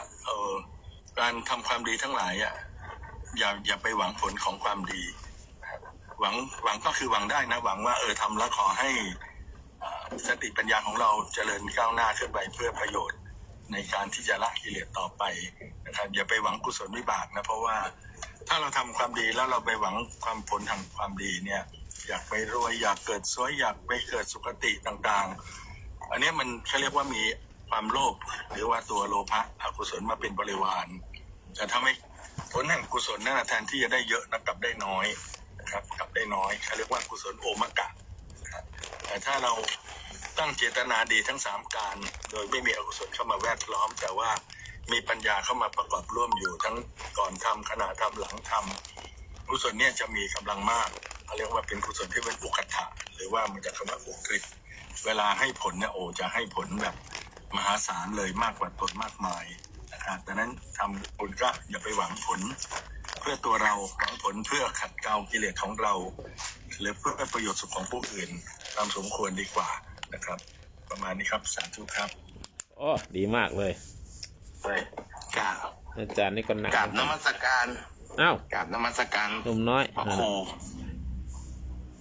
คือผมฟังธรรมมาเยอะนะแต่ว่าเมื่อตะกี้เนี่ยจะมีสักกี่คนในโลกนะที่แสดงจาคะกับทานได้เด็ดขาดด้วยวลีเพียงไม่กี่ประโยคนี่มันเป็นเขาเรียกมันเป็นธรรมกถึกเดี๋ยวจะลอยคำที่ว่าทุกทานไม่ใช่จาคะแต่จาคะก็คือทาน หมายความว่าจาคะคือทาน แต่ไม่ใช่การทำทานทุกทานเป็นจาคะหลายคนแยกไม่ออกเลยนะระหว่างจาคะกับทาน แต่พอได้ยินสิ่งที่หลวงพ่อกล่าวปุ๊บเนี่ยมันง่ายต่อการเข้าใจเพราะโดยส่วนใหญ่จิตผูกพันในผลนี่เป็นจาตงมหาราชิกาที่พระองค์แสดงไว้อย่างชัดเจนเลยจิตที่ผูกพันในผลมุ่งสะสมในทานนั้นๆและอาจารย์เทพปริศท่านพูดถึงโอมกักทวิเหตุกับติเหตุด้วยทวิเหตุนี่คือการกระทำที่ไม่ประกอบด้วยปัญญาในที่นี้เนี่ยหมายถึงทำที่สุดในกองทุกข์ปัญญาไปเกิดในพรหมโลกเทวโลกนั้นพระองค์ไม่ได้สรรเสริญแต่ว่าท่านบอกว่ามันเป็นทางท่านไม่ได้สรรเสริญแต่ท่านก็บอกว่ามันก็เป็นสิ่งที่ควรกระทำของคนในโลกทั้งหลายก็เรียกว่าธรรมอันน่าปรารถนาน่ารักใคร่น่าพอใจในโลกที่พระองค์แสดงกับพราหมณ์ท่านก็แสดงในเรื่องของศรัทธาศีลจาคะปัญญาแต่พอท่านแสดงมากขึ้นลึกขึ้นท่านก็เอาสุตตะเข้าไปใส่เพิ่มเป็น5 ตัวก็คือศรัทธาศีลสุตตะจาคะปัญญาอันนี้นอกจากทำให้สิ่งที่น่าปรารถนาน่ารักใคร่ของคนในโลกปรากฏแล้วเนี่ยยังมีที่สุดคือนิพพานเป็นที่หวังได้เพราะฉะนั้นเนี่ยการจะเกิดขึ้นของจาคะเนี่ยมันพัฒนาจากทานธรรมดาขึ้นไปสู่ทานที่มีปัญญาประกอบนี่ผมฟังหลวงพ่อเนี่ยตั้งแต่ศึกษามา2 ปีนะ3 ปีในสุตตะนะคำของหลวงพ่อคำนี้มันแทงความไม่รู้ให้ผมได้เข้าใจคือผมเข้าใจเรื่องจาคะอยู่แต่ว่าความเป็นเขาเรียกความเป็นธรรมกถึกความเป็นปฏิสัมภิทาอันนี้ชัดเจนว่ามันง่ายต่อความเข้าใจทานทุกทานไม่ใช่จาคะนะแต่จาคะก็คือการทำทานนี่ง่ายมากเหลือเชื่อสาธุครับไม่มีอะไรมากเลยเนี่ยผมประทับจิตประทับใจคำนี้จะให้ทานแบบไม่ยึดติดจะกลายเป็นจาคะนี่อีกคำหนึ่งว่าแย่เลยอุตส่าห์ทำมาตั้งเยอะหวังผลแล้วไม่ดีแล้วเวลาไอ้วิบากมันให้ผลน่ะต้องยอมจำนนต่อบุญนั้นหรือไม่ล่ะเพราะว่าบุญกุศลเป็นกรรมแล้วทำไปเรียบร้อยแล้วเนี่ยแล้วการมาส่งผลให้ต้องรับมันไหมหรือว่าไม่ต้องรับก็ได้แล้วมันจะขัดแย้งกับบาปนะอุตส่าห์ทำบาปตั้งเยอะไม่รับผลต้องรับไม่ได้ต้องรับยังงงเพราะว่าพระองค์พระพุทธเจ้าเนี่ยท่านบัญญัติพระพุทธเจ้านี่บัญญัติเรื่องกรรมเก่าและกรรมใหม่ไว้อย่างชัดเจนอาศัยคนที่ไม่ได้ศึกษาแล้วฟังทำความเข้าใจจะง่ายมากถ้าฟังพระองค์กล่าวอย่างนี้เลยครับพระองค์บอกว่าอันตาหูจมูกลิ้นกายใจของเธอทั้งหลายที่ปรากฏอยู่ณเวลานี้เราบัญญัติสิ่งนี้ว่ากรรมเก่าสิ่งที่เข้ามากระทบทางตาหูจมูกลิ้นกายใจที่เป็นรูปารมณ์คันธารมณ์โผฏฐารมณ์ก็คืออารมณ์ที่เป็นเหตุปัจจัยล่อให้สิ่งที่เรียกว่าวิญญาณนั้นปรากฏเพื่อให้เกิดผัสสะพระองค์จึงบัญญัติผัสสะเป็นนิทานแห่งกรรมและพระองค์บอกว่าสิ่งใดเล่าที่เราบัญญัติว่านี่คือกรรมใหม่พระองค์กล่าวว่าการกระทำกรรมอันการด้วยการทำทางกายทางวาจาและทางใจสิ่งเหล่านี้เราเรียกว่าทิฏฐธรรมเพราะฉะนั้นสิ่งที่เกิดขึ้นทางกายเนี่ยไม่ว่าเราจะได้ยินเสียงที่ดีเราได้เห็นในสิ่งที่ดีหรือแม้แต่อารมณ์ที่ผุดขึ้นในใจที่เรียกว่าธรรมารมณ์ เป็นสุขบ้างเป็นทุกข์บ้าง ตามปัจจัยของคนที่เกิดเป็นมนุษย์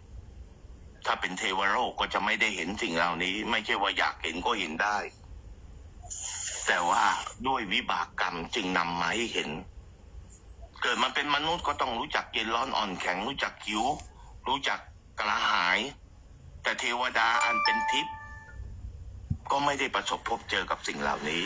พระองค์จึงบัญญัติว่ากรรมของในเทวโลกกรรมในมนุษยโลกหรือกรรมในทุกขตินั้นมีอยู่อันนี้มีความเข้าใจอย่างนี้ก็จะรู้ว่าเมื่อสิ่งใดเกิดขึ้นเราเป็นผู้รับมันมาด้วยวิบากแต่การกระทำอันเป็นที่กระทำนั้นน่ะเราเป็นผู้เข้าไปกระทำด้วยยึดขึ้นมาเป็นอุปทานว่านี่เป็นเราว่าเราได้ยินซึ่งจริงๆเราไม่ได้ยินแต่ก็เพราะว่ามีหูด้วยและมีเสียงด้วยเราจึงได้ยินตรงนี้สำคัญ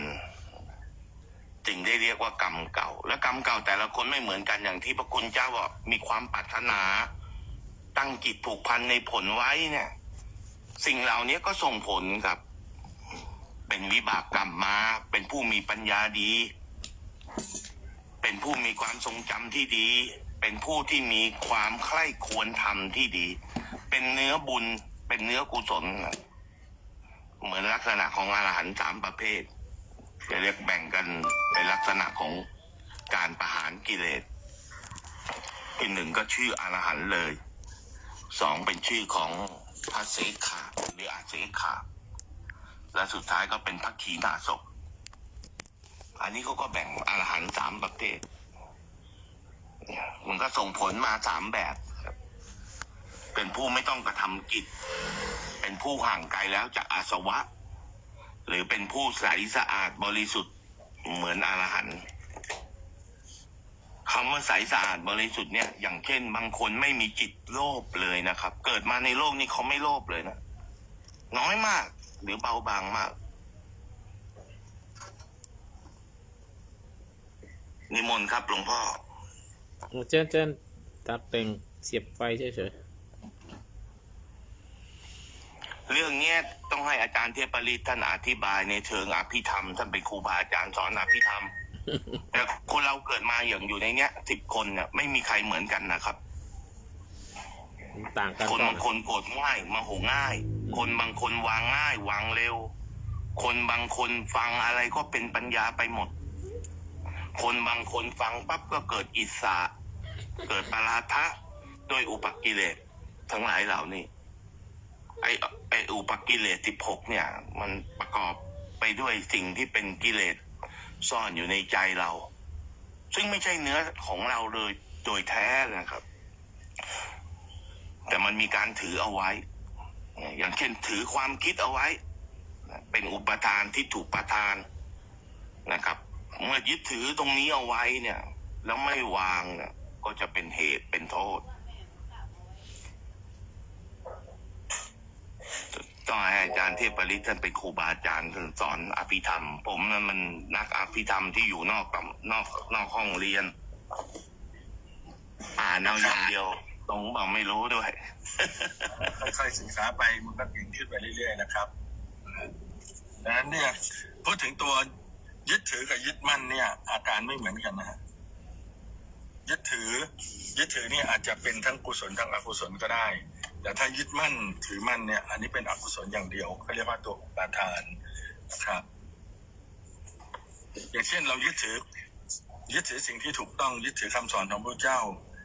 ว่าเป็นสิ่งที่เราควรจะยึดถือเอาไว้เป็นแบบอย่างนี้ไม่เรียกว่ายึดมั่นนะครับจากนั้นวันนี้คุยกับคนเวลาเขาพูดอะไรผิดผมก็อธิบายเหตุผลให้เขาฟังโอ้ยเนี่ยพี่ยังยึดมั่นถือมั่นในความเห็นของตัวเองบอกเอาผมไม่ได้ยึดมั่นแต่ผมยึดถือในคำสอนที่ถูกต้องนะครับถ้ายึดมั่นมันเป็นอกุศลถ้ายึดถือคำสอนที่ถูกต้องเป็นกุศลนะครับก็คือจะไม่แสดงอะไรที่พระเจ้าไม่ได้แสดงไว้ครับหรือว่าไม่แสดงอะไรที่ขัดแย้งกับที่พระเจ้าแสดงไว้แต่ถ้าเธอพูดผิด แต่ผมก็มีหน้าที่ช่วยบอกว่าตรงเนี้ยพระเจ้าไม่ได้พูดอย่างนี้ไม่ได้สอนอย่างนี้เธอจะฟังไม่ฟังก็เรื่องเธอแต่ว่าจะบอกว่าผมยึดมั่นในพระธรรมยึดมั่นในปริยัติเนี่ยมันไม่ใช่ยึดมั่นแต่เรียกว่ายึดถือก็คือยึดถือหลักที่ถูกต้องให้เพื่อเป็นก็เรียกว่าให้เรามีจุดยืนที่มั่นคงในสิ่งถูกต้องจะได้ไม่เผลอไปกับอกุศลหรือเผลอไปกับมิจฉาทิฏฐินะครับดังนั้นก็แยกสองคำนี้ยึดถือถ้ายึดถือด้วยกุศลก็เป็นกุศลถ้ายึดถือด้วยอกุศลก็เรียกว่าเป็นความยึดมั่นถือไปเป็นอกุศลไปอันนี้ก็มีความแตกต่างนะครับสาธุครับ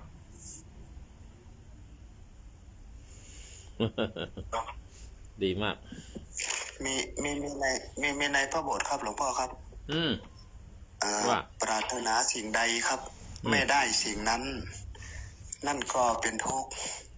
แค่นี้ครับหลวงพ่อครับสาธุครับทำบุญโยมปรารถนามากก็ไม่ได้สิ่งนั้นนะครับนั่นก็เป็นทุกข์เหมือนกันครับหลวงพ่อ นวัตการครับสาธุอาจารย์เทพฤทธิ์กล่าวได้ดีมากเลยนี่อยากจะขยายความอีกนิดหนึ่งสัก 2-3 นาทีคือยึดถือในธรรมหรือยึดถือหรือยึดมั่นในธรรมหรือยึดมั่นยึดถือยึดมั่นเนี่ยต่างกันอย่างไรถ้ายึดถือในธรรมก็คือนำหลักธรรมมาใช้ในชีวิตอย่างมีปัญญาถ้ายึดมั่นในธรรมก็คือยึดติดกับหลักธรรมจนกลายเป็นความยึดถือยึดมั่น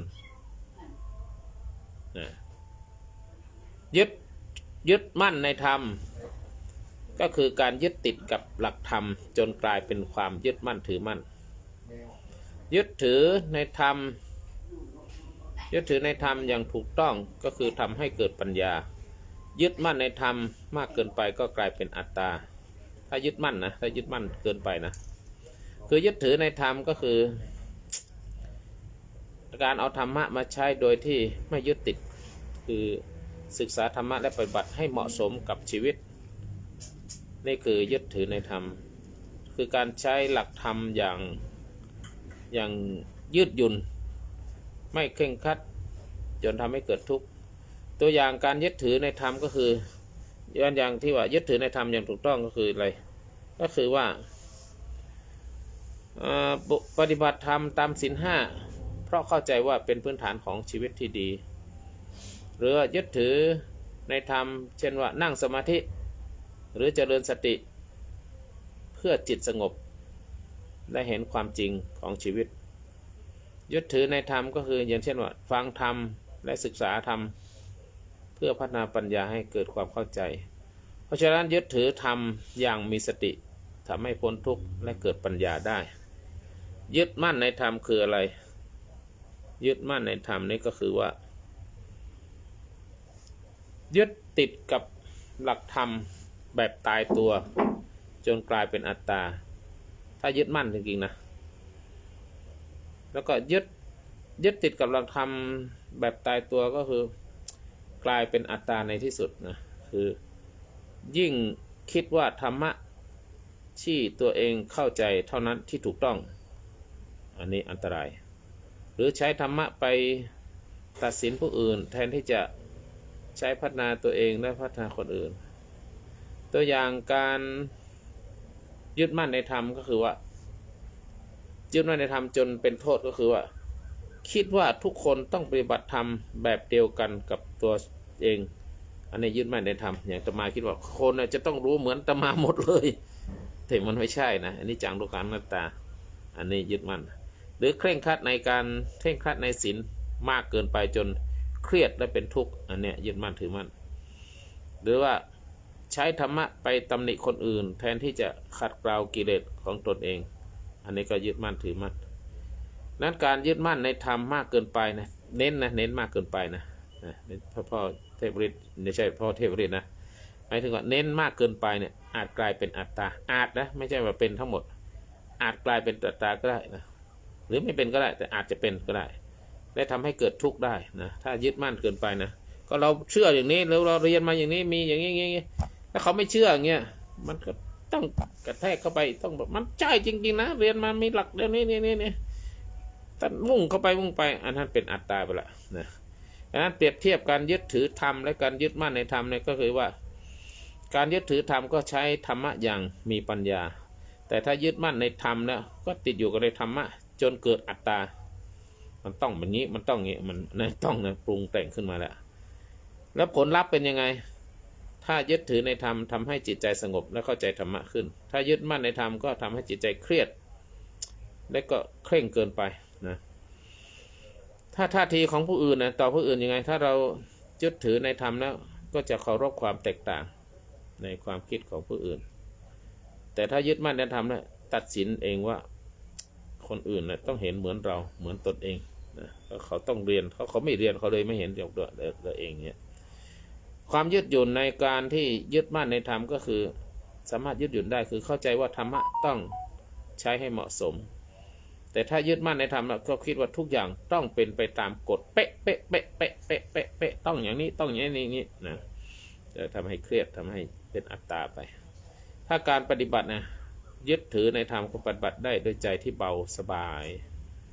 แต่ถ้ายึดมั่นในธรรมเกินไปนะก็ปฏิบัติแบบเคร่งเครียดจนเกิดเป็นทุกข์เพราะฉะนั้นธรรมะที่แท้จริงก็ต้องช่วยให้เราใจสงบไม่ใช่ช่วยให้ทำให้เราเครียดเราเครียดเราไม่ใช่ธรรมะมันเป็นอัตตาไปทีนี้วิธีฝึกให้ยึดถือในธรรมแล้วก็ยึดมั่นในธรรมได้ยังไงคือหนึ่งใช้ธรรมะอย่างมีปัญญาคือไม่ใช่แค่จำหรือท่องจำมาแต่ว่าใช้ธรรมะนั้นแล้วนำไปใช้ให้เกิดประโยชน์ได้ผลจริงในชีวิตประจำวันสองมีความเมตตาแล้วก็เปิดใจกว้างรับฟังคนอื่นที่เขาไม่รู้ก็ต้องยอมรับเขาอาจจะรู้อยู่แต่ว่าเขาเรียนไม่ถึง เพราะไม่บังคับให้คนอื่นคิดเหมือนเราแต่เข้าใจว่าทุกคนมีหนทางของตนเองที่จะนำไปสู่ความรู้เหมือนเราเขาอาจจะไม่ได้เรียนตำราเล่มนั้นเขาอาจจะไม่เรียนอภิธรรมเขาอาจจะไม่ได้เรียนพระสูตรไม่ได้อ่านพระไตรปิฎกเขาอาจจะไม่ได้ปฏิบัติธรรมก็ให้โอกาสเขาเปิดใจกว้างฝึกปล่อยวางคือแม้ธรรมะก็ต้องละได้เมื่อถึงเวลาพระพุทธเจ้าในคำสอนทางพุทธศาสนาของเราเนี่ยแม้แต่ธรรมะก็ต้องละไม่ต้องพูดถึงอธรรมะนะคือปฏิบัติธรรมให้ใจเราสงบไม่ใช่เพื่อให้ใจแข็งกระด้างคนมาพูดธรรมะเนี่ยทำให้พูดไปพูดมาแข็งกระด้างต้องอย่างนี้ต้องอย่างนี้ไม่เชื่อโง่เลยมันอย่างนั้นไม่ใช่ละนั่นไม่ใช่ปฏิบัติธรรมไม่ใช่พูดธรรมะนะพูดธรรมะก็ต้องซอกไปนะยิ่งธรรมะมากนะบทสรุปในที่นี้นะไม่ได้ขัดแย้งอาจารย์นะแต่เป็นการเสริมให้อาจารย์เทพนะเทพฤทธิ์เป็นการเสริมให้ท่านคำพูดท่านได้หนักแน่นมั่นขึ้นนะคือ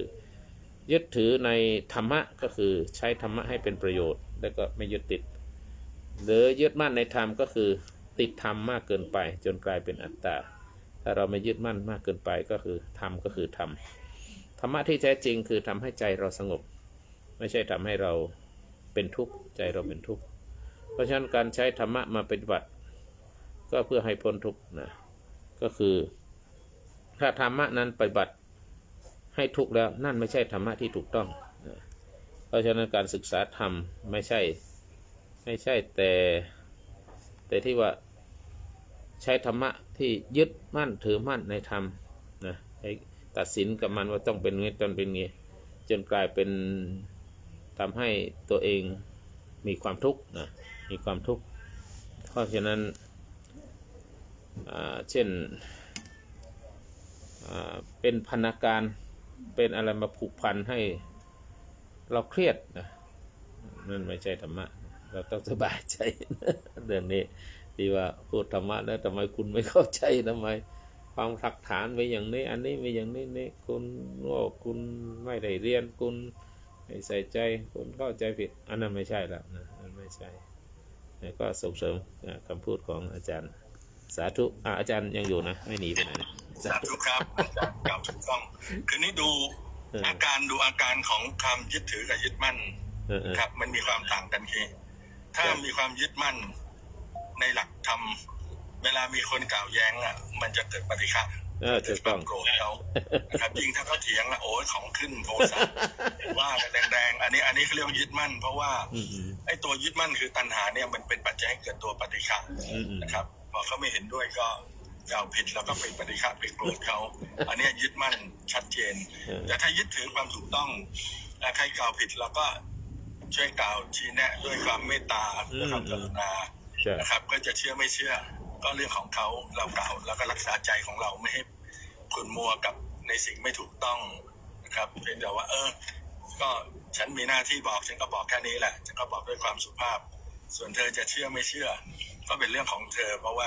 ทำทั้งหลายเป็นอนัตตานะครับบังคับบัญชาไม่ได้นะครับถ้าเขาไม่เชื่อก็ปล่อยวางไปว่าจัดโลกเป็นไปตามกรรมแค่นี้เองแล้วก็ไม่เศร้าหมองในใจของเราเองอย่างนี้เขาเรียกว่ายึดถือความถูกต้องยึดถือพระธรรมนะครับด้วยกุศลไม่ได้ด้วยตัณหาต่างกันนิดเดียวเห็นชัดเลยนะครับสาธุครับดีมากเลยเข้าใจตรงกันว่าตั้งแต่ฟังมาเนี่ยฟังมาทั้งหลวงพ่อทั้งอาจารย์ทั้งหลายเนี่ยทั้งท่านพ่ออนันต์ญาติโยมฟังเนี่ยหลวงพ่อฮอตเนี่ยก็ผมว่าทั้งยึดทั้งถือเนี่ยนะมันจะเกิดอาการสร้างความเห็นแก่ตัวขึ้นมาหาผลประโยชน์สร้างทิฏฐิขึ้นมาเนี่ยผมว่ามันยังไงทำแม่งก็ไม่รู้นะเนี่ยไม่รู้ผีเจาะปากให้พูดนิมนต์นอนให้แม่งก่อนหลวงพี่มีคำถามแต่อาจารย์เทพมันเป็น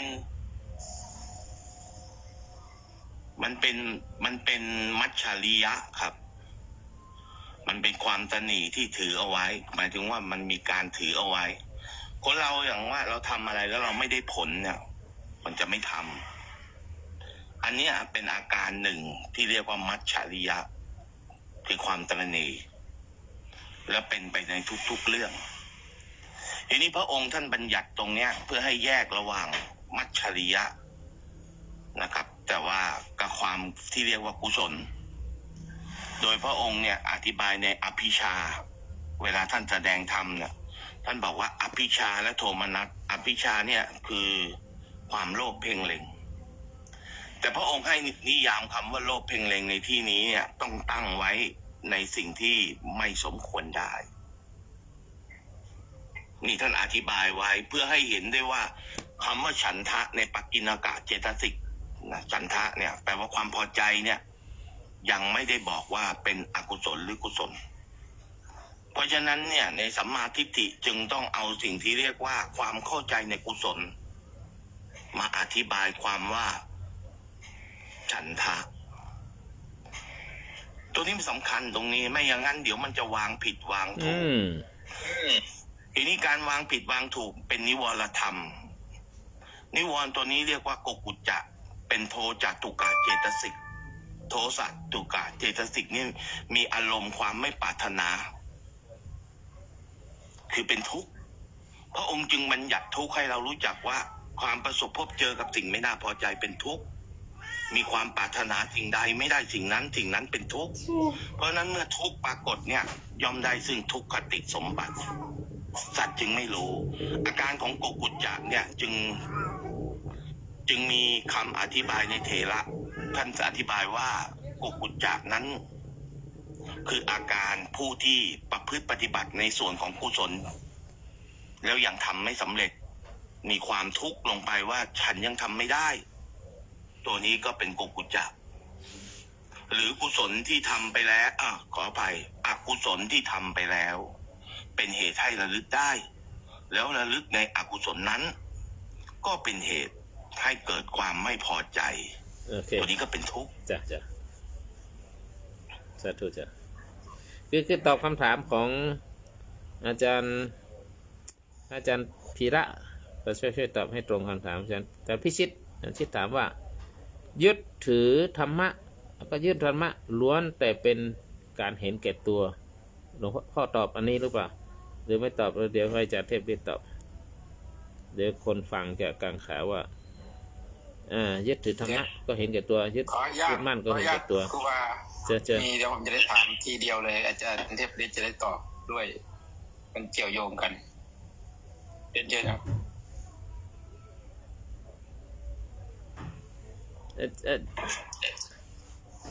ใครจะพูดก่อน ว่าหัวข้างเลยนะครับคุณเจ้า คือตะกี้อาจารย์พิชิตขึ้นมาตอบว่าทั้งยึดมั่นในธรรมทั้งยึดถือในธรรมไอ้ตัวเนี่ยก็เห็นแก่ตัวทั้งนั้นแหละอย่างนี้นะแต่พ่ออนันต์มาตอบก็เฉียดเข้าใจแต่ว่าแล้วก็ยาวไปแล้วก็เลยนอกคำตอบไปอยากจะให้ตาล่อมเข้ามาดูคำถามของอาจารย์พิชิตมันเป็นเห็นแก่ตัวไหมยึดมั่นธรรมะกับยึดถือธรรมะเนี่ยเอาแค่นี้ คือถ้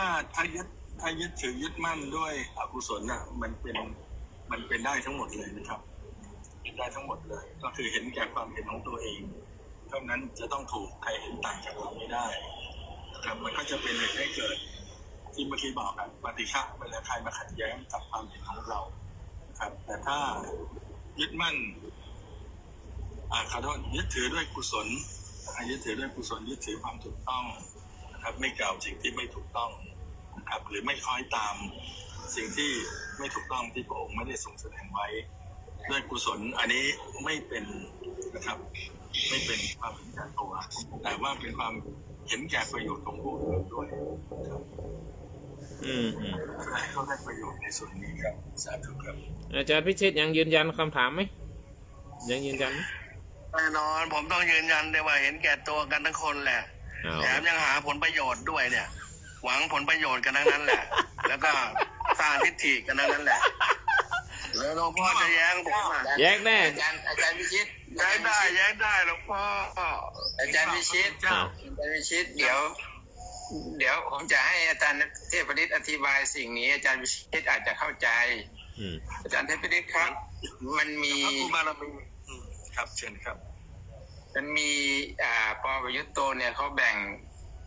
งออกมาเป็นจิตกุศลจิตกลางและจิตอกุศลการเทเอียงลาดเอียงของจิต3ส่วนเนี่ยในมนุษย์เนี่ยมันจะตอบคำถามของหลวงพี่วิชิตได้รบกวนอาจารย์เดบริตขยายคำตัวนี้หน่อยครับจิตกุศลจิตกลางจิตอกุศลนะครับสาธุครับเดี๋ยวไปกินน้ำชาและกาแฟแล้วเดี๋ยวอาจารย์ได้ไปทานกาแฟเยอะโทรศัพท์ไปแน่หลวงพ่อเล่นงานผมก่อนเลยเดี๋ยวเอาเลยขอ3 นาทีการยึดถือธรรมะอย่างถูกต้องไม่ใช่การเห็นแก่ตัวนะท่านนะการยึดมั่นในธรรมะมากเกินไปอาจกลายเป็นอัตตาและกลายเป็นความเห็นแก่ตัวได้ยึดถือเนี่ยยึดถือธรรมะเนี่ยฟังดีนะยึดถือธรรมะอย่างถูกต้องไม่ใช่การเห็นแก่ตัวยึดมั่นในธรรมะมากเกินไปอาจกลายเป็นอัตตาและกลายเป็นความเห็นแก่ตัวได้ท่านถูกข้อเดียวอีกข้อหนึ่งท่านไม่ถูกนะเพราะอะไรเพราะธรรมะไม่ใช่สิ่งที่ต้องยึดติดแต่เป็นสิ่งที่ต้องใช้ให้ถูกต้องธรรมะไม่ใช่สิ่งที่มายึดติดยึดมั่นแต่เป็นสิ่งที่ต้องใช้ให้ถูกต้องยึดถือธรรมะเป็นการเห็นแก่ตัวหรือไม่ถ้ายึดถือธรรมะถ้ายึดถือธรรมเนี่ยหมายถึงการใช้ธรรมนำทางชีวิตยึดเอาธรรมะนั้นมาใช้ในการดำเนินชีวิตเป็นการศึกษาและการปฏิบัติด้วยธรรมะอย่างเข้าใจถ้ายึดถือธรรมะอันนี้ยึดถือธรรมะนี่นะเพื่อพัฒนาตัวเองช่วยเหลือผู้อื่นไม่ใช่การเห็นแต่ตัวการยึดเอาธรรมะนั้นมาพัฒนาตัวเองให้รู้ธรรมรู้วินัยรู้แก่นรู้สารของชีวิตแล้วก็ถ้ารู้แล้วเอาไปช่วยคนอื่นอีกอันนั้นไม่ใช่การเห็นแก่ตัวอย่างที่ท่านเข้าใจตัวอย่างถ้ายึดถือธรรมะไม่เห็นแก่ตัวคือปฏิบัติศีล 5เพื่อให้ชีวิตสงบแล้วก็ไม่เบียดเบียนใครไม่เบียดเบียนใครหรือว่าฝึกสมาธิฝึกความเมตตาเพื่อช่วยให้ตนเองและผู้อื่นพ้นจากความทุกข์นี่เห็นแก่ตัวไหมหรือถ้านำธรรมะมาใช้ในชีวิตประจำวันของเราเพื่อให้สังคมดีขึ้นไม่เบียดเบียนสังคมแถมไม่พอเพื่อแผ่ไปให้สังคมอีกนะช่วยสังคมอีกน้ำท่วมอะไรต่างๆเหตุภัยต่างๆช่วยเหลืออีกอันนี้การถือธรรมะโดยใช้ปัญญาไม่ถือว่าเป็นการเห็นแก่ตัวนะ แต่ยึดมั่นธรรมะเนี่ยถ้ายึดมั่นในธรรมะเป็นการเห็นแก่ตัวหรือไม่ยึดมั่นธรรมะหมายถึงยึดติดกับธรรมะแบบตายตัวจนเกิดอัตตาคือเมื่อยึดมั่นมากเกินไปอาจทำให้เกิดมานะคือความถือตัวนะและมองว่าตนเองเนี่ยถูกต้องที่สุดข้าใหญ่อย่างนี้นะข้าต้องถูกต้องอย่างนี้นะใครเถียงไม่ได้อย่างนี้นะอันนี้อาจนำไปสู่การตัดสินผู้อื่นและตัดสินผู้อื่นว่าคนอื่นด้อยนะและทำให้เกิดความขัดแย้งได้ผู้อื่นเมื่อไปว่าเขาไม่ดีเนี่ยเขาไม่รู้เรื่องเขาไม่ศึกษาไม่อะไรเนี่ยมันก็จะมีฟีดแบ็กกลับมามันมีเขาจะทอนกลับมานะก็คือตัวอย่างการยึดมั่นในธรรมอาจจะกลายเป็นความเห็นแก่ตัวอย่างที่ท่านว่าเนี่ยถูกต้องแล้วคิดว่าธรรมะเนี่ยตนเองเข้าใจถูกต้องดีที่สุดแล้วและดูถูกคนอื่นที่ไม่เข้าใจก็เขาไม่ได้เรียนอย่างพ่อเทพฤทธิ์เนี่ยท่านไม่เคยประณามใครที่ไม่เรียนอภิธรรมไม่ใช่ผมเรียนอภิธรรมผมรู้หมดแล้วคุณไม่รู้ไม่เคยประณามใครนั่นแหละคือไม่ได้ยึดถือพระอภิธรรมแต่รู้อภิธรรมไม่ดูถูกคนอื่นแล้วก็ไม่บังคับให้คนอื่นต้องปฏิบัติตามแนวทางของตัวเองคุณต้องเรียนอย่างผมนะคุณถึงจะรู้คุณต้องเรียนผมถึงจะรู้คุณไล่คุณต้องไปเรียนที่ทำไล่ใครไปเรียนที่ทำเนี่ยคุณไม่รู้คุณไปเรียนที่ทำไปนั่นเนี่ยเพราะเทพฤทธิ์ไม่พูดอันนี้ก็คือไม่ยึดมั่นคุณมีโอกาสมีเวลามีสมองมีปัญญามีโอกาสมีเวลาพอมีอะไรพอคุณเชิญเรียนก็เชิญให้เรียนไม่ได้ไปบังคับใครให้เรียนอันนี้คือไม่ได้ยึดมั่นในธรรมะใช้ธรรมะโดยไม่ตัดสินหรือไม่ตำหนิคนอื่นอันนี้คือไม่ยึดมั่นถือมั่นธรรมะแทนที่จะใช้ในการพัฒนาตัวเอง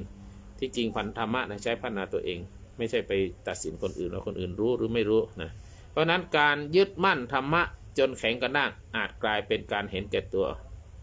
นะเห็นแก่ตัวในทางธรรมะเนี่ยเห็นแก่ตัวอย่างที่ท่านพูดนะถูกต้องแต่ว่าการถือธรรมะเนี่ยไม่เห็นแก่ตัวจุดเน้นก็คือยึดถือธรรมไม่เห็นแก่ตัวยังไงถ้ายึดถือธรรมะโดยที่ไม่เห็นแก่ตัวเพราะว่า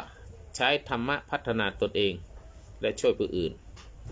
แต่ถ้ายึดมั่นในธรรมะก็คือยึดมั่นธรรมะเป็นของตนเองและตัดสินคนอื่นอันเนี้ยเห็นแก่ตัวถ้ายึดมั่นเห็นแก่ตัวเป็นผลต่อใจยังไงถ้ายึดถือธรรมะแล้วใจก็เบาใจก็สบายใจมีธรรมะใจก็ไม่ทุกข์ไม่กดดันตัวเอง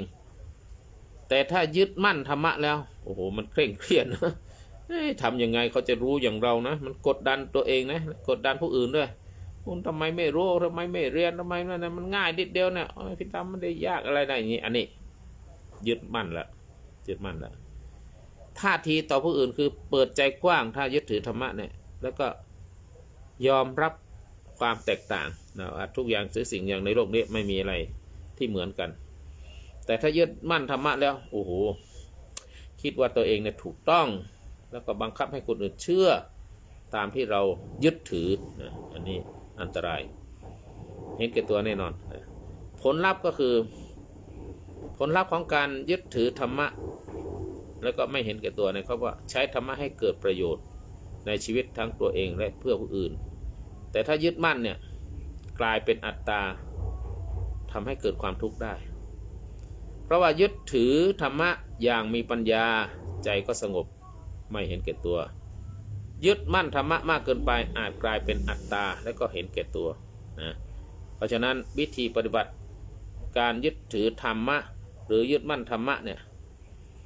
จะปฏิบัติอย่างไรประการแรกก็คือใช้ธรรมะเพื่อพัฒนาตัวเองแน่นอนนะต้องขัดเกลาตัวเองก่อนไม่ใช่พิสูจน์ว่าตัวเองถูกแต่ว่าพิสูจน์ให้รู้ว่าธรรมะก็คือธรรมะไม่ได้ไปตีใครแล้วก็ฝึกสติฝึกสมาธิฝึกปัญญาเนี่ยไม่ใช่แค่เอาชนะการถกเถียงนะไม่ใช่เอาชนะการพูดการอะไรแต่เพื่อการพัฒนาตัวเองและประการที่สำคัญคือใช้เมตตาต่อผู้อื่นให้มากคือไม่บังคับให้ใครต้องคิดเหมือนเราเข้าใจว่าทุกคนเนี่ยมีหนทางของแต่ละคนแต่ของตนเองหนทางของคนแต่ละคนไม่เหมือนกันนั้นเขาอาจจะไม่เก่งเหมือนเราในเรื่องนี้แต่เรื่องอื่นเราอาจจะไม่เก่งเหมือนเขาอันนี้เราก็ต้องฝึกการปล่อยวางแม้แต่ธรรมะก็ต้องละ เมื่อถึงเวลาก็ต้องละหมดพระพุทธเจ้าหรือในทางธรรมะของพระพุทธศาสนาเนี่ยแม้แต่ธรรมะก็ต้องละไม่ต้องพูดถึงอธรรมนะต้องละมันทีนี้คือไม่ยึดติดนั่นเองนะสิ่งต่างๆธรรมะก็เป็นเครื่องมือนะใช้ธรรมะเป็นเครื่องมือในการหมดกิเลสแต่ไม่ใช่เป็นสิ่งที่ยึดติดแบกเรือเนี่ยแบกธรรมะทุกข้อใส่บาขึ้นฝั่งแล้วยังแบกไปอยู่นะไปโชว์ถามอันธรรมะนี่ถูกไหมอันนี้ไม่ถูกไหมคุณต้องทำอย่างนี้ไม่ทำนี้นะมันจะแบกไปสรุปก็คือยึดถือธรรมะอย่างถูกต้องไม่เห็นแก่ตัวนะครับท่านชิดแต่ถือมั่นธรรมะมากเกินไปอาจกลายเป็นอัตตาแล้วก็ทำให้เห็นแก่ตัวเพราะฉะนั้นธรรมะที่แท้จริงทำให้ใจสงบไม่ใช่ทำเพื่อแข็งกระด้างหรืออวดดีอวดเก่งนี่คือธรรมะที่แท้จริง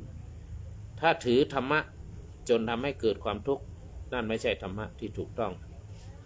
สรุปในที่นี้ธรรมะคือเครื่องมือช่วยให้พ้นทุกข์ไม่ใช่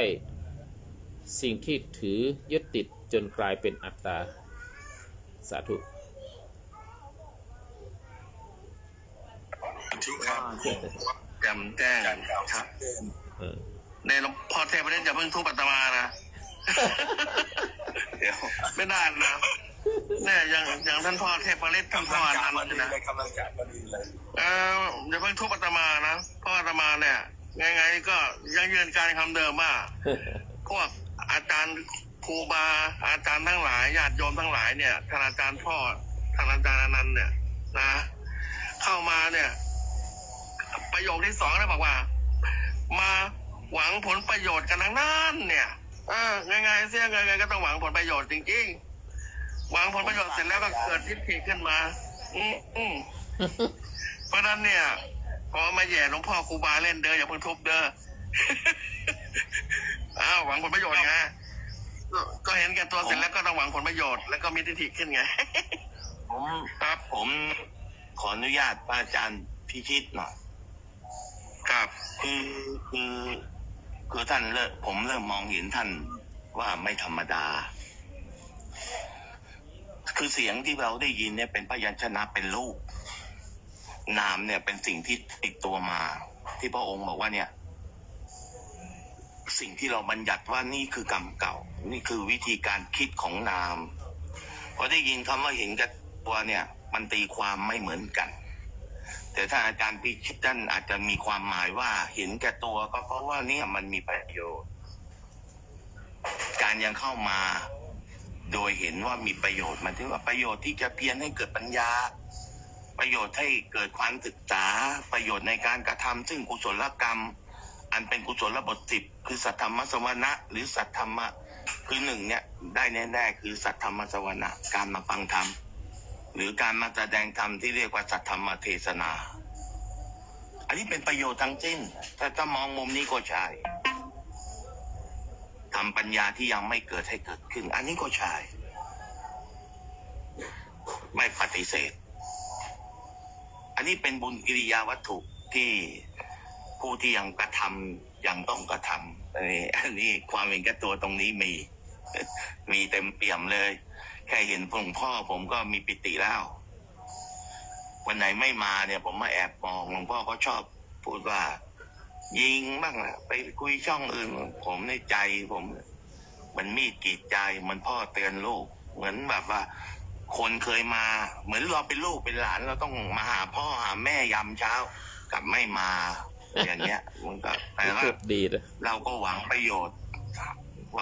อย่างอื่นหมายถึงว่าประโยชน์ในการไปเนี่ย อันนี้นักพูด น้อยครูบาเนี่ย อันนี้นักพูดเดี๋ยวอยากจะเอาคืนท่านพิชิตอยู่นะไม่แต่ว่าคำถามยังไม่ได้รับคำตอบเลยครูบาเดี๋ยวให้คนอื่นพูดก่อนเดี๋ยวอาตมาพูดทีหลังแต่ว่าคือผมพยายามคือที่ผมยกตรงนี้ขึ้นมาเนี่ยเพื่อให้เราท่านทั้งหลาย30-40คนเยอะเนี่ยท่านจะเห็นได้ว่าในส่วนของนามเนี่ยเมื่อได้ยินรูปเนี่ยไม่มีรูปนามกันนะเมื่อได้ยินสิ่งที่เราฟังเนี่ยนี่เป็นรูปนะแล้วเราคิดอย่างไร จ้ะ สิ่งนั้นคือนิทานแห่งกรรมในการกระทำซึ่งกรรมอันเป็นทิฏฐธรรม สาธุ ตัวนี้สำคัญมากเลย จ้าสำคัญจ้ะ แล้วการกระทำอันเป็นก็เรียกว่าการกระทำอันเป็นปัญญาที่เรียกว่าสักแต่ว่าเนี่ย พระองค์รักสั้นตรงที่สุดในการสอนท่านภรรยาคือเมื่อเธอได้ยินเธอก็สักแต่ว่าได้ยินเนี่ย การไม่ให้ฆ่าเหมือนอุปมาการลากกิ่งไม้ไปเผาเนี่ย พระองค์ถามว่าเห็นมันเป็นอย่างไร เพราะฉะนั้นเมื่อมันมีค่าใช่ไหมมันก็ดึงล้างเป็นอุปทานยึดมั่นว่าเป็นเรา ผมไม่รู้ว่าอาจารย์พิชิตท่านเจริญวิปัสสนา หรือว่าเป็นผู้ปฏิบัติลักษณะ โอเค ปฏิ โอ บัติ เค ในป่าอย่างเงี้ย เป็นไรก็ช่างท่านเถิดไม่ต้องสนใจอ่ะสนใจคำถามของท่านอ่ะ ลักษณะของผมเนี่ย ผมเคยถู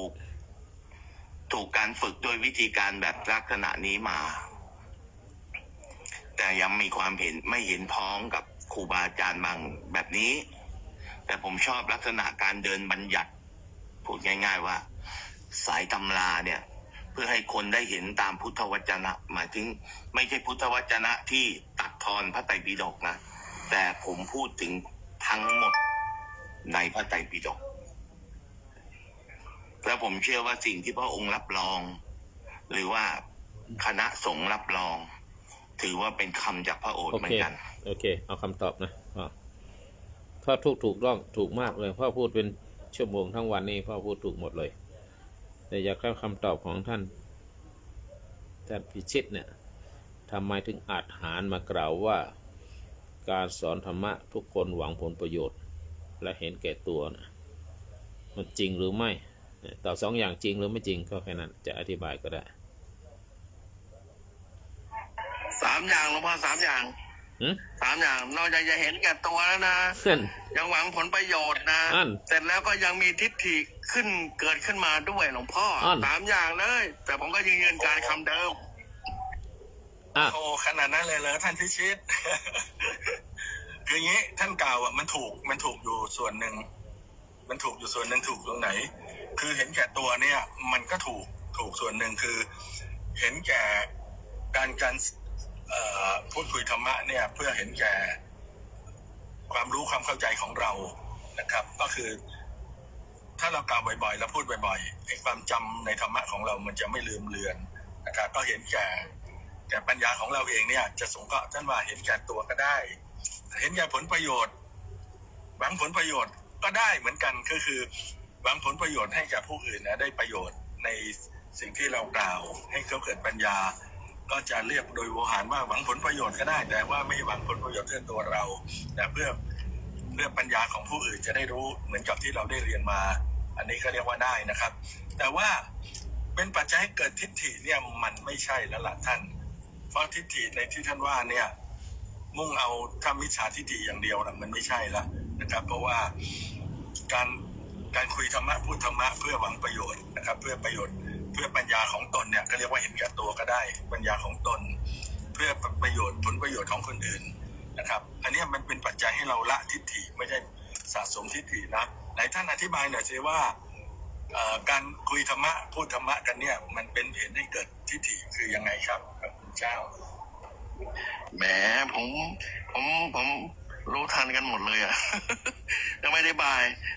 ถ้าอธิบายใหญ่ต้องให้หลวงพ่อผม แต่ว่าอาตมาจะพูดเบาๆว่าก็พูดไปตามภาษานึกขึ้นมาอยากพูดเท่านั้นเองว่าเห็นแก่ตัวถ้ากลัวบายก็เห็นแก่ตัวพอฟังทำแล้วเนี่ยก็รักษาศีล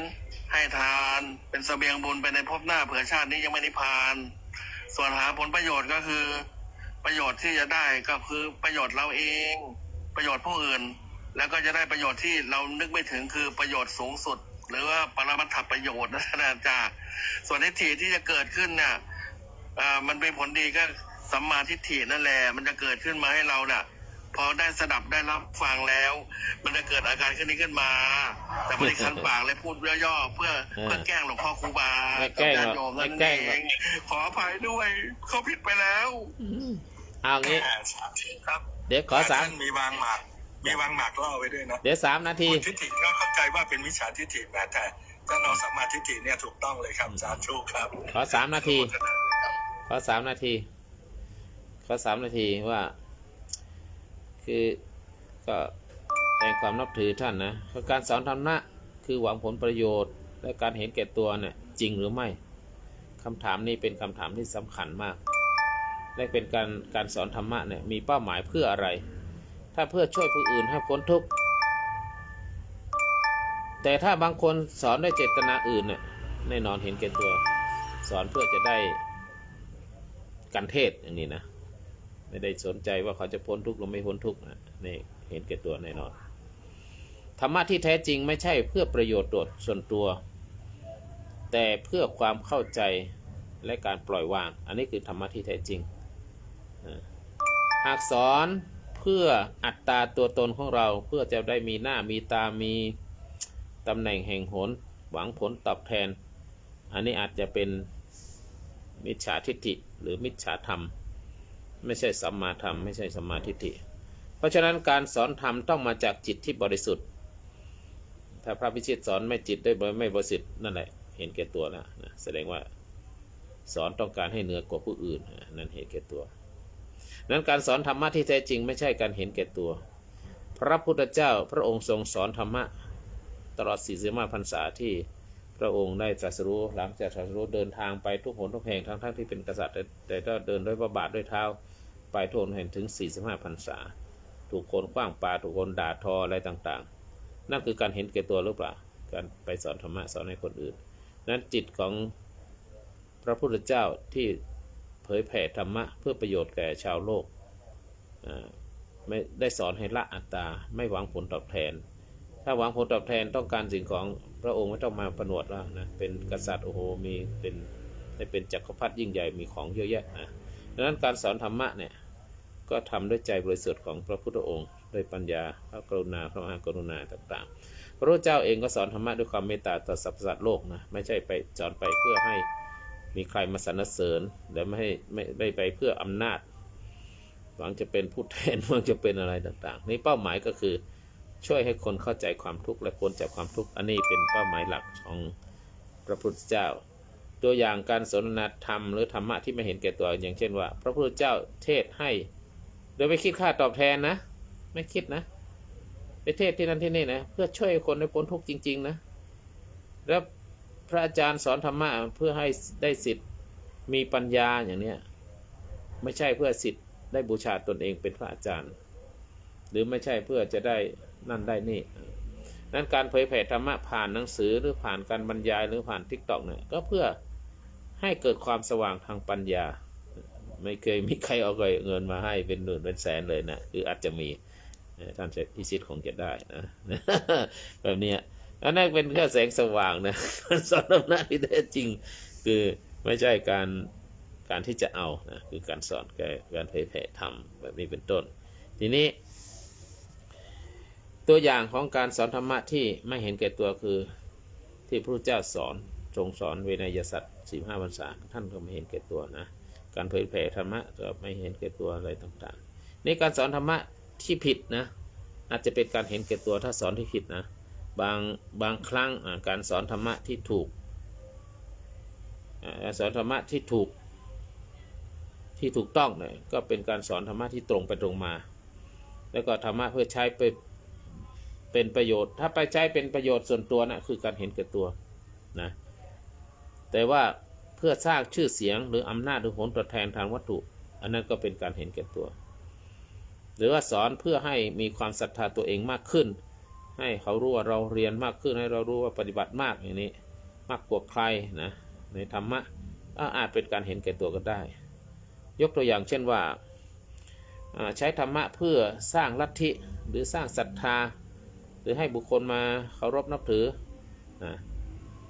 อันเนี้ยหรือสอนธรรมะเพื่อให้ได้เงินบริจาคนะมากกว่าที่จะช่วยให้คนพ้นทุกข์นะก็ไปตรวจดูในธรรมะหลายๆอย่างในเนี้ยพระคุณเจ้าบางแห่งก็ยังสอนไปบริจาคไปเปิดนั่นเปิดนี่ก็จริงๆไม่ใช่เหมือนนั้นนะมีหลายห้องนะก็ไม่เป็นไรเป็นเรื่องของเขานั้นสอนธรรมะเนี่ยไม่ได้หวังบริจาคเพื่อเงินหวังทองสอนธรรมะนั้นสอนธรรมะแต่ใช้ธรรมะในการ ตัดสินผู้อื่นอันนั้นก็เป็นการเห็นแก่ตัวหวังให้ตนเองสูงกว่าดีกว่าก็เป็นการเห็นแก่ตัวสอนธรรมะเพื่อยกตนข่มผู้อื่นเพื่อเห็นว่านั่นคือการเห็นแก่ตัวไม่ใช่การให้ธรรมะที่แท้จริงนะในธรรมะก็สอนให้สอดคล้องเป็นเหตุเป็นผลว่าทำนี้อย่างนี้งี้ดีอย่างนี้ไม่ดีปีสีสอนธรรมะให้เป็นสัมมาทิฏฐิหรือสัมมาธรรมที่ถูกต้องถ้าจะสอนธรรมะให้ถูกต้องก็คือสอนด้วยเมตตาไม่ใช่เพื่ออัตตาของตัวเองสอนให้เข้าใจไม่ใช่สอนเพื่อให้คนมานับถือเราหรือสอนแล้วปล่อยวางก็คือว่าไม่คาดหวังว่าเขาจะต้องเชื่อตามที่เราพูดนะจะเชื่อไม่เชื่อก็เป็นเรื่องเราพูดธรรมะนะธรรมะนั้นให้ได้แต่ยัดเยียดไม่ได้นะนี่เป็นคำพูดที่ให้ธรรมะได้แต่ยัดเยียดให้เขานับถือนะไม่ได้นะยัดเยียดไม่ได้สอนธรรมะให้เกิดปัญญาไม่ใช่ว่า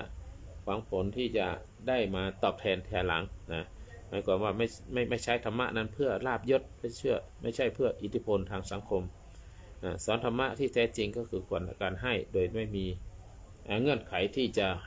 ตอบแทนให้หลังในสรุปในที่นี้ก็คือการสอนธรรมะที่แท้จริงคือไม่ใช่เพื่อประโยชน์ส่วนตัวแต่เป็นไปเพื่อให้พ้นทุกข์นะท่านนะไม่ได้เป็นไปเพื่อเห็นแก่ตัวทีนี้ธรรมะที่แท้จริงก็ควรเป็นการปล่อยวางไม่ใช่เพื่อยึดติดกับผู้สอนผู้พูดเนื้อตัวผู้สอนหรือว่าสอนธรรมะให้ตัวเองได้รับการยกย่องก็ไม่ใช่อาจจะเกิดการเห็นแก่ตัวสอนธรรมะโดยการใช้ปัญญาใช้ปัญญาในบริสุทธิ์นะก็จะทำให้สร้างสิ่งที่ดีแก่เขาให้พ้นทุกข์อันนี้สอนธรรมะด้วยใจบริสุทธิ์ก็เป็นการให้สิ่งที่มีค่าแก่ผู้อื่นด้วยใจบริสุทธิ์สาธุพูดมากเดี๋ยวนี้หมดครับดีแล้วครับก็นี่แหละครับพระคุณเจ้าธรรมะให้ด้วยความบริสุทธิ์หวังประโยชน์ผู้อื่นเป็นหลักครับทีนี้บางครั้งการเข้ามาในห้องบางห้องเนี่ยฮะบางทีต้องใช้สติสัมชัญญะด้วยนะครับว่าเราควรกล่าวอะไรครับควรกล่าวอะไรกล่าวแล้วจะเกิดโทษยังไงบางครั้งเนี่ยเห็นคนกล่าวทำไม่ตรงเนี่ยก็พยายามที่อธิบายด้วยเหตุผลที่ละมุนละม่อมแล้วนะแต่ว่ากับเขาเรียกอะไรอะธรรมะถูกต้องแต่ไม่ถูกใจผมก็โดนเขาด่าก็มีนะแต่ก็ไม่เป็นไรก็ถือว่าเราพยายามให้สิ่งที่ถูกต้องอย่างน้อยผู้สนทนาเขาไม่เห็นด้วยเพราะว่าเขามีความปักใจเชื่อในสิ่งที่เขาเชื่อเขาก็ไม่พอใจที่เราไปแย้งเขาอาจจะคิดว่าเราไปบัฟเขาว่ายกตนเหนือกว่าเขาทำให้เขาเสียภาพพจน์ว่าเขากล่าวธรรมะผิดเขาก็โกรธเราก็มาด่าเราก็มีนะแต่บางทีเห็นว่าอย่างน้อยคนคู่สนทนาเขาไม่ฟังแต่ว่าคนรอบข้างอีกหลายสิบคนเป็นร้อยคนเนี่ยเขาฟังอยู่เขาจะได้รู้ว่าที่ผมบอกว่าที่ท่านพูดอย่างนี้ไม่ถูกเพราะอะไรพระเจ้าสอนไว้อย่างไรเขาจะได้นำไปฉุกคิดว่าอันไหนถูกอันไหนผิดเขาจะได้เป็นผู้ตัดสินเองได้นะครับไม่งั้นถ้าฟังข้อมูลฝ่ายเดียวนะครับแล้วก็คนพูดดูน่าเชื่อถือเนี่ยบางทีก็ไปยึดถือสิ่งที่เขาพูดว่ามันถูกหมดเลยทั้งหมดเนี่ยนะครับก็อาจจะได้ซึมซับความเห็นผิดไปในอนาคตก็ได้นะครับดังนั้นบางทีก็เขาถึงเราอาจจะโดนด่าบ้างก็ไม่เป็นไรนะครับนักรบออกสงครามย่อมมีบาดแผลบ้างเล็กน้อยก็ไม่เป็นไรนะครับ ยกตัวอย่างพระอาจารย์อย่างคำว่านิพพานเป็นอัตตามีบุคคลตัวตนผู้เข้าไปอยู่ในแดนนิพพานเนี่ยมันถูกต้องเลยครับพระคุณเจ้าผมก็แค่พยายามบอกว่านิพพานเป็นอนัตตานะครับพระพุทธเจ้าตรัสว่าธรรมสัพเพธัมมาอนัตตาธรรมทั้งหลายเนี่ยเป็นอนัตตาหมดนะครับแม้แต่พระนิพพานก็เป็นสภาวะธรรมทั้งหลายนะครับเขาเรียกว่าโลกุตระธรรมก็เป็นอนัตตาด้วยฉะนั้นนิพพานเนี่ยบังคับบัญชาไม่ได้นะครับฉะนั้นจะกล่าวว่านิพพานเป็นอัตตาเป็นสิ่งที่ไม่ถูกต้องนะครับแล้วก็บุคคลผู้เข้าไปเกิดในแดนนิพพานก็ไม่มีด้วยนะครับอันนี้เป็นสัสตทิฏฐิความเห็นผิดว่ามีบุคคลที่เที่ยงเป็นอมตะไปอยู่ในนั้นนะครับซึ่งพระองค์ไม่ได้สอนอย่างนี้นะครับผมพูดแค่นี้โดนด่าขโมงสงเฉงเลยเพราะว่าไปขัดแย้งกับสิ่งที่เขากล่าวอยู่แต่ว่าจะไม่พูดก็ไม่ได้เพราะว่าเดี๋ยวคนก็จะหลงเชื่อฉันจะทำบุญทำกุศลเพื่อไปอยู่ในนิพพานกันเนี่ยอันนี้ ดังนั้นอันนี้เขาเรียกว่ายึดถือในความถูกต้องว่าถ้ามันผิดแบบจงแจ้งเนี้ยยังไงก็ต้องพูดนะครับไม่พูดก็ไม่ได้จะบอกชั่วช่างชีดีช่างสงอันนี้มันก็ไม่ใช่นะครับเป็นแต่ว่าเขียนว่าพูดแล้วคงเกิดประโยชน์กับหลายคนที่มีความเห็นอย่างนี้ซึ่งพระเจ้าก็ไม่ได้สอนอย่างนี้นะอันนี้เป็นต้นนะครับดังนั้นแม้จะถูกด่าก็ช่างเขาเป็นวิบากของเราทำสิ่งที่ควรทำแล้วนะครับรับสิ่งที่ควรทำเสร็จแล้วนะครับหวังประโยชน์ผู้ฟังอย่างเดียวก็พอแล้วอันนี้ก็วางอุเบกขาไปว่าเราถูกด่าก็เป็นอกุศลวิบากของเรานะเราคงไปด่าคนที่เขาพูดดีพูดถูกในอดีตมาก่อนครับพอเราพูดถูกเขาก็มาด่าเราบ้างก็ไม่เป็นไรนะครับก็วางอุเบกขาไปพิจารณาว่าสัตว์โลกเป็นไปตามกรรมแล้วเราก็ไม่ต้องไปทุกข์กับสิ่งเหล่านี้ประมาณนี้ครับสาธุครับสาธุพูดดีมากเลยหลวงพ่อครับหลวงพ่อครับธรรมะคือการปล่อยวางนี่คือปรงบ่ครับปรงลงบ่ครับคือปล่อยแล้วคือการปล่อยวางแล้วก็การเคารพในธรรมนะครับการเคารพธรรมหรือว่าความที่เป็นผู้เคารพธรรมนะครับมีสุขไหมครับหลวงพ่อครับคือปล่อยวางก็คือสุขอย่างยิ่งหรือเปล่าต้องรู้จักต้องรู้จักว่าปล่อยวางก่อนปล่อยวางตรงกันข้ามปล่อยวางก็คืออะไรคือยึดติดยึดมั่นยึดถือที่เราอธิบายกันไปแล้วปล่อยวางในที่นี้ก็คือไม่ยึดติดไม่ยึดมั่นไม่ยึดถือเหมือนกับยึดถืออะไรแบกอะไรไปหนักๆแบกของทุกอย่างแบกธรรมะแบกอะไรแบกตัวตนแบกความเห็นแก่ตัวแบกอะไรใหญ่แต่ถ้าปล่อยสิ่งเหล่านี้ไปน่ะมันจะเป็นอย่างไรอันนี้อาจารย์เทพฤทธิ์สาธุขอโอกาสนิดนึงครับพระอาจารย์ครับกราบนมัสการครูบาโค้ดนะครับแล้วก็พระอาจารย์ทุกท่านครับแล้วก็สวัสดีอาจารย์เทพฤทธิ์ด้วยครับสวัสดีครับ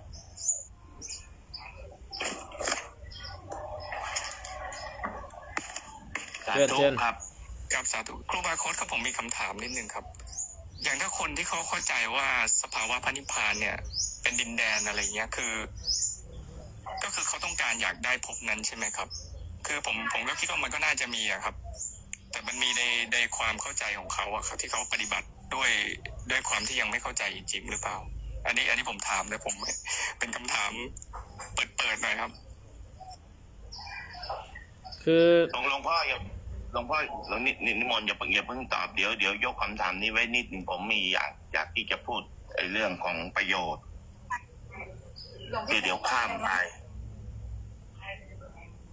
ก็คือที่อาจารย์พิชิตท่านพูดถึงเรื่องประโยชน์การเข้ามาโดยถือประโยชน์เนี่ยประโยชน์ของที่พระองค์ให้สร้างเนี่ยเป็นประโยชน์แห่งการไม่ยึดติดโดยอาศัยมหาการุณาธิคุณพระองค์เห็นประโยชน์ของคนอื่นเป็นประโยชน์ของตนมีจาคะสละอยู่ตลอดแม้แต่อาจารย์เทพฤทธิ์ท่านไปกล่าวเตือนผู้อื่นนะครับทีนี้การกล่าวเตือนเนี่ยเป็นกุศลนะครับแต่ว่าเมื่อกล่าวเตือนแล้วก็ต้องเข้าใจคือการยึดถือเอาสิ่งนั้นอย่างที่อาจารย์ท่านพระคุณเจ้าถามเมื่อตะกี้ว่าการถือออกมาหรือว่าการปรงลงเนี่ยมันเป็นนิโรธเป็นจาโคปฏินิสัพโคมุติอนารโยคือการวางคือเข้าใจเป็นโยนิโสมนสิการรู้ว่าเนี่ยการกระทำอย่างเนี้ยต้องได้รับผลแบบนี้เมื่อรู้เหตุรู้ผลสาวได้ว่าอะไรคือเหตุอะไรคือผลแล้วผลตรงเนี้ยมาจากเหตุอะไรที่ผมกำลังพูดนี่คือความเป็นปฏิสัมภิทาด้วยนะเพราะว่าปฏิสัมภิทานี้ท่านจะพูดถึงว่าหาเหตุมีเหตุรู้เหตุไปเห็นผลรู้ผลไปเห็นเหตุเห็นไหมว่าผมกล่าวไปเนี่ยผมรู้แหละจะต้องมีโลกธรรม8ละมีความพอใจบ้างไม่พอใจบ้างแต่เราต้องวางต้องปรงสิ่งเหล่านี้ลงแล้วการกระทำแบบนี้โดยส่วนใหญ่เป็นไปเพื่อประโยชน์ส่วนเป็นไปเพื่อประโยชน์ของผู้อื่นไม่เป็นประโยชน์สำหรับตน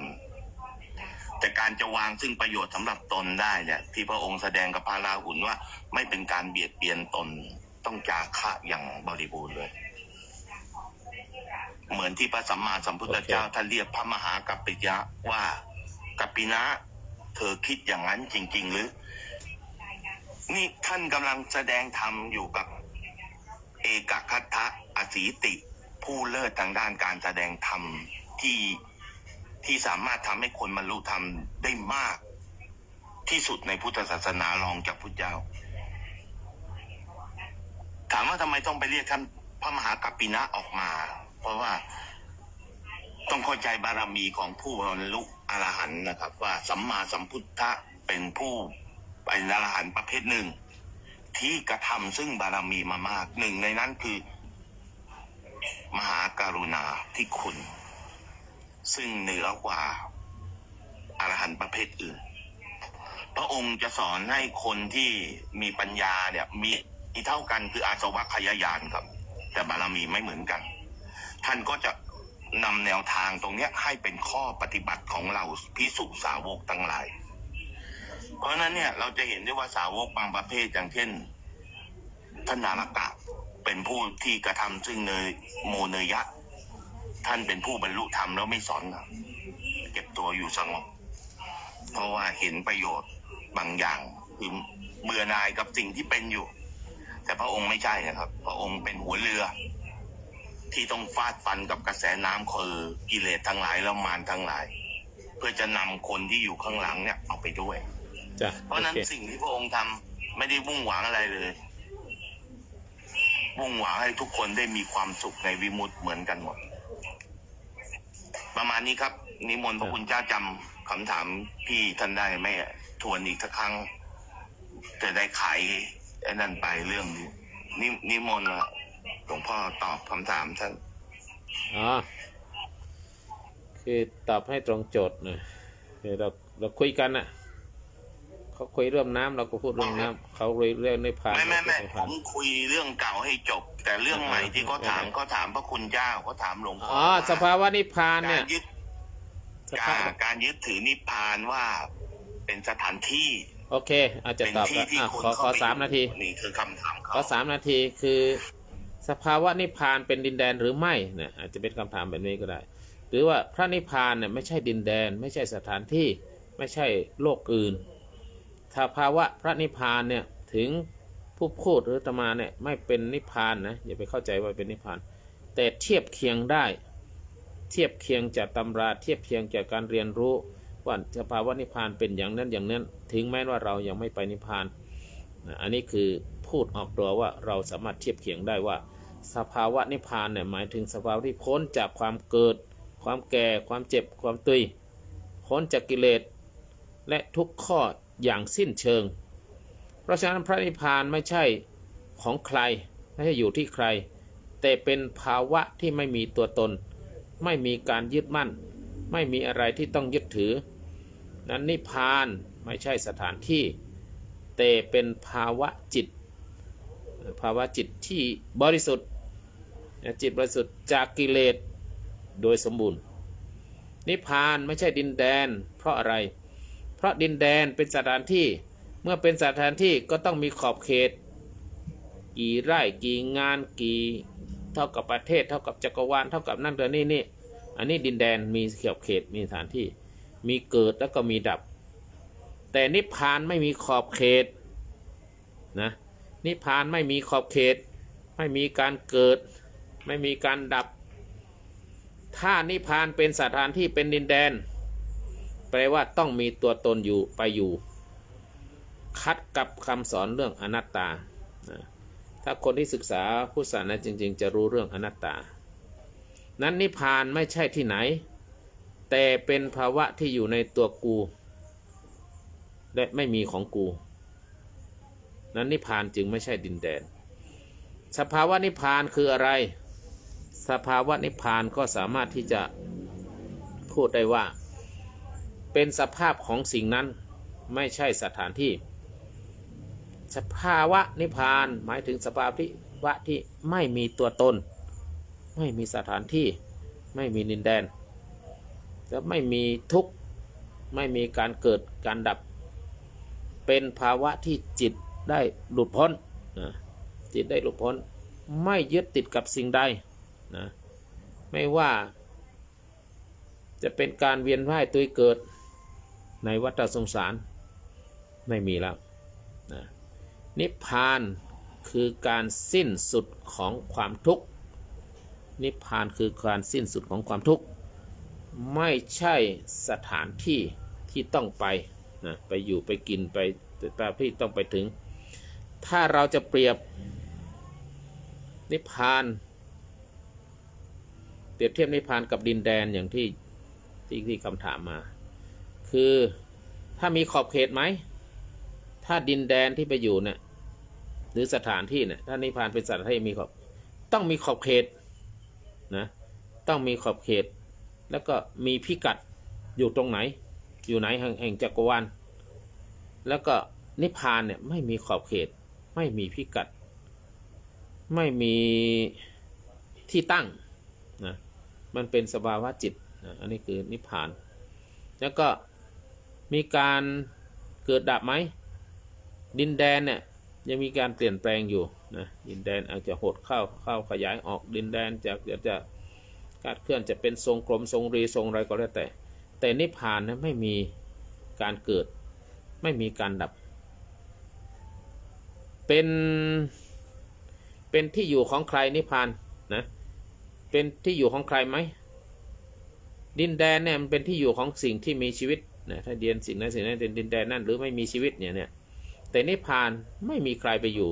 เพราะไม่มีตัวตนที่จะเหลือไปอยู่มันหมดเชื้อแล้วนะ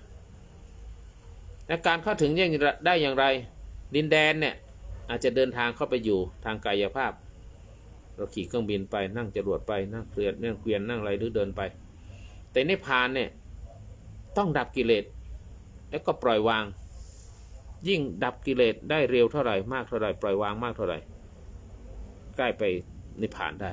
นั้นนิพพานไม่ใช่โลกใหม่แต่เป็นภาวะที่พ้นจากโลกทั้งปวงไม่ใช่โลกใหม่แต่เป็นภาวะที่พ้นจากโลกนี้ทั้งปวงวิธีเข้าถึงพระนิพพานหรือสภาวะของนิพพานเนี่ยทำอย่างไรวิธีที่เราจะเข้าถึงนะพระนิพพานให้ถูกต้องนะคือหรือเข้าใจนิพพานให้ถูกต้องว่าไงเขาต้องเข้าใจว่านิพพานไม่ใช่ที่ต้องเดินทางไปไม่ต้องหาไม่ต้องไปไกลเพราะมันเป็นภาวะของจิตดังนั้นคือต้องฝึกปล่อยวางไม่ยึดมั่นถือมั่นถ้ายังออกไปหรือว่าอยากไปนิพพานก็ยังมีตัวตนที่จะไปก็ยังไม่ใช่นิพพานดังนั้นต้องฝึกละกิเลสนะฝึกละกิเลสแล้วก็นิพพานจะปรากฏในจิตของเราเองนิพพานปรากฏเมื่อกิเลสดับกิเลสดับนิพพานก็เกิดนะอันนี้เป็นต้นนิพพานคือภาวะที่ไม่มีตัวเราไม่ใช่ตัวเราที่ต้องไปนะข้อสรุปนี้ก็คือนิพพานไม่ใช่ดินแดนไม่ใช่สถานที่นิพพานคือภาวะที่พ้นจากตัวตนพ้นจากทุกข์ไม่มีใครถึงนิพพานเพราะไม่มีตัวตนเหลือไปนิพพานเข้าใจนิพพานคือเข้าใจทุกสิ่งที่เป็นอนัตตาทุกสิ่งที่เป็นอนัตตาก็จะเข้าถ้าเป็นอัตตาก็ไม่เข้าใจนิพพานถ้ามีดินแดนอยู่ก็ยังไม่ใช่นิพพานนั้นนิพพานไม่ได้อยู่ที่ไหนหรอกนะแต่มันคือที่สิ้นสุดของการยึดมั่นถือมั่นในสิ่งทั้งปวงปล่อยวางและหาเครื่องเสียดแทงไม่ได้อันนี้อภิธรรมจะอธิบายอย่างไรก็เชิญสาธุ ก่อนอภิธรรมจะอธิบายครับก่อนจะอภิธรรมอธิบายขอมั่วสักนิดเถอะ อยากมั่วนิดนึงกันได้ไหมเพราะว่าไอ้ที่ระบบอริยสัจสี่หลวงพ่อนะคือพูดผิดพูดถูกไม่รู้แต่ถ้าเกิดพูดผิดต้องอธิบายให้ผมทราบนะผมจะได้เข้าใจเพราะว่าเข้าใจผิดมาตลอดก็ได้คือไอ้ที่เขาบอกว่าให้เห็นไอ้ทุกข์แต่ปรากฏว่ามีบทสวดบทหนึ่งเขาบอกว่าขันธ์ห้าเนี่ยเป็นตัวทุกข์เป็นผลผลิตของตัณหาส่วนอริยมรรคเนี่ยก็คือวิธีการกำจัดตัณหา เพื่อให้ไอ้ขันธ์ห้ามันหายไป แล้วนิพพานมันไม่มีไม่ใช่เหรอนิพพานเป็นแค่ผลผลิตหรือผลได้จากการปฏิบัติตามอริยมรรคน่ะใช่ไหมเหมือนเราเป็นโรคอะไรสักอย่างที่มันพอจะรักษาได้นะ สมมตินะมีเชื้อแบคทีเรียในกระแสเลือดก็ได้เอาติดเชื้อในกระแสเลือดไอเชื้อในกระแสเลือดน่ะมันเป็นตัวสาเหตุทำให้เราทุกข์ทำให้เราเป็นอะไรก็ได้ที่ปั่นป่วนรันจวนใจใช่ไหมหลวงพ่อเสร็จแล้ววิธีที่จะทำให้มันหายก็ต้องไปกำจัดแบคทีเรียใช่ไหมพอแบคทีเรียเชื้อราในกระแสเลือดมันหายไปเนี่ยเขาเรียกว่าคนหายป่วยจริงๆแล้วคือนิพพานไม่มีทั้งดินแดนไม่มีอะไรมันเป็นการดับไปของต้นเหตุคือแบคทีเรียไงผมไม่รู้เข้าใจผิดแล้วก็จะถูกพอตัณหามันไม่กำเริบอวิชชาตัณหาอุปาทานมันไม่กำเริบปั๊บไอ้เจ้าขันธ์ห้ามันหายไปแต่มันไม่ได้ไปนิพพานนะเพราะว่านิพพานมันไปไม่ได้เข้าถึงก็ไม่ได้อะไรก็ไม่ได้ แต่มันเป็นภาวะที่ทุกข์มันโดนมันหายไปเพราะโดนกำจัดต้นเชื้อมันเรียบร้อยแล้วเข้าใจอย่างนี้มาตลอดเลยพอหลวงพ่ออธิบายอย่างเงี้ยเศร้าใจเลยเป็นมิจฉาทิฏฐิมาตลอดเลยใครก็ได้ช่วยอธิบายทีเถอะ สาธุครับอาจารย์ครับมีในพระสูตรว่าเหมือนเมล็ดพันธุ์ที่หมดเชื้อแล้วไม่สามารถที่จะปลูกลงนาดินได้ไม่สามารถที่จะงอกเงยได้ เพราะว่าเมล็ดพันธุ์นั้นได้หมดเชื้อแห่งการเกิดแล้วหมายถึง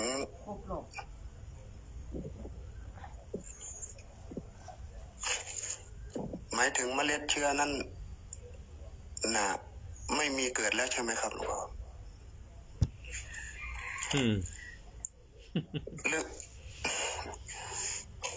มานั่นนะครับอาจารย์แบบผมเข้าใจไปอย่างนั้นตลอดนะสงสัยจะคิดผิด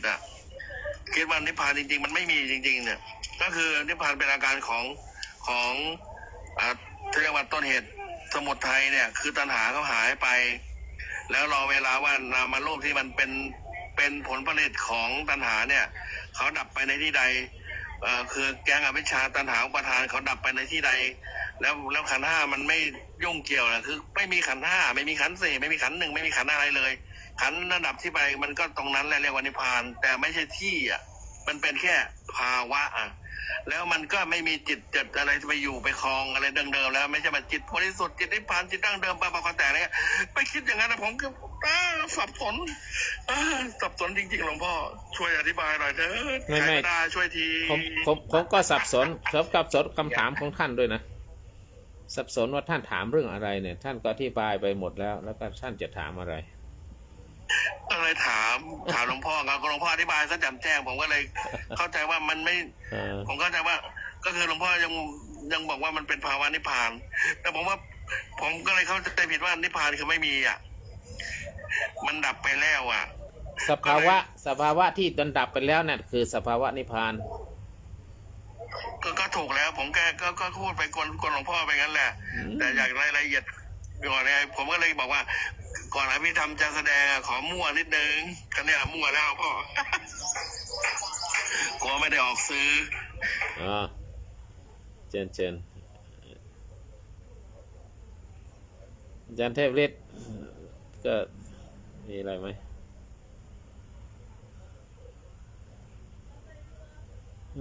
นิพพานเป็นอัตตาหรืออนัตตาเมื่อกี้พูดเลยพระอาจารย์ครับครูบาโค้ชครับผมถามว่าเรื่องนี้จริงๆมันสามารถคุยได้ไหมเพราะว่าเหมือนเวลาเราทำงานหรืออะไรเนี่ยเราก็อยากมองไปที่เป้าหมายปลายทางครับคืออันนี้มันเป็นที่ผมเองเลยนะก่อนที่จะเข้ามาศึกษาพุทธศาสนาเนี่ยครับคือพอไม่รู้ว่าปลายทางหรือว่าจะทำไปเพื่ออะไรมันก็ไม่ได้อยากจะฝึกอะไรก็ตามครับมันก็ใช้ชีวิตวันๆแบบโลกๆไปครับถ้าโยมไม่มีความทุกข์โยมก็จิตสบายแล้วก็ให้สบายอย่างนั้นตลอดไปแต่เมื่อไหร่มีความทุกข์ขึ้นมาเนี่ยไม่ว่าทุกข์กายทุกข์ใจหรือว่าไม่มีเงินเดือดเนื้อร้อนใจสมมติมีภรรยาเงินจะเลี้ยงภรรยาก็มีนั่นแหละทุกข์เกิดขึ้นแล้ว ก็ไปหาสมุทัยของทุกนั้นนะสมุทัยก็คือต้องทำงานมากกว่าเดิม ต้องไม่สุรุ่ยสุร่ายต้องไม่เล่นการพนันตัดสมุทัยเป็นเหตุให้หมดเงินออกไปเลย แต่ถ้าไม่มีทุกข์ไม่มีอะไรจิตมันสงบดีอยู่แล้วเนี่ยไม่มีกิเลสเข้ามาโลภโกรธหลงไม่เข้ามาเนี่ยไม่จำเป็นต้องปฏิบัติก็ได้แต่ถ้าจะเอาทำลอกให้ถอนรากถอนโคนไม่มีโลภมีโกรธมีหลงให้จิตใจที่บริสุทธิ์จริงๆเป็นจิตล้วนๆน่ะไม่มีอะไรมาห้องเหี่ยวมาห่อหุ้มเนี่ยก็ควรปฏิบัติธรรมถ้าอยากจะให้หมดหลุดพ้น ไม่มีหายไปแล้วนิพพานหายไปแล้วเพลินหลวงพ่อที่พ่อหนุ่มเขาถามเนี่ยนะเนื่องจากว่าพระพุทธศาสนาในประเทศไทยหลักการปฏิบัติธรรมเนี่ยนะหรือว่าจากการเจริญกรรมฐานต่างๆเนี่ยมีรูปแบบที่พอจะมองเห็นก็คือสายวัดป่าก็มุ่งเน้นการพ้นทุกข์ไปสายหนอพองหนอสติปัฏฐานสี่ก็เน้นสติเพื่อให้รู้ความเป็นจริงไปเผอิญไปแวะชมสายธรรมกายก็มีการเข้าถึงธรรมกายโดยสุดละเอียดไปนู่นบรมพุทโธเป็นต้นแล้วก็พอดีว่าไปพอมามีคล้ายๆกันอีกสำนักหนึ่งก็หลวงปู่ฤาษีลิงดำของอาตมาเนี่ยเผอิญฝึกเพื่อนมโนมยิทธิแล้วเผอิญไปเจอหลวงพ่อพระวิสุทธิเทพเข้าไงก็เลยเขาเลยถามว่าตกลงควรจะนึกอะไรได้แน่ๆให้มันเป็นหลักๆอะไรเป็นต้นนะครับเพราะหลวงพ่อตอบในแนวของอนิมิตแล้วสุญญังแล้วเป็นต้นก็คือขุดรากถอนโคนแบบไม่เหลือสิ้นเชื้อไม่เหลือเศษเลยไม่เกิดอีกอะไรอย่างเงี้ยเป็นต้นไงครับโยมก็เลยถามหนุ่มน้อยก็เลยถามไงว่าเขาจะเอาอะไรได้แน่ให้มันเป็นเป้าหมายจะไปอยู่นิพพานที่มีดินแดนหรือจะอยู่แบบนิพพานซึ่งไร้เกิดไร้จิตไร้เจตสิกไร้รูปอีกต่อไปไงเอางี้เอาวิธีใดก็ได้ถึงที่สุดหรือยังวิธีใดก็ได้ถ้านอนถึงที่สุดแล้วก็มาถามวิธีนี้มันยังไม่ใช่จะเอาวิธีหนึ่งให้ถึงที่สุดยุบหนอพองหนอก็ให้ถึงที่สุดจะเอาวิธีของธรรมกายก็ให้ถึงที่สุดแล้วก็มาคุยกันแต่ถ้าอันนี้ก็จะเอาอันนี้ก็จะเอานี่ก็จะเอานี่จะเอาชาตินี้ก็ไม่ได้จบหรอกมันมีเยอะแยะที่จะเอาอันใดก็ได้ขออันถึงที่สุดแล้วมันพ้นทุกข์ด้วยนะ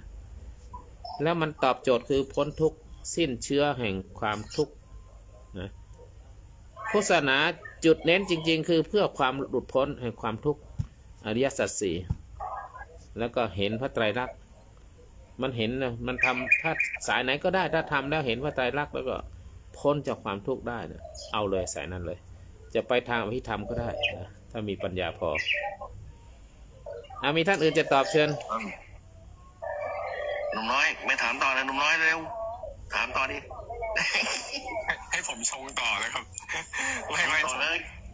ผมแกล้งพระดีได้บุญแกล้งพระได้บุญไม่ได้แกล้งครับผมไม่ได้แกล้งครับผมมาถามเพราะว่าเพื่อความเข้าใจด้วยเพราะว่าก่อนที่พระพุทธองค์ท่านจะบรรลุอนุตตรสัมมาสัมโพธิญาณเนี่ยผมนึกถึงเหตุการณ์เหล่านั้นไงคือฤาษีอะไรหรือเนี่ยท่านก็ฝึกกันเพื่อจะเข้าถึงความว่าหลุดพ้นแต่หลุดไปหลุดมาเนี่ยไงหลุดไปกระจายเป็นอรูปภพไปอะไรเงี้ยมันก็เลยเสียเวลาเนิ่นช้าในวัฏสงสารแม้แต่ตอนที่ท่านบรรลุแล้วท่านจะไปโปรดอาจารย์เก่าท่านก็ไม่ได้แล้วเพราะมันอะไรเงี้ยผมนึกถึงเรื่องราวเหล่านั้นครับก็เลยนึกถึงเรื่องนี้ขึ้นมาครับสาธุครับนั่นแหละก็นิพพานเหมือนกันแหละนิพพานเป็นลำดับไปนิพพานเป็นลำดับงั้นเหรอเทียบเท่ากับวิมุตติแหละวิมุตติมันก็กับนิพพานก็เป็นตามลำดับไงมันมีวิมุตติแบบทับตัดเฉือนหรือไม่ก็ทำลายล้างเลยไงอย่างฌานอรูปฌานจนถึงกับวิโมกข์แท้น่ะนิโรธน่ะนิโรธน่ะถึงจะเป็นแบบว่าตัดขาดสิ้นเชื้อไม่เหลือซากนายผู้สร้างเรือนนี่ไม่เกิดมาแล้วหัวหูดทำลายไปหมดแล้วนิพพานเหมือนกันแต่นิพพานตามลำดับไม่ผิดหรอกแต่บางทีเราตกสูงไปหน่อยตกต่ำก็แย่กว่าไม่เป็นไรมันไม่ ไม่ใช่ที่ถึงที่สุดเนี่ยพี่ อันนั้นคือเขาตอนอย่างพระพุทธองค์ท่านยังไม่ตรัสรู้นะพี่ จะมีบางพวกนี่เขาไปเป็นหลอมอะไรนะพี่เป็นผมลูกฟักอีกต่างหากอะไรเงี้ยโอ้มันในเมื่อมีวิชาที่ถูกแล้วก็น่าจะต้องไปเรียนที่ถูกเลยพี่สาธุครับ พวกผมลูกฟังเนี่ยเป็นผมที่น่าอาภัพที่สุดเลยอ่ะเพราะว่าพวกเนี้ยสะกดจิตตัดสัญญาทิ้งไงไม่เอาความจำอะไรเลยเอาแบบนิ่งๆเลยกดข่มอารมณ์เลยก็เรียกว่าข่มอารมณ์พอข่มไปปั๊บจะผ่าตายตอนนั้นปั๊บก็เลยไปลอยเท้งแต้งอยู่นั่นน่ะผมมาโลก เขาเลยเรียกอสัญญีสัตตาพรหมเลยสมน้ำหน้า พระคุณเจ้าอสันน่ะไม่อาภัพเท่ากับอารูปนะครับ เพราะอสันน่ะเขาไปอยู่แค่500 มหากัปเขาหมดบุญเขาก็กลับมาแล้วก็ตายแล้วก็โทษทีปรมาพระพรหม ครับ เขาก็ได้ฟังธรรมนะแต่ถ้าอารูปเนี่ยโอ้โหไปเกิดเป็นหมื่นมหากัปไม่มีคำสอนอะไรเลย ไม่มีรูปธรรมให้เจริญวิปัสสนาด้วย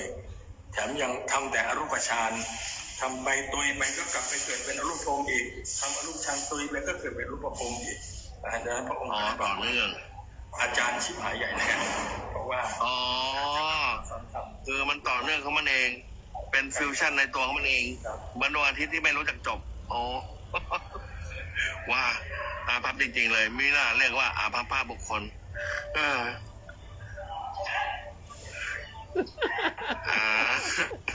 โอ้โห ครูบาไม่ลงคุก เอาไปเอามาไปถึงกรมเลย มีตั้ง33 คนข้างบนนะ เหรอดีมากเลยนี่นิพพานเป็นอนัตตาหรือเป็นอัตตาเนี่ยมีความหมายว่าอย่างไรอาจารย์เทพฤทธิ์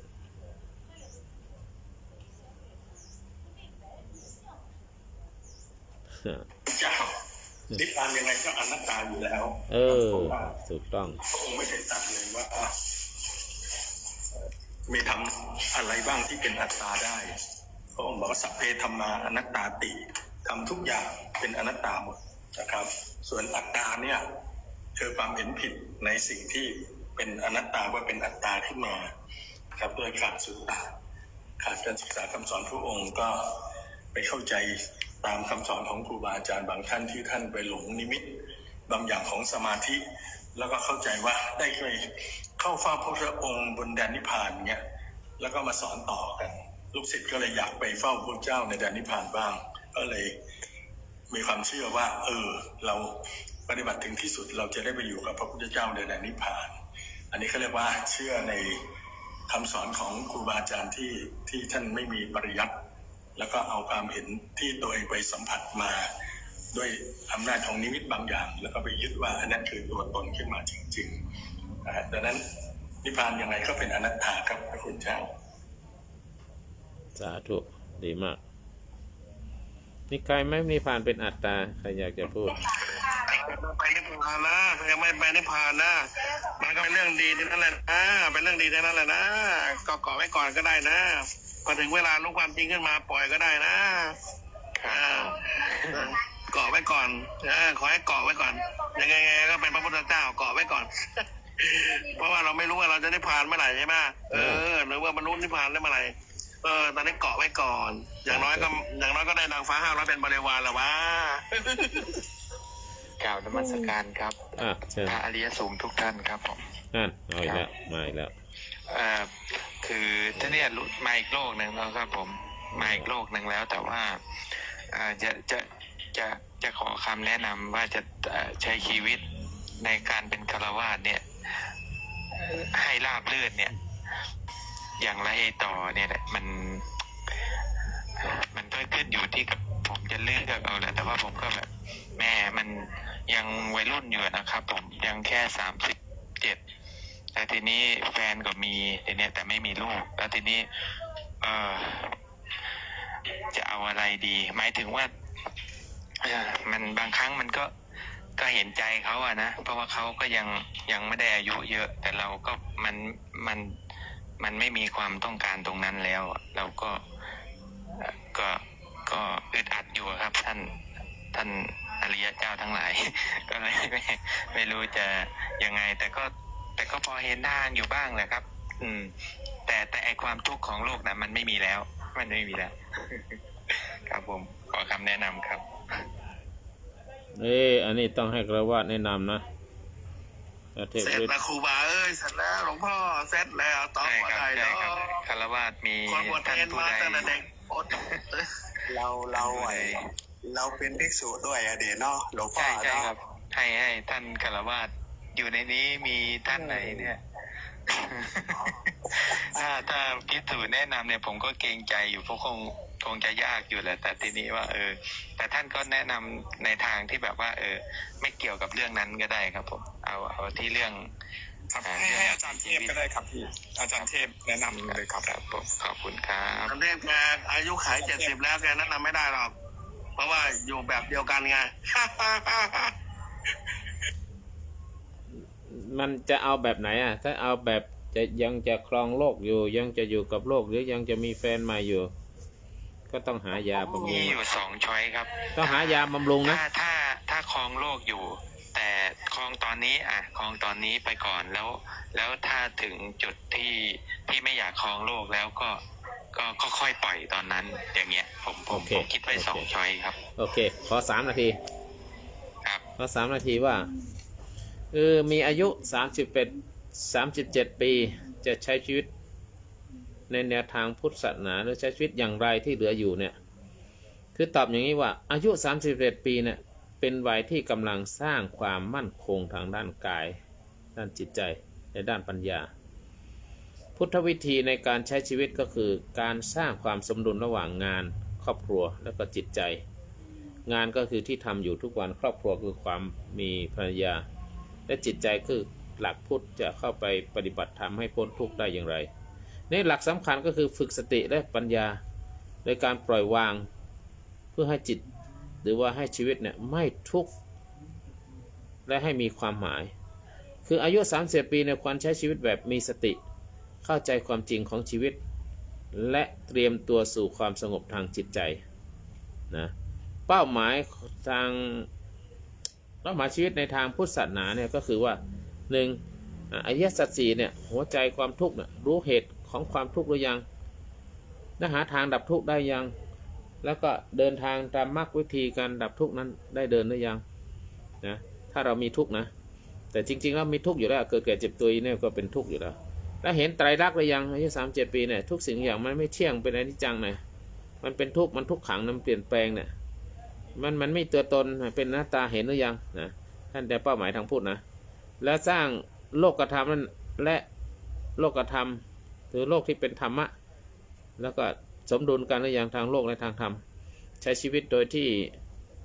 ไม่ยึดติดหรือยังกับชื่อเสียงเงินทองและความสำเร็จทางโลกนั้นชีวิตมันไม่เที่ยงทำดีก็ให้สมดุลให้พอเหมาะพอเจาะกับการงานและครอบครัวและจิตใจคือปฏิบัติธรรมก็ให้พอเหมาะกับครอบครัวแล้วก็การวางท่าทีของตัวเองในชีวิตจริงคือไม่เดือดร้อนและคู่ครองเราว่าอย่างไรนะต้องถามเพราะว่าเอาเขามาอยู่กับเราแล้วนะเขายังมีความต้องการอยากอาหารอยากกินอาหารอยู่หรือเปล่าอันนี้ก็ปฏิบัติธรรมชีวิตประจำวันก็ได้ถ้างั้นก็คือใช้ในฝึกสติในชีวิตประจำวันว่าในวันหนึ่งเนี่ยมีสติรู้เท่ารู้ทันเช่นการข้าวหรือเดินหรือทำอะไรก็ตามมีสติอยู่ตลอดนะเป็นงานฝึกสติอยู่กับตัวแล้วก็รู้เท่ารู้ทันถึงภาวะตัวเองโกรธรู้ไหมหายโกรธตอนไหนหายโกรธแล้วก็รู้ว่า โกรธก็รู้ว่าโกรธไหมถ้าโกรธแล้วไม่รู้ว่าตัวเองโกรธเนี่ยต้องเปลี่ยนใหม่นะเขาต้องวางถ้าจะวางท่าทีแล้วก็รักษาศีล 5เคร่งครัดไหมยังดื่มเหล้าเมายาไหมยังฆ่าสัตว์ไหมยังเบียดเบียนคนอื่นไหมยังลักทรัพย์หรือเบียดเบียนเงินหรือใช้ชีวิตด้วยความไม่ซื่อสัตย์ไหมหรือว่าศีลข้อ 3ซื่อสัตย์ต่อครอบครัวไหมยังมีนอกมีในอยู่ไหมยังไปเที่ยวยังว่าอยู่ไหมหรือถ้าไม่ไปก็จะวางท่าทีกับคู่ครองเราอย่างไงนะพูดปดมีวาจาสัตย์ไหมแล้วก็ไม่เสพของมึนเมาเสพหรือเปล่านะคุมสติได้หรือเปล่าอย่างเนี้ยแล้วก็ทุกวันนั่งสมาธิ10 นาที20 นาทีไหมแต่ละวันนั่งสมาธิได้ไม่ได้เดินจงกรมไหม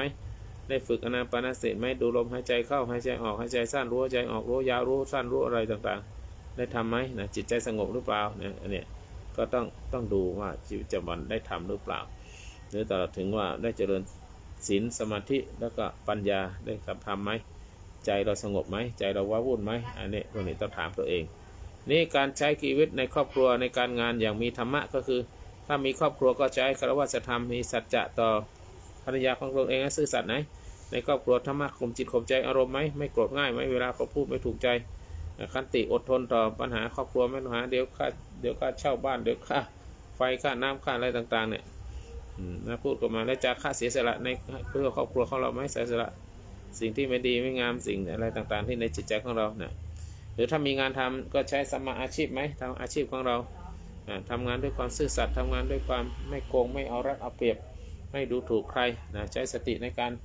แก้ปัญหาได้ไหมอย่างเนี้ยการงานดีไหมครอบครัวของเราดีไหมแล้วก็ได้ยึดติดไหมไม่ยึดติดไหมนะใจเป็นสุขไหมเมื่ออยู่กับครอบครัวอยู่กับภรรยามีทุกข์อย่างไรอะไรคือความทุกข์ได้หาสาเหตุของมันไหมแล้วรู้จักปล่อยวางไหมเข้าใจความไม่เที่ยงของชีวิตไหมว่าเราเนี่ยจะยาในแก่ไม่ทุกวันนะเหมือนกับตอนเราเจอกันใหม่ๆอยู่กันครั้งแรกมันมีความสุขไหมตอนนี้มีความสุขไหมนะความสุขจริงๆคืออะไรนะงานก็ไม่มั่นคงต้องปรับตัวหรือไม่เครียดกับงานหรือว่าจะเปลี่ยนงานหรือว่าจะทำงานเก่าให้มันดีขึ้นพัฒนาตัวเองไหมนะหรือว่าไปปรึกษาหัวหน้าเจ้าของงานไหมผู้จ้างเราเนี่ยเขาต้องการอย่างไรนะปรึกษาเราดีเรามีผลเสียอย่างไรแล้วก็ปรับปรุงได้อย่างไรเนี่ยอันเนี้ยก็คือสุขภาพของเราดีไหมมีการเปลี่ยนแปลงทั้งใจทั้งจิตใจสุขภาพนั้นมันเป็นตายด้านหรือเปล่าหรืออะไรต่างๆมันก็ต้องดูแลสุขภาพแล้วก็ดูแลฝึกหัดการปล่อยวางลดละอัตตาแบบนี้เป็นต้นนะฝึกทำบุญสร้างกุศลเราได้ทำไหมช่วยเหลือผู้อื่นคนตกทุกข์ได้ยากน้ำท่วมผ่านมาเนี่ยเราเคยช่วยเหลือใครไหมเนี่ยเราเห็นว่าเห็นผลนะทำบุญโดยไม่หวังผลทำยังไงด้วยจิตใจบริสุทธิ์ไหมหรือหวังผลเป็นยังไงสร้างกุศลช่วยเหลือผู้อื่นเลยทำให้ใจเป็นสุขไหมนะได้ปลงได้ปล่อยได้วางมากขึ้นไหมชีวิตเราเบามากขึ้นไหมชีวิตเราอยู่ดีสบายไหมเนี่ยคำถามทั้งหมดเหล่านี้เป็นคำถามของคฤหัสถ์ที่เราจะเข้าสู่ทางธรรมในชีวิตด้วยชีวิตเนี่ยใช้ชีวิตอย่างอริยสัจสี่ไหมนะเข้าใจทุกข์ไหมแล้วก็ทางพ้นทุกข์ได้เข้าใจหรือยังนะอะไรคือทุกข์นะแล้วก็หาเหตุที่พ้นทุกข์นะไหมแล้วถ้าฝึกสติในศีลในสมาธิปัญญาเราได้ฟังครบหมดนะได้ทำครบหมดไหมได้ยินได้ฟังแล้วทำจิตใจเรามั่นคงไหมไหนเนี่ยแล้วมีธรรมะในครอบครัวและในการงานเนี่ยทำให้ชีวิตครอบครัวเราราบรื่นไหมอยู่ด้วยกันเราได้คุยกันไหมนะชีวิตความสุขคืออะไรนะเขาต้องการอะไรแล้วเราต้องสนองความต้องการของเขาไหมทุกอย่างเนี่ยได้ปล่อยวางไหมความไม่เที่ยงทุกอย่างมันไม่เที่ยงมันเกิดขึ้นมันเปลี่ยนแปลงตลอดเห็นความเปลี่ยนแปลงนั้นไหมและทำบุญทำกุศลเนี่ยช่วยเหลือผู้อื่นสร้างชีวิตให้มีคุณค่าได้ทำไหมเพราะนั้นอายุ37 ปีเนี่ยเป็นชีวิตที่สมดุลแล้วใช้มีสติมีปัญญามากขึ้นไหมแล้วปล่อยวางได้ไหมแล้วก็มีความถูกต้องในทางธรรมไหมได้ศึกษาทางธรรมอะไรต่างๆเหล่านี้สุดแล้วเห็นชีวิตเป็นอย่างไรที่ผ่านมา37 ปีเนี่ยเข้าใจว่าธรรมชาติคืออะไรธรรมะคืออะไรไหมก็ประมาณนี้สาธุครับผมก่อนหน้านี้ตั้งแต่เด็กย้อนไปดูตัวเองตั้งแต่อายุ10 กว่าปีที่จำได้ก็ลำบากมาตลอดแล้วก็เป็นทุกข์แล้วก็สร้างทุกข์สร้างกรรมให้ตัวเองมาโดยตลอดจนมาวันหนึ่งก็ได้หันหน้าเข้ามาสู่การฟังธรรมปฏิบัติธรรมบ้างเป็นบางครั้งบางคราวแล้วก็ได้กลับไปทำกรรมทำไม่ดีต่อไปแล้วก็มาอยู่ๆมานั่งฟังธรรมเมื่อ4 อาทิตย์ที่แล้วนั่งฟังเราก็เลยมีจิตโน้มไปแล้วก็ด้วยความบังเอิญหรืออย่างไรก็ไม่รู้มันเกิดจิตสงบพอสงบปั๊บมันตัดปั๊บทุกอย่างเห็นการดับ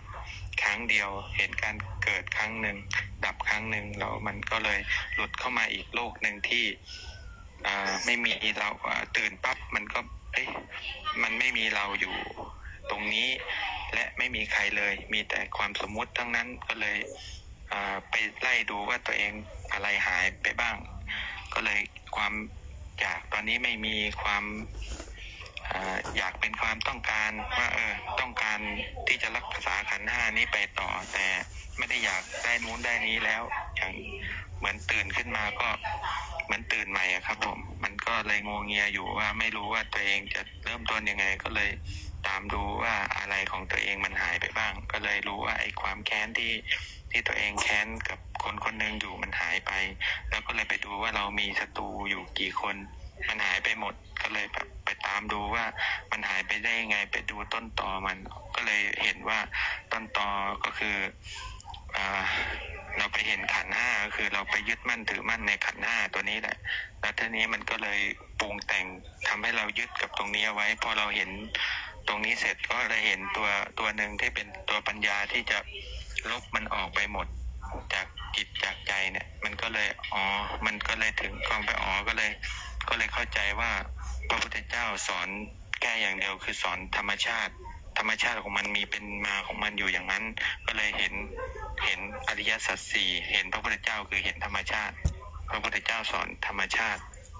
มีเกิดแล้วก็มีดับเห็นอริยสัจสี่ตรงนี้ครับผมพอมันจะเกิดเข้ามาอารมณ์ในปัจจุบันนี้ก็คืออะไรที่มันกระทบเนี่ยผมไปหยุดเอาตรงที่จะเป็น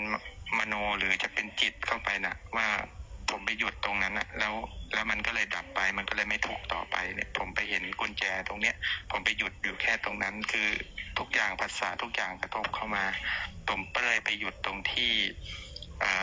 นำจิตตัวเองเนี่ยเข้าไปร่วมด้วยเนี่ยผมไปหยุดตรงนั้นผมไม่กระโดดไปร่วมด้วยปั๊บมันก็เลยไม่ทุกข์ไปโดยปริยายเพราะว่าผมหยุดต้นเหตุผมคิดว่าแต่ต้นเหตุที่แท้จริงพอศึกษาไปเรื่อยๆก็คือพอภาษาเกิดขึ้นก็วางอย่างเดียวตอนใช้ชีวิตไปตามปกติอยู่ทุกวันนี้ก็ใช้ชีวิตไปตามปกติอยู่ครับผมเพียงแต่กำลังงงงวยอยู่นิดๆหน่อยๆว่าเผื่อท่านจะแนะนำตัวทิ้งที่ท่านพระอาจารย์ได้แนะนำมาก็เป็นคำตอบที่สุดยอดเลยครับเพราะว่าบางอย่างเราต้องใช้ผู้แนะนำด้วยมีประสบการณ์สูงขอบคุณครับว้ายหนูเอ้ยหนูไม่ลินเอ้ยน่าสงสารจังเลย แล้วจะทิ้งเมียไว้ยังไงนะลูกเอ้ย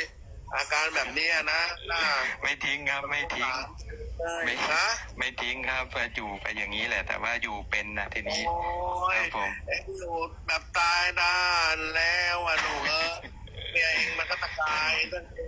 แม่พี่ขาเงี้ยวพี่ขาเงี้ยวโอ้ยแต่เป็นความโชคดีครับท่านพระอาจารย์ความโชคดีก็คือเขาไม่ชอบเหมือนกันครับนั่นรอดแล้วลูกเขาไม่ชอบเลยคือที่ผ่านมาผมนี่ผิดมาตลอดเนี่ยผมเขาเรียกว่าอะไรตั้งกำแพงโจมตีตลอดเลยซึ่งผมเป็นคนผิดผมเป็นคนผิดผมละอายใจตรงเนี้ยว่าผมไม่เอาแล้วไม่ตั้งกำแพงอีกแล้วคือมันห้ามมันเห็นต้นเหตุแล้วมันเห็นจบแล้วมันเห็นเกิดแล้วมันเลยเห็นจบมันก็เลยไม่ได้มีความตรงนั้นแล้วครับก็เลยเนี่ยแหละก็เลยเราจะบอกเจ้าว่าครับนอนแล้วคือถ้าเมียก็ไม่ชอบแล้วตะแง้วเองก็ไม่ชอบแล้วลูกต่อให้วัย31มันหายหื่นเร็วเกินไปก็ไม่ผิดอะไรที่เป็นผู้ปฏิบัติธรรมนะ แต่ถ้าเกิดว่าอยู่ด้วยกันต่อไปแบบเรียกว่าดำรงชีพอะไรต่างๆเนี่ยก็ดำรงต่อไปตามภาษาคฤหัสถ์ผู้ทรงธรรมส่วนถ้าปฏิบัติธรรมแล้วทำให้มันรู้สึกว่าครอบครัวมันไม่มีความสุขเนี่ยมันก็ไม่ควรทำใจอย่างเงี้ยมันเป็นการตกลงปลงใจทั้งสองฝ่ายแล้วเองก็รอดไปเปราะเลยนะลูกเอ้ยก็ทำตามต่อไปเด็กอะไรที่เป็นหน้าที่ก็ทำหน้าที่ไปเรื่อยๆทำมาหากินไปก่อนรักษาขันไปก่อนอย่าเพิ่งทะลวงไปถึงนั่นนะเด็กต้องบวช7 วันเลยนะลูกนะไม่ได้ลูกพ่อแม่ยังต้องดูแลต่อด้วยนะไม่ได้ถูกรางวัลที่12 ล้านเองก็แบ่งให้เมียไป6 ล้านพ่อแม่เอง6 ล้านลูกแล้วก็ไปไหนก็ไปเข้าป่าเข้าเขาไป อุ้ยพูดเล่นนะลูกนะแย่เล่นนะจบว่าให้พรชั้นสูงหลวงพี่วิชิตถูกครับชั้นสูงให้เข้าใจเรื่องพรเนี่ยต้องคิดตามถ้าไม่คิดตามเนี่ยเดี๋ยวจะไปนอยอีกนะพรชั้นสูงมากดีสาธุครับเหมือนเราเห็นทางแล้วว่าทางพ้นทุกข์เป็นอย่างไรทางโลกเป็นอย่างไร ก็เลยเลือกเดินได้เลยทีนี้มันเลยแบบโอ้ยมันเห็นแล้วครับพวกนี้ แค่เห็นผมก็เพิ่งตื่นมันก็เลยแบบเลือกได้ว่าจะสุขหรือจะทุกข์ได้แล้วแค่นั้นเท่านี้แหละครับ จบเลย สาธุ ครับ อนุโมทามิ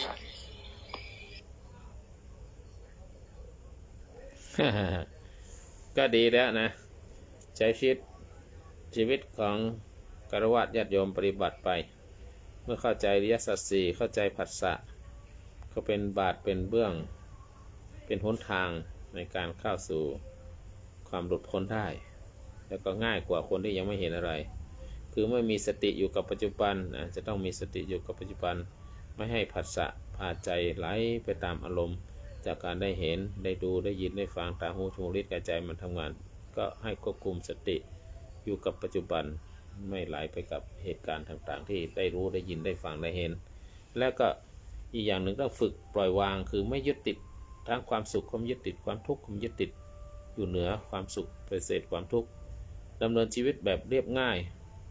คือพอเพียงไม่เบียดเบียนตนเองและไม่เบียดเบียนผู้อื่นอันนี้เป็นแนวทางและทางครอบครัวก็ในสังคมก็อยู่อย่างมีธรรมะนะใช้ชีวิตแบบไม่เป็นทุกข์ทั้งสามีภรรยาจะใช้ชีวิตร่วมกันในความเห็นร่วมกันมีศีลเสมอกันมีทิฏฐิเสมอกันก็ไม่มีปัญหาเมื่อเข้าใจธรรมะเสมอกันแล้วชีวิตก็อยู่เป็นไปตามธรรมชาติไม่ต้องดิ้นรนไม่ต้องแบกทุกข์นะอยู่ไปแล้วก็ปล่อยวางในชีวิตทั้งหลายในการฝึกนะฝึกดำเนินชีวิตโดยสติทุกวันอาจจะนั่งสมาธิหรือพูดขณะที่พูดที่เดินที่ทำงานก็มีสติอยู่ตลอดอย่างนี้นะมีสติรู้ตัว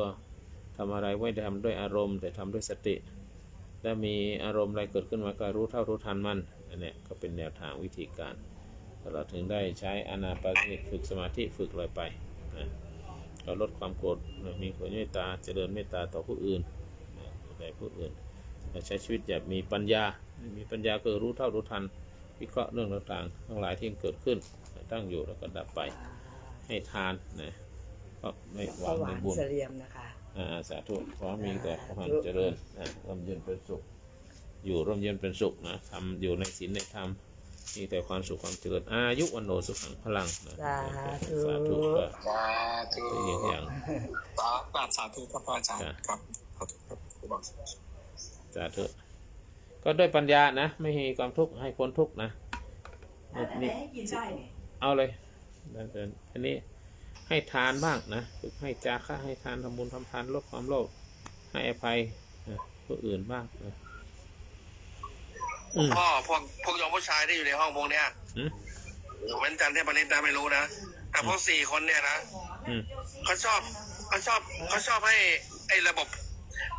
ปฏิสัมภาระทำงานไม่เต็มที่อ่ะมันไม่มันนะหลวงพ่อนะพอสังขารเกิดปั๊บก็ตัดทิ้งสังขารเกิดตัดทิ้งเงี้ยไม่มันเลยจะบอกให้นะหนุ่มๆนะฟังให้ดีนะ ต้องดูตลอดสายก่อนแล้วค่อยจัดการมัน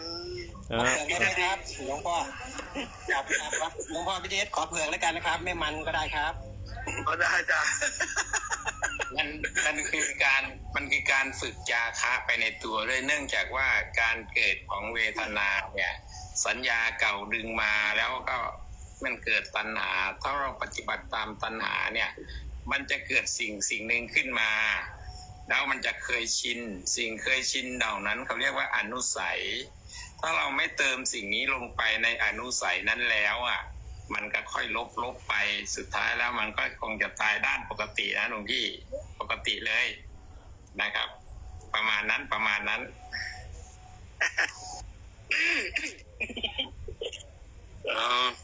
มันก็แบบว่าประเภทว่าไอ้สังคตะเนี่ยมันมีมวลหมู่มนุษย์ไง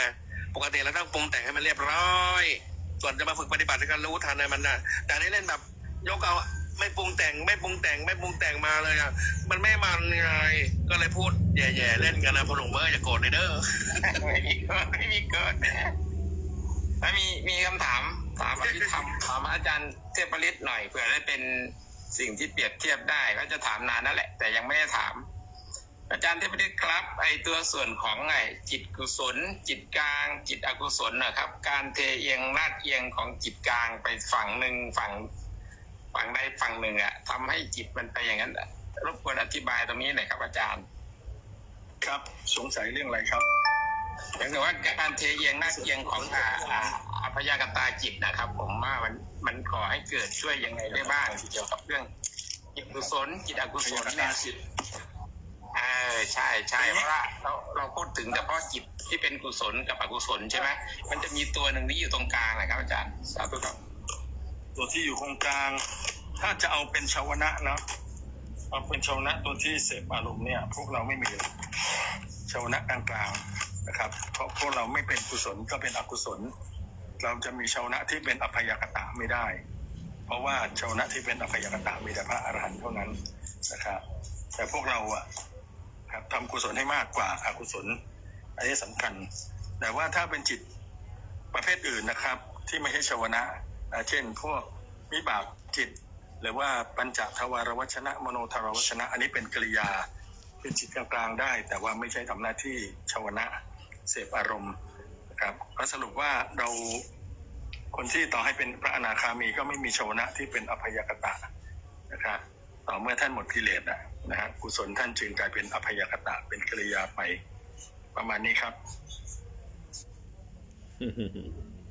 สาธุครับสาธุ จิตกลางหรือจีนกลาง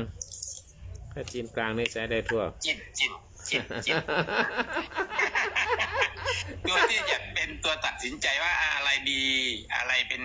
ไม่ดีนะครับแล้วก็เทเอียงไปดีปุ๊บก็จะอกุศลไม่เกิดเทเอียงไปอกุศลเยอะไอ้ตรงเนี้ยกุศลก็ไม่เกิดอะไรประมาณนี้ที่อยากจะรู้ครับจิตกลางหรืออัพยากฤิคืออะไรเนี่ยถ้าจะพูดไปแล้วก็จิตอัพยากฤิจิตเนี่ยก็คืออัพยากฤิ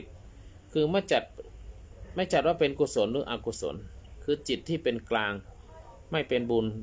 คือเป็นกุศลและไม่เป็นบาปอกุศลแต่เป็นจิตที่เสวยสุขจิตที่เสวยสุขนะแล้วก็จิตที่ไม่เสวยสุขเอางี้เป็นจิตที่ไม่เสวยสุขและไม่เสวยทุกข์เป็นจิตกลางๆเป็นจิตที่จัดเป็นว่าไม่จัดว่าเป็นกุศลจิตดีหรือไม่จัดว่าเป็นอกุศลจิตไม่ดีแต่ตัวที่เสพอารมณ์กลางๆก็คือวิบากจิตอาจจะเกิดจากผลของกรรมนะมันอัพยากฤิจิตนะก็คือจิตกลางที่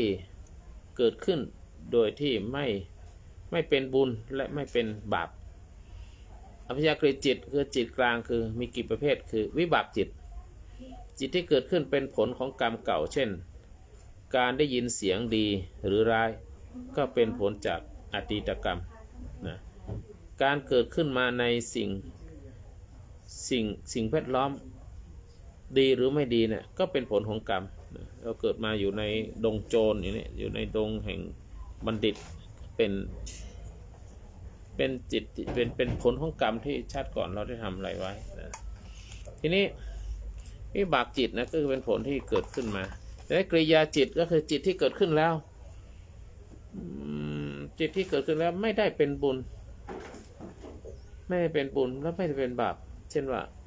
จิตของพระอรหันต์เนี่ยที่ดับกิเลสหมดแล้วนะก็ไม่เป็นทั้งบุญไม่เป็นทั้งบาปนะการกระทำที่ไม่มีเจตนาดีหรือร้ายเนี่ยก็คือการกระทำที่ไม่มีเจตนาดีเจตนาร้ายก็เป็นเพียงการเคลื่อนไหวของจิตเคลื่อนไหวไปหนูเขียนชื่อด้วยนะเขียนชื่อได้หรอแล้วทีนี้อัพยากฤิจิตเนี่ยเป็นจิตที่เกิดขึ้นตามไหนเกิดขึ้นตามเหตุตามปัจจัยไม่ใช่สิ่งที่สร้างกรรมใหม่เป็นอัพยากฤินะคือประเภทของจิตนะมีอะไรกุศลจิตอกุศลจิตและอัพยากฤิจิตกุศลจิตคือจิตที่ดีอกุศลจิตคือจิตที่ไม่ดีอัพยากฤิก็คือจิตที่ไม่เป็นบุญและไม่เป็นบาปกุศลจิตก็จิตที่เป็นบุญประกอบด้วยปัญญากุศลจิตและจิตที่อกุศลจิตคือจิตที่เป็นบาปมีความโลภความโกรธความหลงเป็นมูลตลอดถึงว่า กุศลจิตเป็นยังไงคือจิตที่มีเมตตามีความเจริญสติจิตที่เป็นอกุศลคือจิตที่โกรธเกลียดอิจฉาหรือหลงผิดนะส่วนอัพยากฤิจิตเป็นสิ่งที่ถ้าได้ยินเสียงก็รู้สึกเฉยๆเป็นพยากฤินะคือไม่ดีไม่ร้ายอัพยากฤิจิตนะไม่สร้างบุญและไม่หรือบาปแต่เป็นผลของกรรมเก่าหรือว่าจิตของพระอาหารนะเป็นจิตเพราะอัพยากฤิเนี่ยเป็นตัวเสวยบุญกลางๆคือเสวยบุญกลางๆคือหรือว่าจิตที่เป็นวิบากนะอย่างวิบากรู้สึกต่างๆโดยไม่สุขและไม่ทุกข์เช่นว่าได้ยินเสียงนกร้องแต่ก็ไม่ดีใจหรือไม่เสียใจเห็นคนเดินผ่านไปผ่านมาก็ไม่มีความรู้สึกอะไรอันนี้อัพยากฤิจิตนั้นถ้าเสพอารมณ์ไปกับทางกุศลก็กลายเป็นจิตเป็นกุศลจิตมีเมตตามีปัญญาแต่ถ้าเสพอารมณ์เป็นอกุศลจิตนั้นก็เป็นอกุศลจิตนะมีความโกรธความโลภความหลงมีกิเลสมีอะไรต่างๆเข้ามาอันนี้เป็นต้นสาธุเขียนชื่อยัง เขียนแล้วค่ะหลวงพ่อ เดี๋ยวพ่อให้พรก่อน ให้หลวงพ่อให้หมอนี่นะยื่นให้หมอ ถวายเลยลูกลุกขึ้นเลยลุกขึ้นเลยทานเข่าไปยกขึ้นมาหมดเลยลูกสาธุยกขึ้นให้หลวงพ่อที่คุณเป็นหลวงพ่อหนูยกเลยยกเลยสาธุเก่งมากสาธุเชิญคุยกันได้ครับขอโอกาสครับพอดีพระหลวงพ่อพระพิชิตใช่ไหมครับพี่พี่หลวงพ่อครับท่านฝึกมโนมายิทธิใช่ไหมครับยะถาวริวหาปุราปริปุเรนติสาคลังเอวะเมวะโตทินังเปวานันอุปกปติอิชิตังทิตังตุมหังคิปะเมวะสมิสตุสเพปุเรนตุสังกปะจันโทปนรโสยะถามนิโชติรโสยะถาเดและปฏิมานีทีระวรเหรอทีระวรประยุนหงและสิริพานโอชิประยุนหงและสุรสรวัตรโอชิประยุนหงและบวรนันโอชิประยุนหงพร้อมทั้งคุณวรพดาชื่นตรงมั่นคงทั้งหมดทั้งปวงได้พากันมาทำบุญกุศลจงได้เป็นบุญเป็นกุศลให้แผ่ไปให้ถึงยังพ่อเกิดไม่เกิดทุกท่านทุกคนเจ้ากรรมในเวรของทุกท่านทุกคนจงรับส่งสนเจ้ากรรมเวรรับแล้วขอเจ้ากรรมเวรได้อโหสิกรรมยกโทษภัยทานแก่ทุกท่านทุกคนและที่หายาติทั้งหลายทั้งฝ่ายคุณพ่อฝ่ายคุณแม่ของทุกท่านทุกคนที่ล่วงลับไปแล้วขอหมู่ญาติทั้งหลายรับส่งสนเทบุตรเทวดาจำตนจงตัวทั้งสนพระภูมิเจ้าที่ไม่เท่านี้ทั้งสี่ขอรับส่งสนได้มาทำบุญและจงได้มีแต่ความสุขจงได้มีแต่ความเจริญยมเรียนเป็นสุขอายุมั่นขวัญยืนมีความเจริญยิ่งขึ้นไปดังคำว่าทานสีดิสันจังวุฒาปัจจายโนทตาโรธมาติอายุโนสุขังพระลังเอาใส่ตู้อันนั้นอภิธรรมสุดยอดนี่ดาวพนันเป็นลูกศิษย์ด้วยน้ำไม่เจ้าตาใช่ไหมครับท่านเอานั่นเอาปฏิทินนี่ตู้นี่นะครับตู้ใหญ่เนี่ยเดินเข้าไปจะมีที่หยอดด้านบนหรือเห็นไหมเห็นช่องหยอดไหมเขาเจ็บใช่ไหมจ๊ะหยอดได้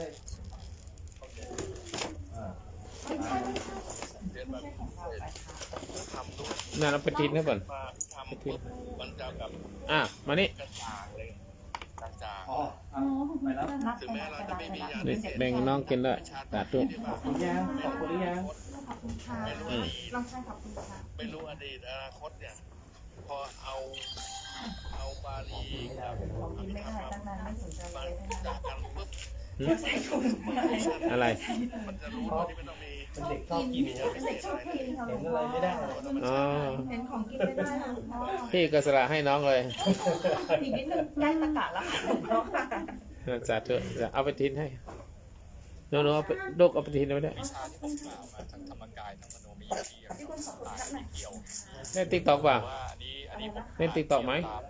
ไม่ได้เล่นเลยค่ะหลวงพ่อ ไม่มีใครเล่นนะสาธุสาธุจ้าโชคดีโชคดี หลวงพ่อเวลาท่านก็ไปได้ครับอันนั้นน่าจะเป็นใช้วิชาธรรมดานะครับแต่ถ้าการรับรู้เนี่ยมัน เล่นค่ะหลวงพ่อ เอาเปิดให้ติดตามหลวงพ่อหน่อย ออกไป เดี๋ยวได้เลยค่ะหลวงพ่อเดี๋ยวขอจดก่อนนะคะ ครูบารมีโค้ชครูบารมีโค้ช วิสุทธิมรรคบ้างอะไรบ้างครับครับ ชื่ออะไรนะคะ ครูบารมีโค้ช ครูบารมีโกนนะคะ คอรออุครูบาวอาบารอเรือมออีมีโค้ชฟุตบอลคอควายไม่โทรชอช้าง อ๋อโค้ชบอลนะคะ ครูบารมีโค้ช ค่ะหลวงพ่อ อันนั้นไปฝึกที่ไหนอ่ะ ให้ติดตามหน่อย ใช่ครับมันเป็นการฝึกทั้งหมดครับจริงๆแล้วมันเป็นเรื่องราวของธรรมชาติทั้งหมดนะครับแต่ว่าแน่นอนนะมันรายละเอียดพวกนี้มันไม่ได้มีเขียนชัดเจนนะครับเพราะว่ามันก็เป็นความสามารถอย่างนั้นนะครับกับสาธุครับ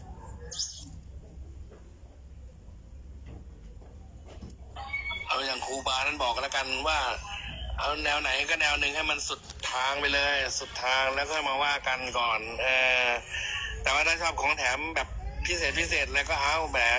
เดี๋ยววันหลังวกมาทางดับเย็นก็ได้พอสุดท้ายแล้วก็วิ่งกลับมาทางดับเย็นก็ได้ คือถ้าเราช่ำชองถ้าเราเอาจริงเอาจังนะอย่างสมมติเราฝึกแบบพุทโธนะตามลมหายใจลงไปจนสุดอันนั้นคือตัวลมนั่นคือตัวรูปจิตที่ตามลงไปนั้นเป็นนามแล้วก็ดับแล้วก็ตามโทโรออกมานี่ก็เป็นตัวลมที่ออกมาจนออกมาจมูกนะก็เป็นรูปจิตที่ตามออกมานั้นเป็นนามคือรูปนามเกิดแล้วก็ดับเกิดแล้วก็ดับพองหนอพองก็เป็นรูปจิตรับรู้ในการพองนั่นก็เป็นนามแล้วก็ยุบลงยุบก็เป็นรูปจิตรับรู้ยุบนั่นก็เป็นนามถ้าคุณเก่งพุทโธคุณรู้รูปรู้นามจากพุทโธก็ไม่จำเป็นจะต้องมารังเกียจว่ายุบหนอพองหนอเพราะอะไรนี่พุทโธก็ไม่ได้ยุบหนอพองหนอก็ได้ก็ไปรังเกียจเขาเคยปฏิบัติพุทโธแต่ยุบหนอพองหนอนี่ทำไม่ได้เลยมันไปพุทโธตลอดนั่นแสดงว่าไม่ปฏิบัติแบบรูปนามปฏิบัติแบบสมถะมันจะติดบัญญัติประมาณนี้สาธุ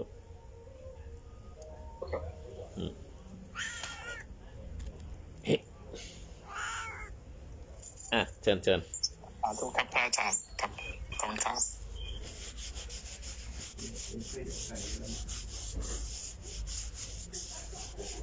สาธุยินเสียงมณินทรกับอาจารย์ฮอตเลยเด้อเชิญอาจารย์ขออนุญาตลมก่อนนะพอดีมีภารกิจเชิญท่านครับขอลมสาธุครับ เราไม่ว่าอะไรสาธุครับอาจารย์เราเป็นดอกไม้ริมทางอยู่แล้วใครจะมาจะไปก็ได้นี่แหละหาผลประโยชน์เห็นไหมก็อยู่ที่หาผลประโยชน์อยู่ดีแหละไม่ได้หาประโยชน์ดอกไม้ใครก็ไม่ให้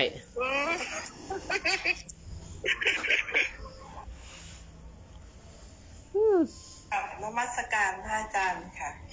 ตะกี้ท่านพิชิตปล่อยของเยอะเลยนะคะอาจารย์โอ้ตามจอดปล่อยให้ท่านมีเวลาน้อยแม่พระอาจารย์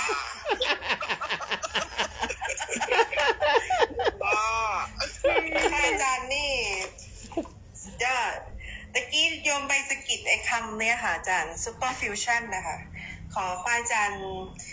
ได้สาธยายเรื่องนี้ให้โยมฟังเป็นภาษาง่ายๆหน่อยค่ะอาจารย์ไม่ใครพูดนะอาจารย์พูดเหรอไม่ค่ะพระอาจารย์พิชิตค่ะเชิญพูดถึงว่าตอนที่มีคนถามอาจารย์เทพฤทธิ์ว่าเป็นอาจารย์สอนอยู่ที่ใดท่านบอกว่าที่วัดศรีสุดาอาตมาก็บอกว่าก็อาจารย์พนัสเป็นลูกศิษย์ด้วยแล้วพอดีอาจารย์เทพฤทธิ์ท่านก็บอกว่าเขาเข้าใจง่ายเข้าใจเร็วเราก็บอกว่าก็เขาเรียนบาลีมาด้วยไปดีกรีประโยค 7แล้วพออภิธรรมกับบาลีเนี่ยถึงเป็นบาลีชั้นสูงน่ะมันจะเป็นฟิวชั่นกันนะมันเกิดซุปเปอร์ฟิวชั่นขึ้นมาปุ้มมันจะเร็วจะรู้จะเข้าจะถึงไงบอกแค่นี้เอง ก็คือ คือตัวบาลีกับอภิธรรมเนี่ยพอมันเข้ากันนะมันคล้ายๆกาแฟสดใส่นมเลยนะมันหอมหวานละมุนละไมฉันน่าจะบอกให้อันนี้แต่ว่าผู้ที่จะคิดอย่างได้ดีก็อาจารย์เทพฤทธิ์นั่นแหละกำลังเที่ยวดูก่อน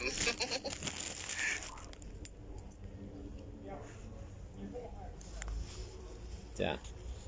ค่ะอาจารย์ นี่ติดใจอะไรอีก Super Fusion คล้ายกับสัพพยุตนะคะอาจารย์มันเข้าใจเข้าถึง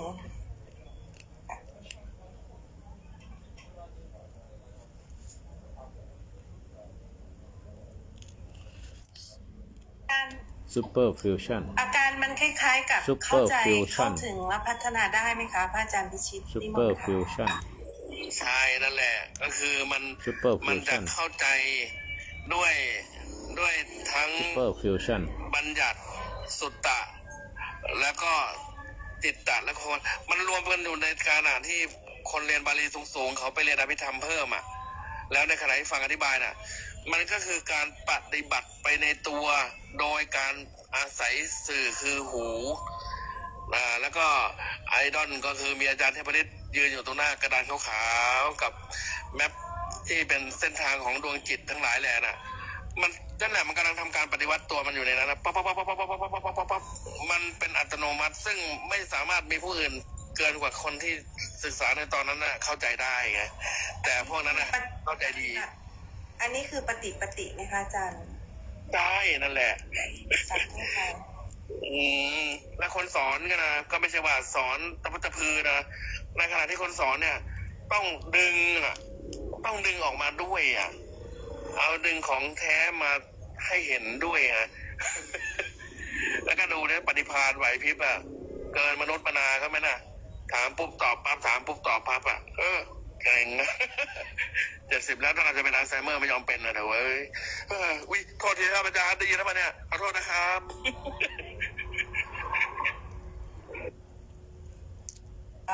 ถูกค่ะอาจารย์ ขอบคุณนะครับเป็นคำชื่นชมเขาเรียกอะไรนะกล่าวถึงเป็นชื่นชมสาธุครับก็อย่างนี้แหละครับเรียนมาแล้วก็คือพอมันใช้บ่อยๆมันก็จะจำได้แม่นครับแล้วก็เราเรียนด้วยความเข้าใจสภาวะธรรมเวลาถามก็จะสามารถเอาธรรมะที่เรียนมาเชื่อมโยงเป็นคำตอบให้กับผู้ถามได้พอสมควรนะพอสมควรไม่ได้แปลว่าตอบได้ทุกเรื่องบางเรื่องก็ตอบไม่ได้บอกไม่ได้ครับอันนี้ผมไม่ได้ข้อมูลเดี๋ยวลองไปศึกษาหาข้อมูลให้ก่อนแล้วค่อยมาตอบให้วันหลังครับอันนี้เป็นต้นส่วนที่พอมีข้อมูลไว้แล้วก็อธิบายได้ก็ตอบไปส่วนที่อาจารย์พนัทเขาเข้าใจเร็วเรียนเร็วเนี่ยเพราะว่าหนึ่งเขาเวลาฟังเขาคิดตามด้วยสงสัยตรงไหนเขาจะถามตรงไหนก็ถามแล้วพอเขาได้คำตอบเขาจะ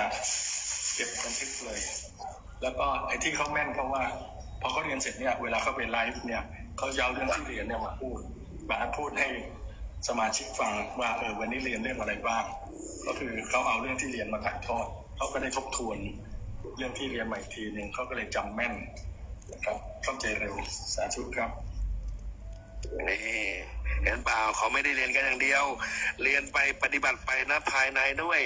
มีโยนิโสมนสิการตลอดไม่ใช่ว่าสักแต่ว่าเรียนเหมือนครูบาแหละเรียนไปก็เหมือนปฏิบัติความรู้นะเพิ่มเติมไปนะแกก็เก่งของแกระดับหนึ่งนะแต่ว่าอาตมาชอบกวนแกไงทำได้กวนหลวงพ่อครูบาแล้วมีความสุขยังไงไปดูด้าน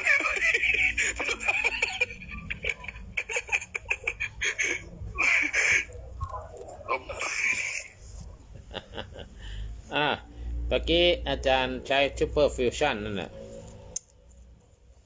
มันก็ถูกต้องนะแต่มันกึดกล้องไหมกระทั่ง Over Act ไปเลยคือ Super Fusion จริงๆแล้วหมายถึงผลสูงสุดของการปฏิบัติธรรมบางทีเรามาใช้บางทีมันจริงตามนั้นก็ได้ไม่จริงตามนั้นก็ได้ถ้า Super Fusion เนี่ยหมายถึงผลสูงสุดการปฏิบัติธรรมก็อาจจะหมายถึงนิพพานผ ผลแห่งอริยบุคคลชั้นสูงอันนี้คือ super fusion ในความหมายในทางพุทธศาสนาที่แท้จริงความหมายก็คือขั้นสูงสุดในการสำเร็จก็คือภาวะจิตที่พ้นจากอาสวะกิเลสโดยสิ้นเชิงนะไม่ได้ไปปรามาสอาจารย์เทพฤทธิ์ในปรามาสคุณมหาลืมชื่อว่าไม่ได้ปรามาสนะหมายความว่าการใช้คำนี้ต้องระมัดระวัง super fusion เนี่ยเพราะว่าไม่ได้ไปปรามาสว่าท่านจะถึงไม่ถึงแต่ว่าคำนี้เป็นคำเรียงความหมายในทางพุทธศาสนาภาษาอังกฤษถ้าฝรั่งเอามาฟังว่าโอ้คุณในห้องคุณมี super fusion ด้วยเหรอนี่ไม่ได้ปรามาสนะหมายความว่า super fusion ในพุทธศาสนาก็ผลสูงสุดในการปฏิบัติธรรมก็คืออรหัตผลซึ่งเป็นคุณของเป็นผลหรือเป็นคุณเป็นผลของพระอรหันต์นะ super fusion คือผลสำเร็จสูงสุดคือจิตหลุดพ้นจากความทุกข์จิตหลุดพ้นจากความทุกข์แต่อาจจะเป็นซูเปอร์แมนก็ได้ถ้างั้นที่เรียนแล้วรู้ทันเรียนทั้งครูบาอาจารย์ก็ครูอาจารย์ก็มีความรู้ดีลูกศิษย์ก็เรียนแล้วสามารถที่จับประเด็นความรู้ที่อาจารย์เรียนได้ทะลุปลุกโปร่งเราอาจจะเป็นว่าซูเปอร์แมนนะซูเปอร์แมนแต่ฟิวเจอร์ฟิวชั่นถ้าใช้ในพุทธศาสนาก็ฟิวชั่นก็หมายถึงพละคือผลนะผลที่เกิดจากการปฏิบัติธรรมซูเปอร์ฟิวชั่นก็คือหมายถึงผลสูงสุดของอริยบุคคลนี้ในระดับผลของทางพุทธศาสนาคือโสดาปัตติผลแล้วก็สกิทาคามีผลอนาคามีผลและอรหันตผลถ้าเป็นผลของพระโสดาบันก็ผู้ไม่กลับมาสู่ความทุกข์อีกผลของพระสกทาคาก็กลับมาเกิดอีกครั้งเดียวอนาคามีไม่กลับมาเกิดอีกอันนี้อรหันตผลพ้นจากวัฏสงสารโดยสมบูรณ์แล้วอันนี้ดังนั้นแมวกัดซูเปอร์ฟิวชั่นเป็นอย่างไรก็คือภาวะที่พ้นจากกิเลสโดยสมบูรณ์นะที่คุณตักมาถามที่ตัดติดใจเนี่ยคือไม่มีตัณหาไม่มีความอยากไม่มีอัตตาจิตอยู่ในภาวะที่สมบูรณ์แบบไม่หวั่นไหวด้วยความสุขหรือความทุกข์นะแล้วก็เป็นภาวะที่ไม่มีกลับมาเกิดอีกนะไม่มีสิ่งใดที่ยึดถือต่อไปอีกนะดังนั้นวิธีบรรลุก็นั่นแหะศีลสมาธิปัญญาหรือวิธีฝึกจิตโดยอิสระจากกิเลสหรือเจริญอานาปานสติหรือเจริญสติปัฏฐาน4พิจารณาไตรลักษณ์ให้เห็นตามความเป็นจริงไปด้วยฝึกวางอุเบกขาคือไม่หวั่นไหวกับความสุขก็ตามความทุกข์ก็ตามที่มันเกิดขึ้นแล้วก็ละอัตตาความเป็นตัวตนไม่ยึดมั่นว่าดีหรือว่ายึดมั่นว่าตัวกูของกูตัวฉันของฉันเมื่อจิต เมื่อจิตหมดกิเลสแล้วเนี่ยเป็นอย่างไรก็ ก็เป็นฟูเจอร์ซูเปอร์ฟิวชั่นหรืออรหันตผลก็จะเกิดขึ้นเองสรุปใจความสำคัญของซูเปอร์ฟิวชั่นในนี้ในทางพุทธศาสนาคืออรหันตผลของพระอรหันต์เป็นภาวะที่พ้นจากกิเลสในวัฏสงสารในสังสารวัฏนี้แล้วก็ขึ้นขึ้นจากการฝึกศีลฝึกสมาธิแล้วก็ฝึกปัญญาฝึกปัญญาโดยปล่อยวางทุกสิ่งทุกอย่างเมื่อจุดสูงสุดของการปฏิบัติธรรมเข้ามาถึงก็ไม่มีอะไรต่อที่ไปยึดต่อไปอีกนะนั้นซูเปอร์ฟิวชั่นก็ไม่ใช่สิ่งที่ต้องการไปถึงแต่เป็นภาวะที่เกิดขึ้นเมื่อปล่อยวางได้ทั้งหมดนะดังนั้นคุณพระอาจารย์ชิดได้ใช้ซูเปอร์ฟิวชั่นในนี่ก็เป็นการยกย่องบุคคลที่ควรยกย่องอาจารย์เทพฤทธิ์ได้สอนหนังสือสอนอะไรต่างๆยกย่องที่ดีมากดีเกินคาดนะว่าอย่างนี้นะก็เป็นการยกย่องบุคคลที่ทำความดีก็ไม่มีอะไรที่จะจิตแผกหรือทำให้ด้อยค่าลงแต่ที่มาอธิบายก็เป็นการอธิบายว่าในทางธรรมะก็ใช้แบบนี้เป็นการยกย่องของอาจารย์พิชิตสาธุ สงสัยใช้คำผิดหรือเปล่าแต่ผมว่าไม่น่าผิดนะเพราะว่าไม่ผิดหรอกไม่ผิดผมแบบไปดูห้องอาจารย์เทพฤทธิ์เวลาสอนคนก็มีที่อาจารย์อาจารย์มานัดเขาไลฟ์สดและแอบไลฟ์สดอาจารย์เทพฤทธิ์สอนน่ะก็มองดูว่าในห้องเนี่ยมันมีการทำปฏิกิริยาระหว่างปริยัติปฏิบัติ ปฏิเวท สาธุ ผมก็เห็นเขาอาการ3 อย่างเนี่ยมันปรากฏนะผมก็เลยพูดไปกันเองอะลูกผิดไปแล้วไม่รู้ว่าพูดผิดหรือเปล่าแต่มันเป็นอย่างนั้นจริงๆนะทั้งคนเรียนคนสอนก็อาการคือปริยัติปฏิบัติปฏิเวทมันอยู่นะมันปิ้งปังปิ้งปังปิ้งปังปิ้งปังอยู่ตลอดเวลานะจนอาตมาดูไม่ได้ปวดหัวเพราะว่าหวังทางฟ้าอย่างเดียวตรงสูงอาตมาทนไม่ได้ก็เลยถอยออกมามาหวังแค่นางฟ้า500เลยแหละหลวงพ่อ สาธุจ้ะเดี๋ยวนี้อธิบายให้ฟังเฉยๆเดี๋ยวเผื่อคนฟังจะเข้าใจผิดนะแต่ว่าไม่เป็นไรเรายกย่องบุคคลที่ควรยกย่องตำหนิบุคคลที่ควรตำหนิแต่นี่เป็นการยกย่องบุคคลที่เขามีความรู้มีความสามารถแล้วก็สามารถเรียนรู้ได้ถูกต้องก็ยกให้เป็นถึงอริยบุคคลได้เลยก็ไม่เป็นไรสาธุกดเฮ้ยมีคนนี้ขึ้นมา อย่างครับยังไกลอยู่สวัสดีครับ พระอาจารย์มีอะไรให้รับใช้ครับ ไม่เป็นไรไม่เห็นพูด ผมนั่งฟังมากกว่าครับเพราะว่าบางทีก็ได้เรื่องราวที่ผมยังไม่ค่อยเข้าใจครับก็เลยฟังพระอาจารย์จ้ะได้ฟังเมื่อกี้เลยนะฮะยึดถือกับยึดมั่นความต่างกันได้ฟังอยู่ไหมครับอาจารย์อธิบายละเอียด สาธุสาธุดีละ อธิบายในเบื้องต้นแล้วอาจารย์ก็ขยายความละเอียดยิบเลยเห็นชัดเจนหมดทุกมุมมองสาธุครับสาธุสาธุเดี๋ยวต้องกลับไปฟังได้นะขอโอกาสค่ะเชิญก่อนอื่นต้องกราบขอเข้ามาท่านพระอาจารย์พิชิตนะคะที่ตะกี้ที่โยมแซวไปว่าพระอาจารย์ปล่อยของนะคะกราบขอเข้ามาคำนี้ค่ะอาจารย์ไม่ต้องขอเข้ามาเลยสนุกดีอาตมาก็เพื่อเข้ามาก่อกวนหลวงพ่อครูบารมีกับญาติโยมบางคนนั่นแหละ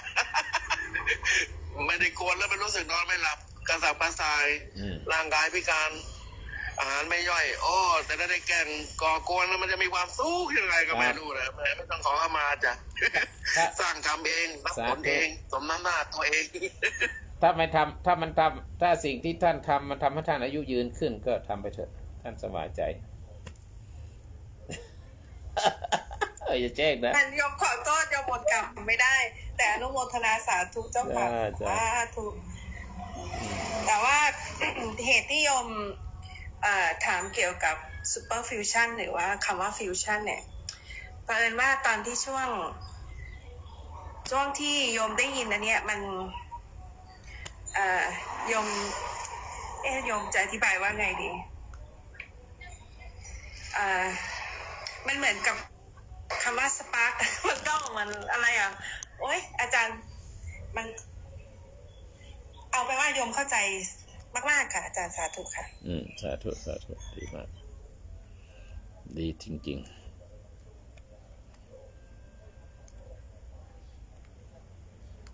ๆได้แล้วเชิญถามนะครับพระอาจารย์ครูบาโค้ดครับมีบางคนเขาชอบแต่พระสูตรเนี่ยเขาสามารถบรรลุธรรมได้ไหมครับพระอาจารย์ไม่ต้องปฏิบัติพระสูตรคือพระปริยัติต้องปฏิบัติอย่างเดียวถึงแม้คุณจะจบอภิธรรมแล้วคุณไม่ปฏิบัตินะคุณก็รู้สภาวะหมดเลยทุกอย่างรู้หมดเลยแต่ว่ากิเลสหมดไหมก็ไม่แน่บางคนฟังธรรมะอย่างพระพายะธรรมะของพระเจ้าทั้งเดียวจบแต่คนลักษณะแบบนั้นเนี่ยในปัจจุบันจะมี